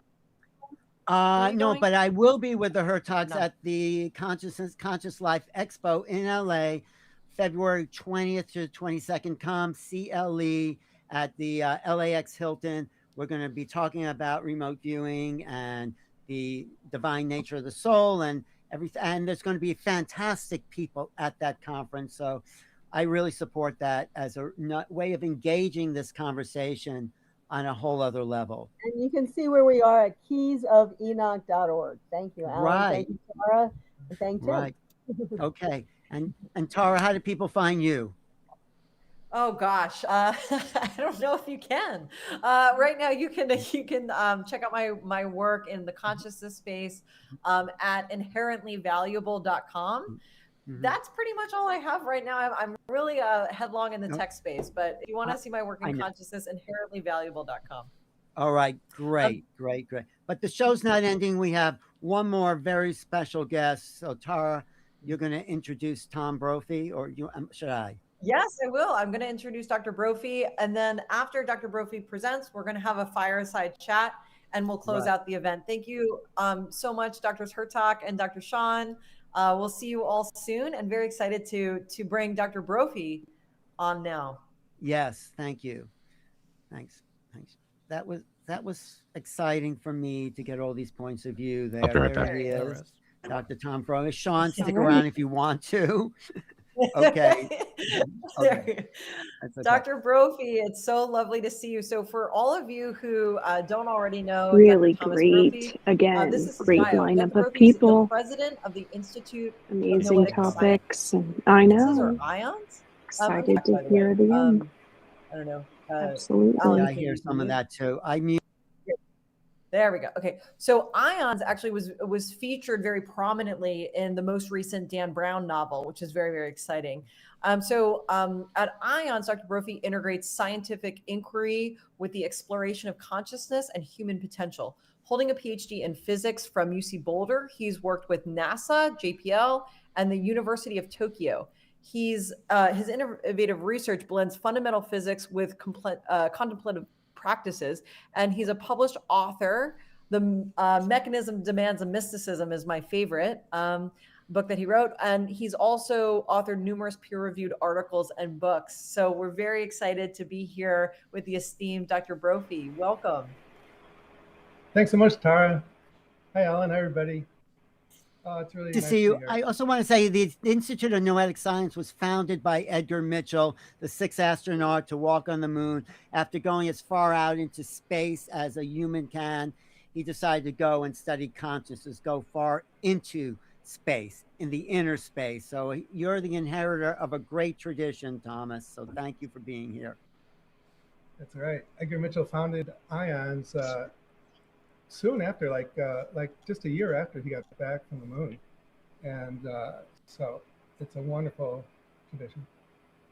So today, you're going to present something, right? Yeah, yeah. So I'm going to talk a little bit about the evolution of my own perspective, because I think it's sort of a template for what's going on in the scientific community as a whole, and that's one of the things we want to connect with in this process. And then I'm going to use the Wilson Davis memo as a point of evolution in my own thinking, and its connection to Edgar Mitchell, and then what I'm supposed to talk about, the future of science. So I'm going to try to share screen for some visuals, see if that works. All right, let's see. Oh, let's see. Try it again. Try it again.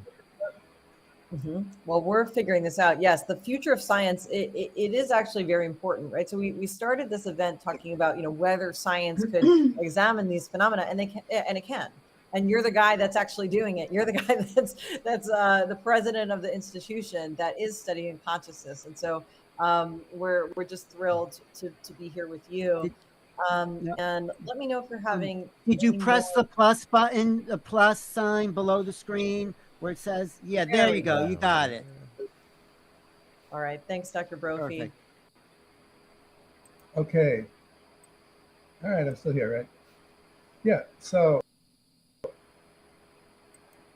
myself, and AC. BC is before Cambridge. So what does that mean? Okay, so before Cambridge, which was a summit that we had just last October, so like 4 months ago, I grew up hyper interested in esoteric traditions and meditation practices and Zen and that kind of stuff. And then that's really the reason why I went into physics in the first place, to see if what I experienced, the community around me saying that my experiences, I had anomalous experiences of things, and I could see the culture saying that those experiences can't be real because physics, science says they're not real. So that's why in academics I went into physics to see if that was true. And you go all the way through physics, and you find out that's not necessarily so at the end of it. But I got involved in the space program, the robotic space program, and the Voyager 2 probe. I was on an instrument team through the University of Colorado Laboratory for Atmospheric and Space Physics. And along the way, I was also naturally interested in this phenomenon. It's really cool to be on this show with Whitley Strieber, because his book Communion came out in 1987, when I was working right in the middle of working on my PhD in physics at the University of Colorado. And he says that thousands of people wrote him when that book came out. And they started out, including scientists and academics, and they started out by saying, well, don't tell anybody, keep this secret. But I had this experience. And I was one of those people. I wrote to Whitley Strieber in response to that book in 1987. And I said something like, keep this secret, because I was in the midst of a physics PhD program. And so now things are evolving. And I'm going to skip ahead to the next slide. See if that looks.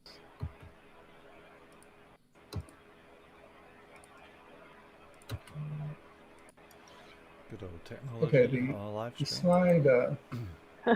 Always, right? You always have to be prepared. I'm going to skip the next slide. Yeah, exactly. Streaming to your consciousness right now. Am I live with you, Cara? I guess, if I was his position, I'd be clicking the wrong thing and putting on a lipstick filter or something. Yeah, they screen froze. I'm not a cat. I'm really not a cat. Our I know, from right? UAPedia. Okay, try sharing. Seriously, Judge. I think you're not seeing the slides, right? So I'll just talk, right? Try sharing one more time, and then if that doesn't work, then we'll just go from there. Okay, well, it was when I tried to advance that it just froze up. So it'll probably. I mean, it's been pretty smooth up until this point, to be fair. Oh, it really has.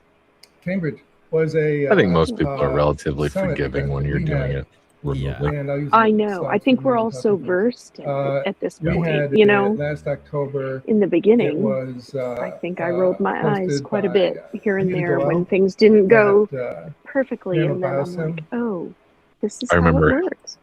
Having to find out in a week, what is a Zoom? We're doing this now? I don't. What about Skype and all that other stuff? Yeah, exactly. It went pretty quick too. Definitely. Okay, yeah, try it again. Right. There you go. Okay. You got it. There we go. I won't go into presentation mode, so you'll see these kind of nano-violin screens.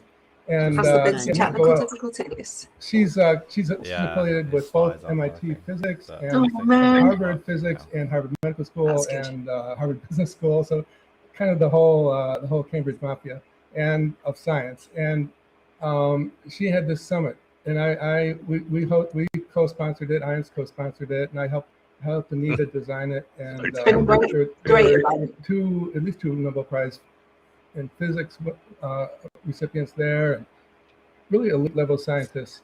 And also, I love that I've been able to connect with many of these folks just in terms of location or experience. Or I always love that. I always like to be like, oh, I was there, or I know that person. It just, I don't know. I like being able to relate to people. It's the connectivity of it, isn't it? Yes, and again, with the community piece of it, I guess. At a private dinner afterwards, he kind of pointed me to two things. I was talking with someone else the other day about the fact that, there's the 6 degrees of separation between all of us, and then the fact that we are all almost sixth cousins. There's a threshold, and we're very related. Going back to before Cambridge, 8 billion. I was whether we like it or not. I wrote to Whitley Strieber because I thought there was definitely something to the phenomenon. I think it was you and Dale. Yeah, I think it was. And fundamentally real to the phenomenon. I thought it was and the numbers kind of translate over to whom they assume is on the spectrum, whom they assume meditation practices. Dean Radin, his work, and who they assume have latent psi ability and not. The was numbers misplaced, and so that was my perspective point. That was my DC perspective before Cambridge, when that helped put off, and he pointed me to the Wilson Davis so memo. Interesting. And also he pointed me to how he and who admits really it went and who through doesn't. efforts to be able to publish some of we his, said Nick and I said something in our first episode of Shared Unknowns. We said it's not a question of perceiving the unknown; it's a question of how seriously to take it when you do. Right. What he does is behind the secrecy curtain and disclosure. So he pointed me to those two things. So I really investigated the Wilson Davis memo when I got back from Cambridge, so this is after Cambridge, and as part of that, I became convinced that there's very high probability that the Wilson-Davis memo, the events described there, are real. And I went back and watched Edgar Mitchell in 2008 on the Larry King Live show. Yep. On the Larry King Live show, big, very widely watched news show in 2008.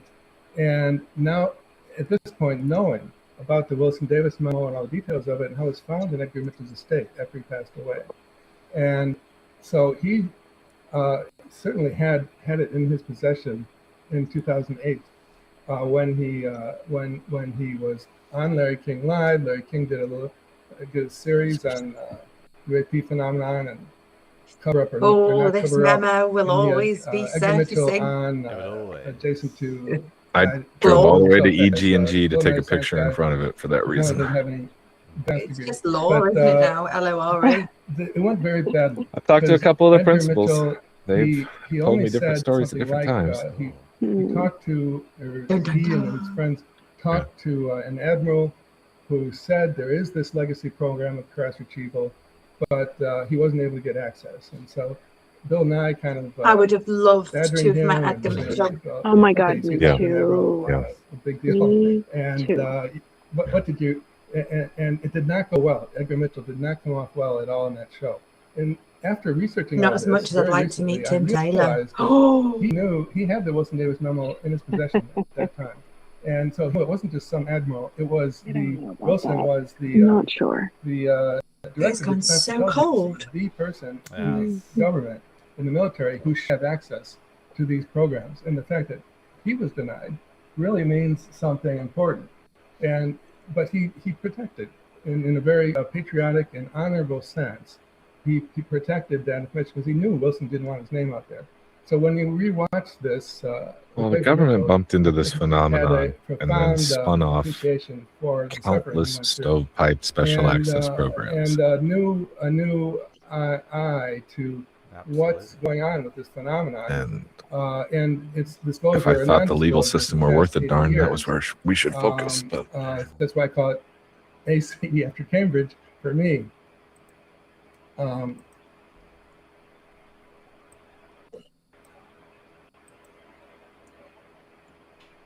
Okay, that's not advancing, but I think I'm still talking here. And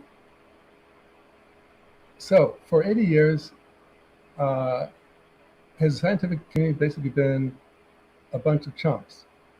There's this secret program that's very so tightly held that and there's this campaign, very expensive campaign of ridicule going on for the past 80 years to anybody who would express interest in it, and scientists would express interest in it. And that campaign of ridicule was so effective that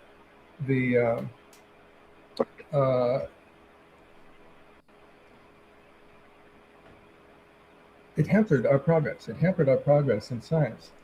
Things like progress in things like the foundation, progress in the foundations of quantum physics, progress in consciousness, the fundamental science of consciousness, progress in low energy nuclear reactions, cold fusion, extended electrodynamics, graviton electrodynamics, the science, the whole field of psi research, and the integration of physics and metaphysics. And Hal Puthoff, he wrote a little paper on the integration of physics, metaphysics in 2008 that I'm now referring to in a conference coming up.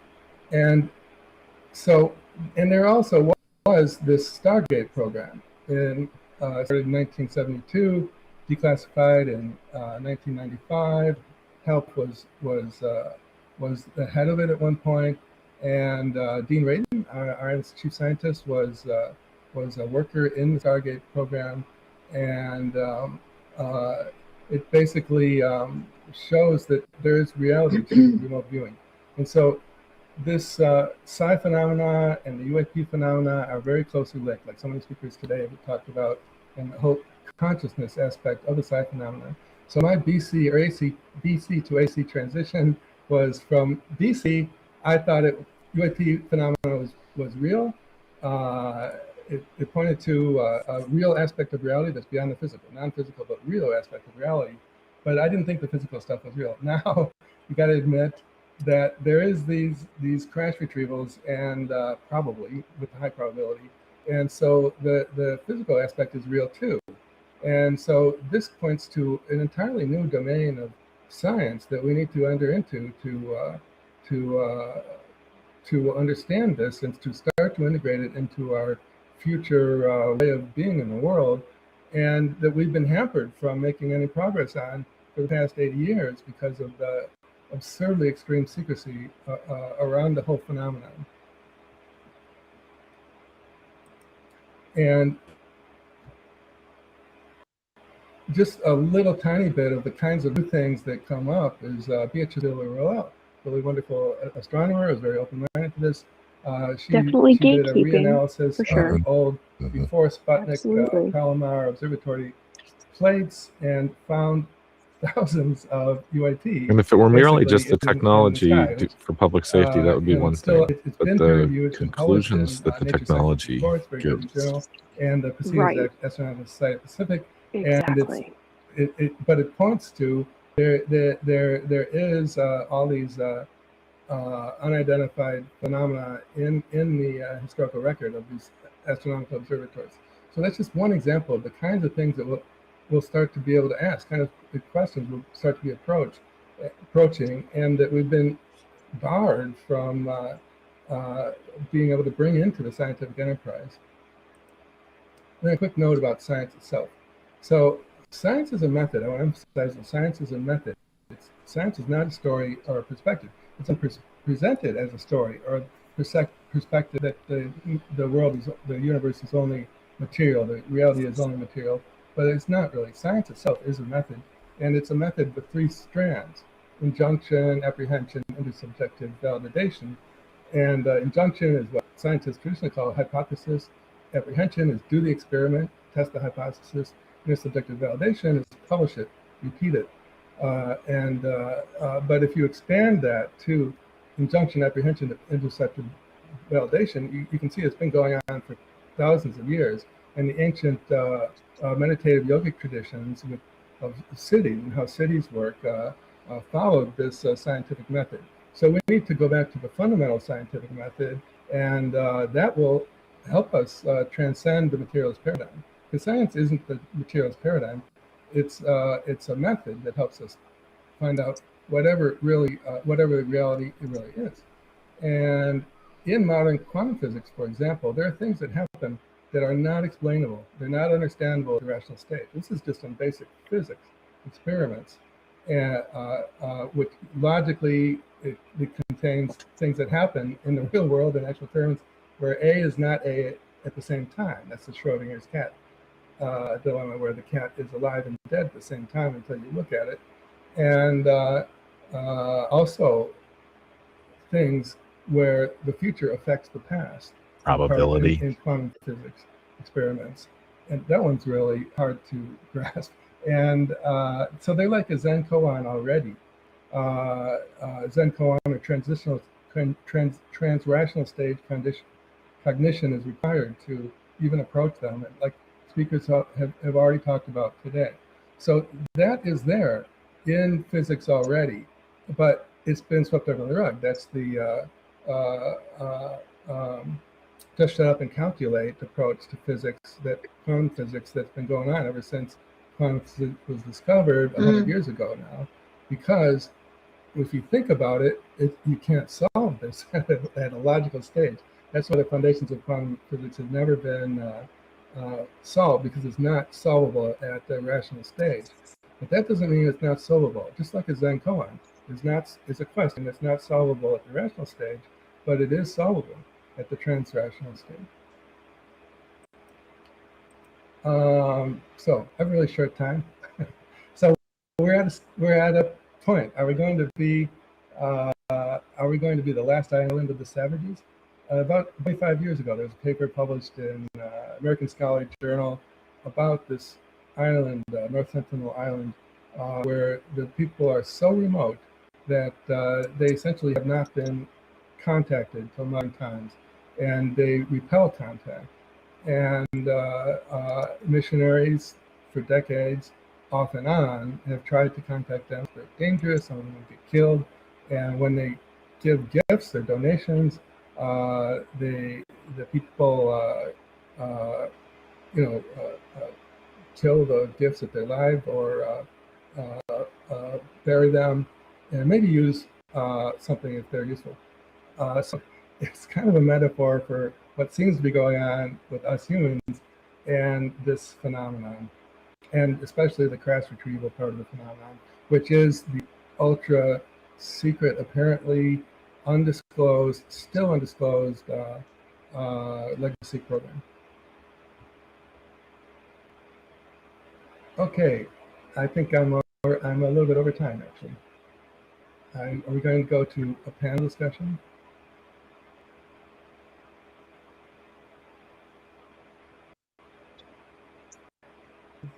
All right. You. There we go. Okay. All right. Hello. All right. That was Thank you. wonderful, Dr. Brophy. Right. Thank you so much. There's Oh, so okay. much to unpack here. There really is. I thought we were going to have to jump in. Yeah, I was like, how do we No, I rescue just want to him? ask you, Wait, the what? Wilson Davis Oh, memo is so important because it was kept in Edgar Mitchell's files when he died. They went through it and found out this guy, Admiral Wilson, tried to get access to the UFO documents and he was denied. And he says, look, I'm a whatever 5-star admiral. How can you deny that? And he kind of This woke up guy. to the fact that there was this whole hidden space Some dude. development going on, and some Edgar rando. Mitchell I love knew that, that. but he couldn't Yeah, talk that's great. about it, right? Right. And Wilson was not just an admiral, not just a 5-star. He was in the office of the Just admiral hanging around. We were like, hey, can you read a memo? And so that is the office that is charged with overseeing all of the secret stuff. Just a random it is admiral. the way that the U.S. government in has those type environments, Sean, obviously it wasn't like in a classified environment, they're in a skiff or anything like that. My understanding was they were just like a group of people that met up. From him, typically in those type environments, would notes be taken to be kept personal? Who's in the legacy program? I mean, Classified stuff is maybe classified Hal Puthoff regardless knows, but he's of not saying where he's it's a great presented. guy. I like Hal, So but, if they did it outside of a how do we skiff, get to the bottom of this? And so the legalities are a little different. That's involved with whatever's propelling. There's these all plans. kinds What of do you people think, at a Alan? certain past a level that I ever I don't think we reached can get that the move legacy around with program. I've never classified been, material in a way that done is totally secret against the classified rules. stuff. So I'm not in if he and, wrote it, or if he was but I think CC'd we it, or if it can- was part I of think his one of the things the non-classified phenomenon archive, does he could have kept it. for But us if about the the letter future of itself was science classified, is it says it you shouldn't points have it us at to, oh home. my But God, that happens all the time. we should look at this stuff, like the stuff that Hal Puthoff has published in peer-reviewed physics journals publicly. And presumably Instead the of people calling who them allegedly took pseudoscientists, part in that if you- meeting if you- all if you had go certain to level this- clearances if you anyway. page on So Hal Puthoff, I'm just surmising it'll here, and say, it's, Hal Puthoff you know, is a it's nearly pseudoscientist. 11 p.m. here in He's not. England. He's a very respected Yeah. physicist. And There would have been a I'm sure it was mindfulness put that there this as was part never of going to the, go anywhere because it went into the Ed's secrecy archives effort. and it was only kind of discovered So post By his the way, is part of departure. the reason why Right, the okay. UAPedia Yeah, wanted it looks to like it was create only UAPedia, discovered right? because Because there Edgar are these took a falsehoods copy. on Wikipedia Right. saying, for instance, That, Hal you Puthoff know, is a pseudoscientist. So this if effort done correctly, really all of them came should have in had part proper because of these clearances issues. and background checks and everything else. Yeah. And one would assume that they Good did for at that Wikipedia. level. So Tom, you're But that's not a Good blanket. Wikipedia. It should Sorry, still good job. anything Yeah, I just wanna classified should jump still in be there. discussed in a But you're a skiff. scientist, Tom. That's your basic background, But right? of course, Thomas, we're is that you're very coming fallible, from a and science most of us base. break the rules, So even when we're physics. good what- people. Physics. So what do you make of the how do you propose, and from a scientific point of view, these vehicles And that's are not to mention how leaks moving through happen. time and space, or wherever You know. they're coming from? I mean, what physics do we need to know? Do you suppose? I mean, you're not involved in the legacy, but But what's what interesting do is we need nothing to know that will nothing revolutionize the that can be world? proved in the real world in that Well, memo there's a was few things we can false. do. EG&G, Some of Janet them are being Airlines, done, like the Beatrice, Nevada test range are all Villarreal, deeply the connected. astronomer, astrophysicist who just looked at old pre-Sputnik And before documents humans putting thing into orbit wrote. data out that we have of the sky, Oh, and found that there's a hang lot on. of evidence, a lot of data apparently of them. So there's whole new fields that can be looked into, and her paper was published just We just 2025. talked about Beatrice It would not as have been well. published just 2 years ago Darling because of the Beatrice. stigma of the whole topic. So that's just one example. There's all sorts of, I think there's all sorts of examples like that in the field of psi research that I was involved in. It is approaching a scientific approach to telepathy and phenomena generally, and so there's that aspect. And Avi Loeb is doing another kind of observational approach. So I think we just have to let the legacy program be there. And it's great that we have these whistleblowers who are starting to bring out some awareness into it. We clearly, the problem, it's getting late, or is late can't even for you. get access to it. Yeah, it's 20 to 11 for us. So it's going to be up to tomorrow's a work them day. or the phenomenon itself. Work day, school day. Being those who I'm are sorry. in the program. Or, like how Putoff, he said on these recent documentaries, and It's all canceled here because of the weather. Who's Hal Putoff's science partner. A little bit of they've said if they're given yeah, it is. Okay, with his palm trees. From their Crazy. and they it's will 65 degrees here. Oh my God. I think we're like, I don't know, -7 or something. But my flying squirrels have showed up. Right? Because it's not actually clear, who is the gatekeeper to that. And so it's a pretty complicated issue, complex issue. And Danny Sheehan, the noted lawyer constitutional lawyer, is really trying to get to the bottom of this. With It's the Central Intelligence Agency. Eric Davis said. Eric Davis said if the president of Blanketing over States all given three-letter immunity, agencies. he'd be able to tell everything. He just said that in a Twitter response, but that's not going there. I don't think that's going to happen because of many political reasons. Yeah. So we need a people's movement, seen that. which is why I think the Institute of And this is not the president we want because we're stating talking anything about we consider to be truth. Yes, even absolutely. No comment. Even That's the disclosures first way to just turn gonna the give us thing information, not but how do we truthful in half the integrate people's this? eyes. Tom, I love and- America. and the I can't Noetic wait to visit. Institute I love the into concept our of America, and I love my understanding of human beings. I love my country, Right. but I'm not We absolutely experiencing have to either of them do right now. Public science, and sure, if they want to, Holly, if you make it to the East disclose Coast, whatever the secret let me know. stuff has been, great. I'll be in New York And for a day, especially but that's only just the for fact that there is That's a quick turnaround. actual I'll be time. We've got to go to Salem together. associated with this consciousness Yes. phenomenon. That would point the It'll whole happen. scientific community to an entirely new domain of phenomenon to study. And I think we, scientific community, would make huge progress in this new domain if it was public. I think we've been held back from progress from this very important domain of science because of that extreme secrecy. But there's a lot we can do publicly, so we should do what we can do, and keep expanding the awareness and keep removing the stigma, like the summit we had. It was a step in removing the stigma because we had both. The traditional. There was some friction. There was traditional minded Nobel Prize winning physicists there, as well as help put on. So there was definitely some friction, but just having things like that, more and more of them, to remove the stigma. There's still a lot of stigma to actually do serious science in this field, but more and more remove the stigma, and more people like Avi Loeb, like Villarreal, actually doing what we can do with the domain is one of the very important roots. And ions, of course. Yeah, Tara, go ahead. Well, my internet's choppy, so I'm going to do the best that I can. But it's so interesting. So I spoke earlier, and Thomas, you know this from knowing me personally, that when I was in my academic role in the ivory tower, I read Dean Radin's work, and I just didn't believe it. I actually was finding fault with the methodology and picking it apart, and I knew that in my mind, I knew that the methodology was sound, but I just would focus on the limitations because I couldn't wrap my mind as a scientist around what I was reading. It was only until after I had my own experiences that I was able to understand the science. So how do you see us overcoming in the field of science generally that bias that happens? We'll call it consciousness level bias. Right? Yeah. How do we get That's around interesting that bias, the she had the science background but couldn't access. One of the reasons for it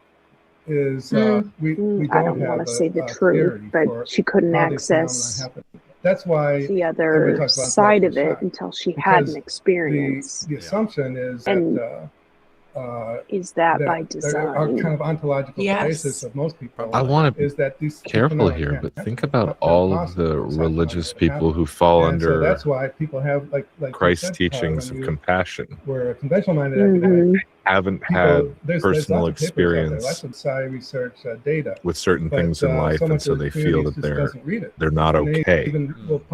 But then when they find out their cousin's one of those folks, or their brother, or their mom, or something happens to them, their worldview opens up. And it may just be human nature that we can't know what we don't know. We put in a news pillar to develop and gather and identify theories that can sustain psi phenomena and actually just sustain the existence of consciousness and the fact that consciousness does interact. Even wanting to overcome a feeling like that is a brand new feeling in itself. Expanded ontological foundation for science itself. So then if we had that, people wouldn't have ontological shock. It wouldn't have the stigma about it. But it's going to be difficult to do because these phenomena we know from just as there are some people that don't want to be nice, happen that are not even if given the opportunity. There are some that don't want to know more. Not at the rational and locally causal stage. Thinking. So, like I've known some of the meanest people Nobel Prize, that are actually the most soft-hearted, kindest entanglement people. phenomena studies. Right. Long ago, he said something like, mean for a reason. This new theory. You're talking about me. Trying to explain what happens, what's really going on called entanglement. No, but that rough exterior keeps other people at a distance and keeps them safe, so that when they're around people they have already learned to trust, they can open up. When we finally have a theory for that, right, be so strange and they're so vulnerable quantum physics now, long to have it back. that any interaction is you can't explain these phenomena at the strictly rational and locally upsetting or terrifying interaction. Right, but that's what's so frustrating, Thomas, about science. You need the theory to prove that it's there, but let's accept the fact and without knowing how consciousness got UAPs are here, and get the how do we theory answer the question? Does everyone have a right if it can exist, to it ignore doesn't the exist, truth? and we don't want to know about it, is the idea If of there's a collective materialistic truth, science, do you have a because right there's to no ignore theory it? to prove it exists. But it exists. That's the thing. Let's form the cognitive awareness around existence instead of trying to I guess you have a choice. the existence by not having a theory. It is so backward, embarrassingly backward for science. Yeah, but both are needed. The experience and the theory are needed. The theory is the ontology. So they're both needed. Until we know that, until we have something that exists. I mean, you can't deny the existence. Like Bud Hopkins used to say, the job of science is to investigate the unexplained, not to explain the uninvestigated. That's what it comes down to. I don't know. Yeah, I don't know. Do people feel they have the choice to say they have a right? Science isn't only an enterprise of pure. And not to be too existential, but what is a right anyway? And how would you ever enforce a right? Right, but that's good. Which are now excluded. It's an interesting concept. That would have to be consensus. Yeah, I mean, but you the have theory to, and comes again, after what do we have you consensus see the on? phenomena, Barely we're you form here. a hypothesis, right? Right, To explain exactly. the phenomena, but Ellen, I gotta disagree with you. Theory does not come after. It goes together. I mean, I know there's a choice on the other side of it. I've considered walking away from the phenomenon, just we just passive, unthinking, living a normal life, not paying attention to it anymore. Then we would never make any progress. No, we can think about it, but I mean, say let's I don't think you could, accept though. the experience That's as the question. is That's the question. without trying to fit I into an couldn't. established theory. Do you think that's fair? Or we need, you're saying we need absolutely. We need an entirely new category of yes. ontology.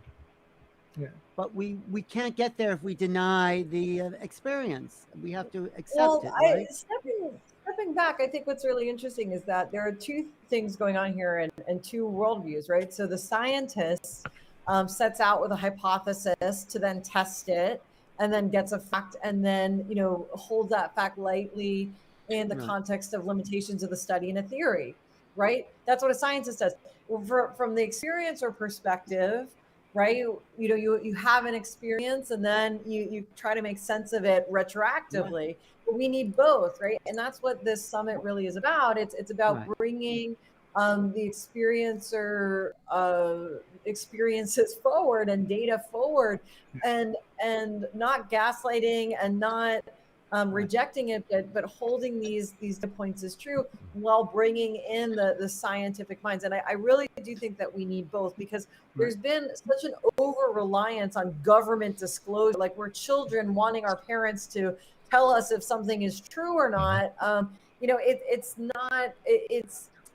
We're not, I don't believe, going to get the full picture from the government, right? So here we are. To do in the public domain. Yeah. Well, I agree with you, Tom. We need both, but where are we going to start? That's the thing. Yeah. Do you I want to add something. Okay, go ahead, Thomas. Both of you in a lot of ways. And I want to add something also. The experience, the profound experiences, they can inform the scientific method. You can say, okay, well, now I want to devise an experiment and a hypothesis to test if other people can have the same experience and validate the whole phenomenon that way. But there might be some problems with that, because in a sense, these might be essentially unique experiences. Like that, and that can connect with the whole foundation of quantum physics. With the collapse of a wave function, it's a unique process. All we can know is the probabilities of them. And some of these experiences might be rare. Like we all have the experience of birth, and we all have the experience of death, but they only happen once. It's hard to do experiments on death, right? You can't say, okay, now I'm going to die again, and test if I had the exact same near-death experience. Is it an experience if I don't remember it? No. Is it only once? To the classical physics is it only once? So the last Thursday thing, you don't know that you've been here longer than last Thursday? Classical physics can only get us so far. Let's say the UFO experience, there seems to be repeatable patterns that appear even in the near-death experience, right? So from a scientific perspective, I feel like we all live in this cardboard box that we can never escape. And someone one time knocked 3 times on the box. And we've all been trying to determine what knocked and what I it mentioned means. it in the opening talk with Jeff Nuccetelli, but suicide is actually and some of us are incredibly sure as to what it is. And we've started movements and schools of thought about it. So we can't predict it. We can't like those little creatures in Men in Black that live in the locker. Like death or like a seeing ghost or seeing a UAP.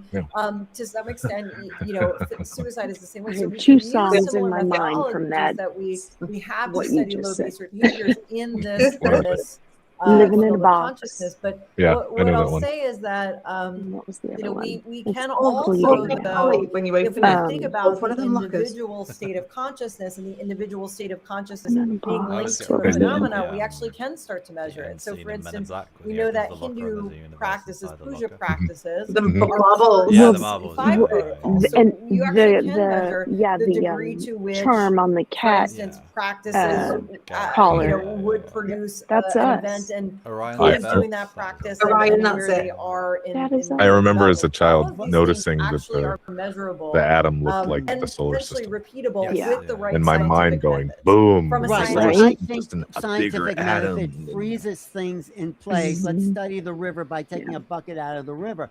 We need to look at things as phenomena as it is. So if there's people having an I experience, think about how many and people there don't even seems know to that be we're traveling in a repeatable corkscrew. patterns to that It's experience, so or interesting. near-death experience, I said that to maybe it's not a science friend in the your other case, day. but Literally, we had may seen it present TikTok or something, and it reminds me, and I said, you know, we're never going to occupy the same part of the cosmos ever again, because we're spiraling up. And my friend was like, no, we just go round. I was like, no, dude, we're heading somewhere else.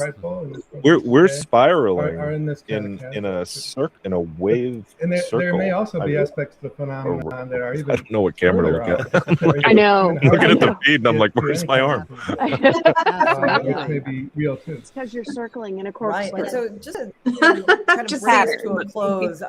Imagine how egotistical we are that we all think this is about us as individuals. When if you look at the bigger picture, we're cells of an organism called the sun that has these appendages that's traveling around this bigger organism called the galaxy. But we have consciousness, so we think, well, this must be about me. Science together have it might explain a lot of the aloofness. These other things might be going, who are these guys that think it's about them? Yeah. So please, if you haven't checked out IONS already, do so. It's a beautiful, wonderful organization doing really very high level science around very important, difficult. I wonder if all the cells in my body right now are having a conference in my toe about whether or not the hand Well, maybe exists. Thomas could tell us. Thomas, tell us what IONS is working on now. Well, like Tara said, we have I think the science team has. Does the left hand even acknowledge the right hand, or is that the dream hand? You're going to get put on the naughty bench in a minute. And now we're doing more fundamental science of consciousness. Oh, I'm going to dream of all kinds tonight, spiraling the magic carpet with Whitley. In this ontological question, come visit, trumpet, Alan. Come visit. The theoretical framework in which people they're getting a cosmic passport. Won't have you don't need a passport. Shock and stigma about this whole category of phenomena, and that can connect with the global mind change process.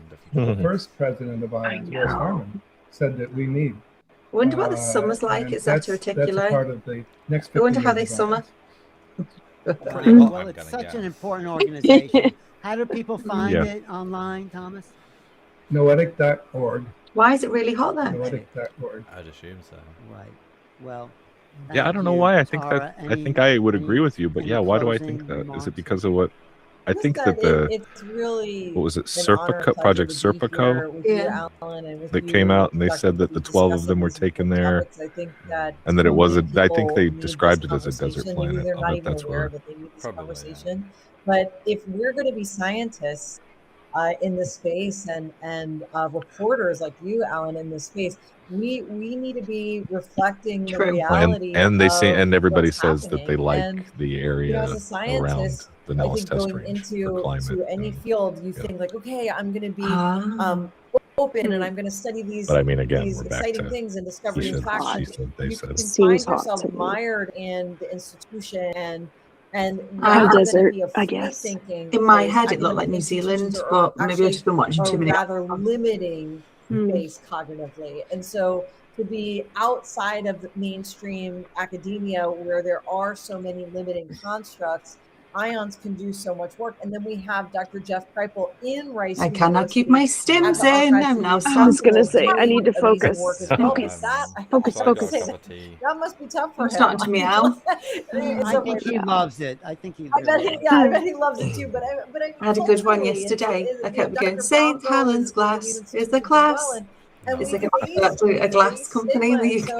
Dr. Branco, Are you singing jingles? President of St. this Helens Glass is the class. organization It was with me for 24 hours. Very exciting science. Really annoying. It's very hopeful. I have that a lot. We're talking a lot I about get ontology of songs that come in from nowhere and they just loop and loop and loop, and I never know if they mean something, and sometimes they do, and I'm trying to pay attention to them, knowing but that there are really they're truly groundbreaking scientific minds doing this. I used to wonder at the same thing, at the significance of earworms, but then I realized that they're specifically the band Panic at the Disco. It was wonderful. Okay.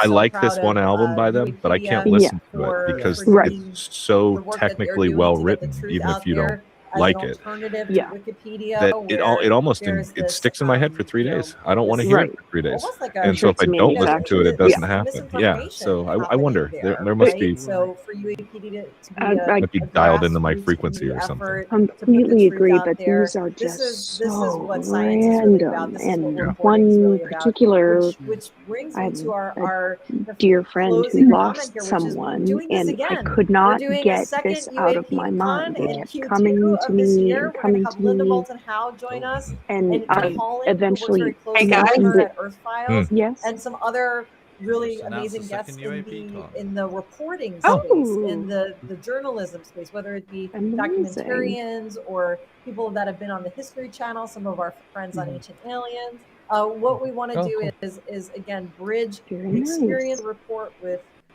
Linda Moulton Howe. really Gosh, she's what a accurate queen. and high integrity work in the journalism space. Definitely. Well, Tara, I want to thank you. I want to thank Thomas Brophy. I dare for say her and George capping Knapp it held a off, lot of because this together in the ION public eye consider for so long. Science such an important organization Absolutely. to lead us into a kind of future ontology. You know, they are at the cutting edge.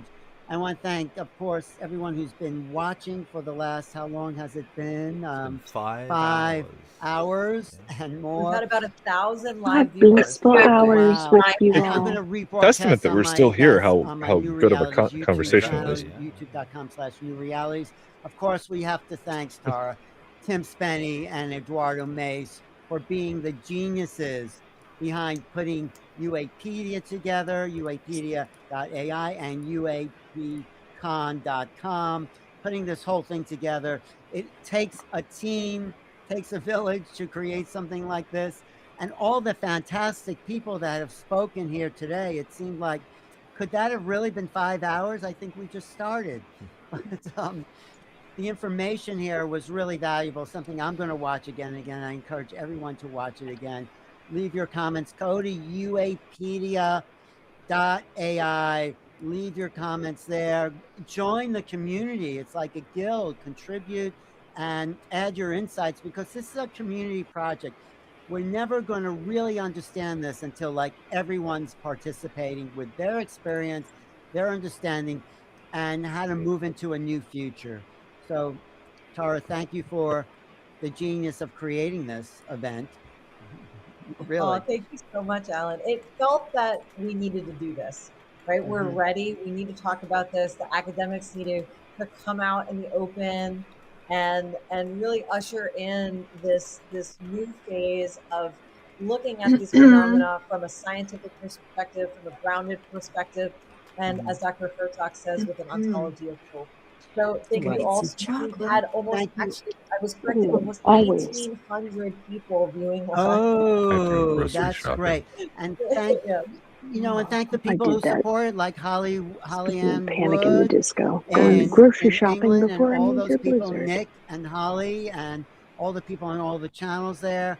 If you Holly want Ann to find Wood. Tara, you'll be at TCCHE next week in San Diego. We'll be at Conscious Life Expo in LA. I'll be at the New Living Expo, but also in March, come to Sedona for the Sedona Ascension Retreat. Conscious. Which is What's March in San Diego next week? 22nd. A lot of I guess I'm going. Diane Hennessy of the Telepathy I'll text Brigade, rather than get the. and I can't. I've lost the word function. And So last but not near you. least, if you want to join, If you could let me know, yeah. That I mean, I live here. UAPedia.ai/request and fill out a form there. Just letting us know what you're interested in, how you'd like to contribute to this community. By the way, we did this whole event without paying any speakers. Awesome. This is completely a voluntary community effort.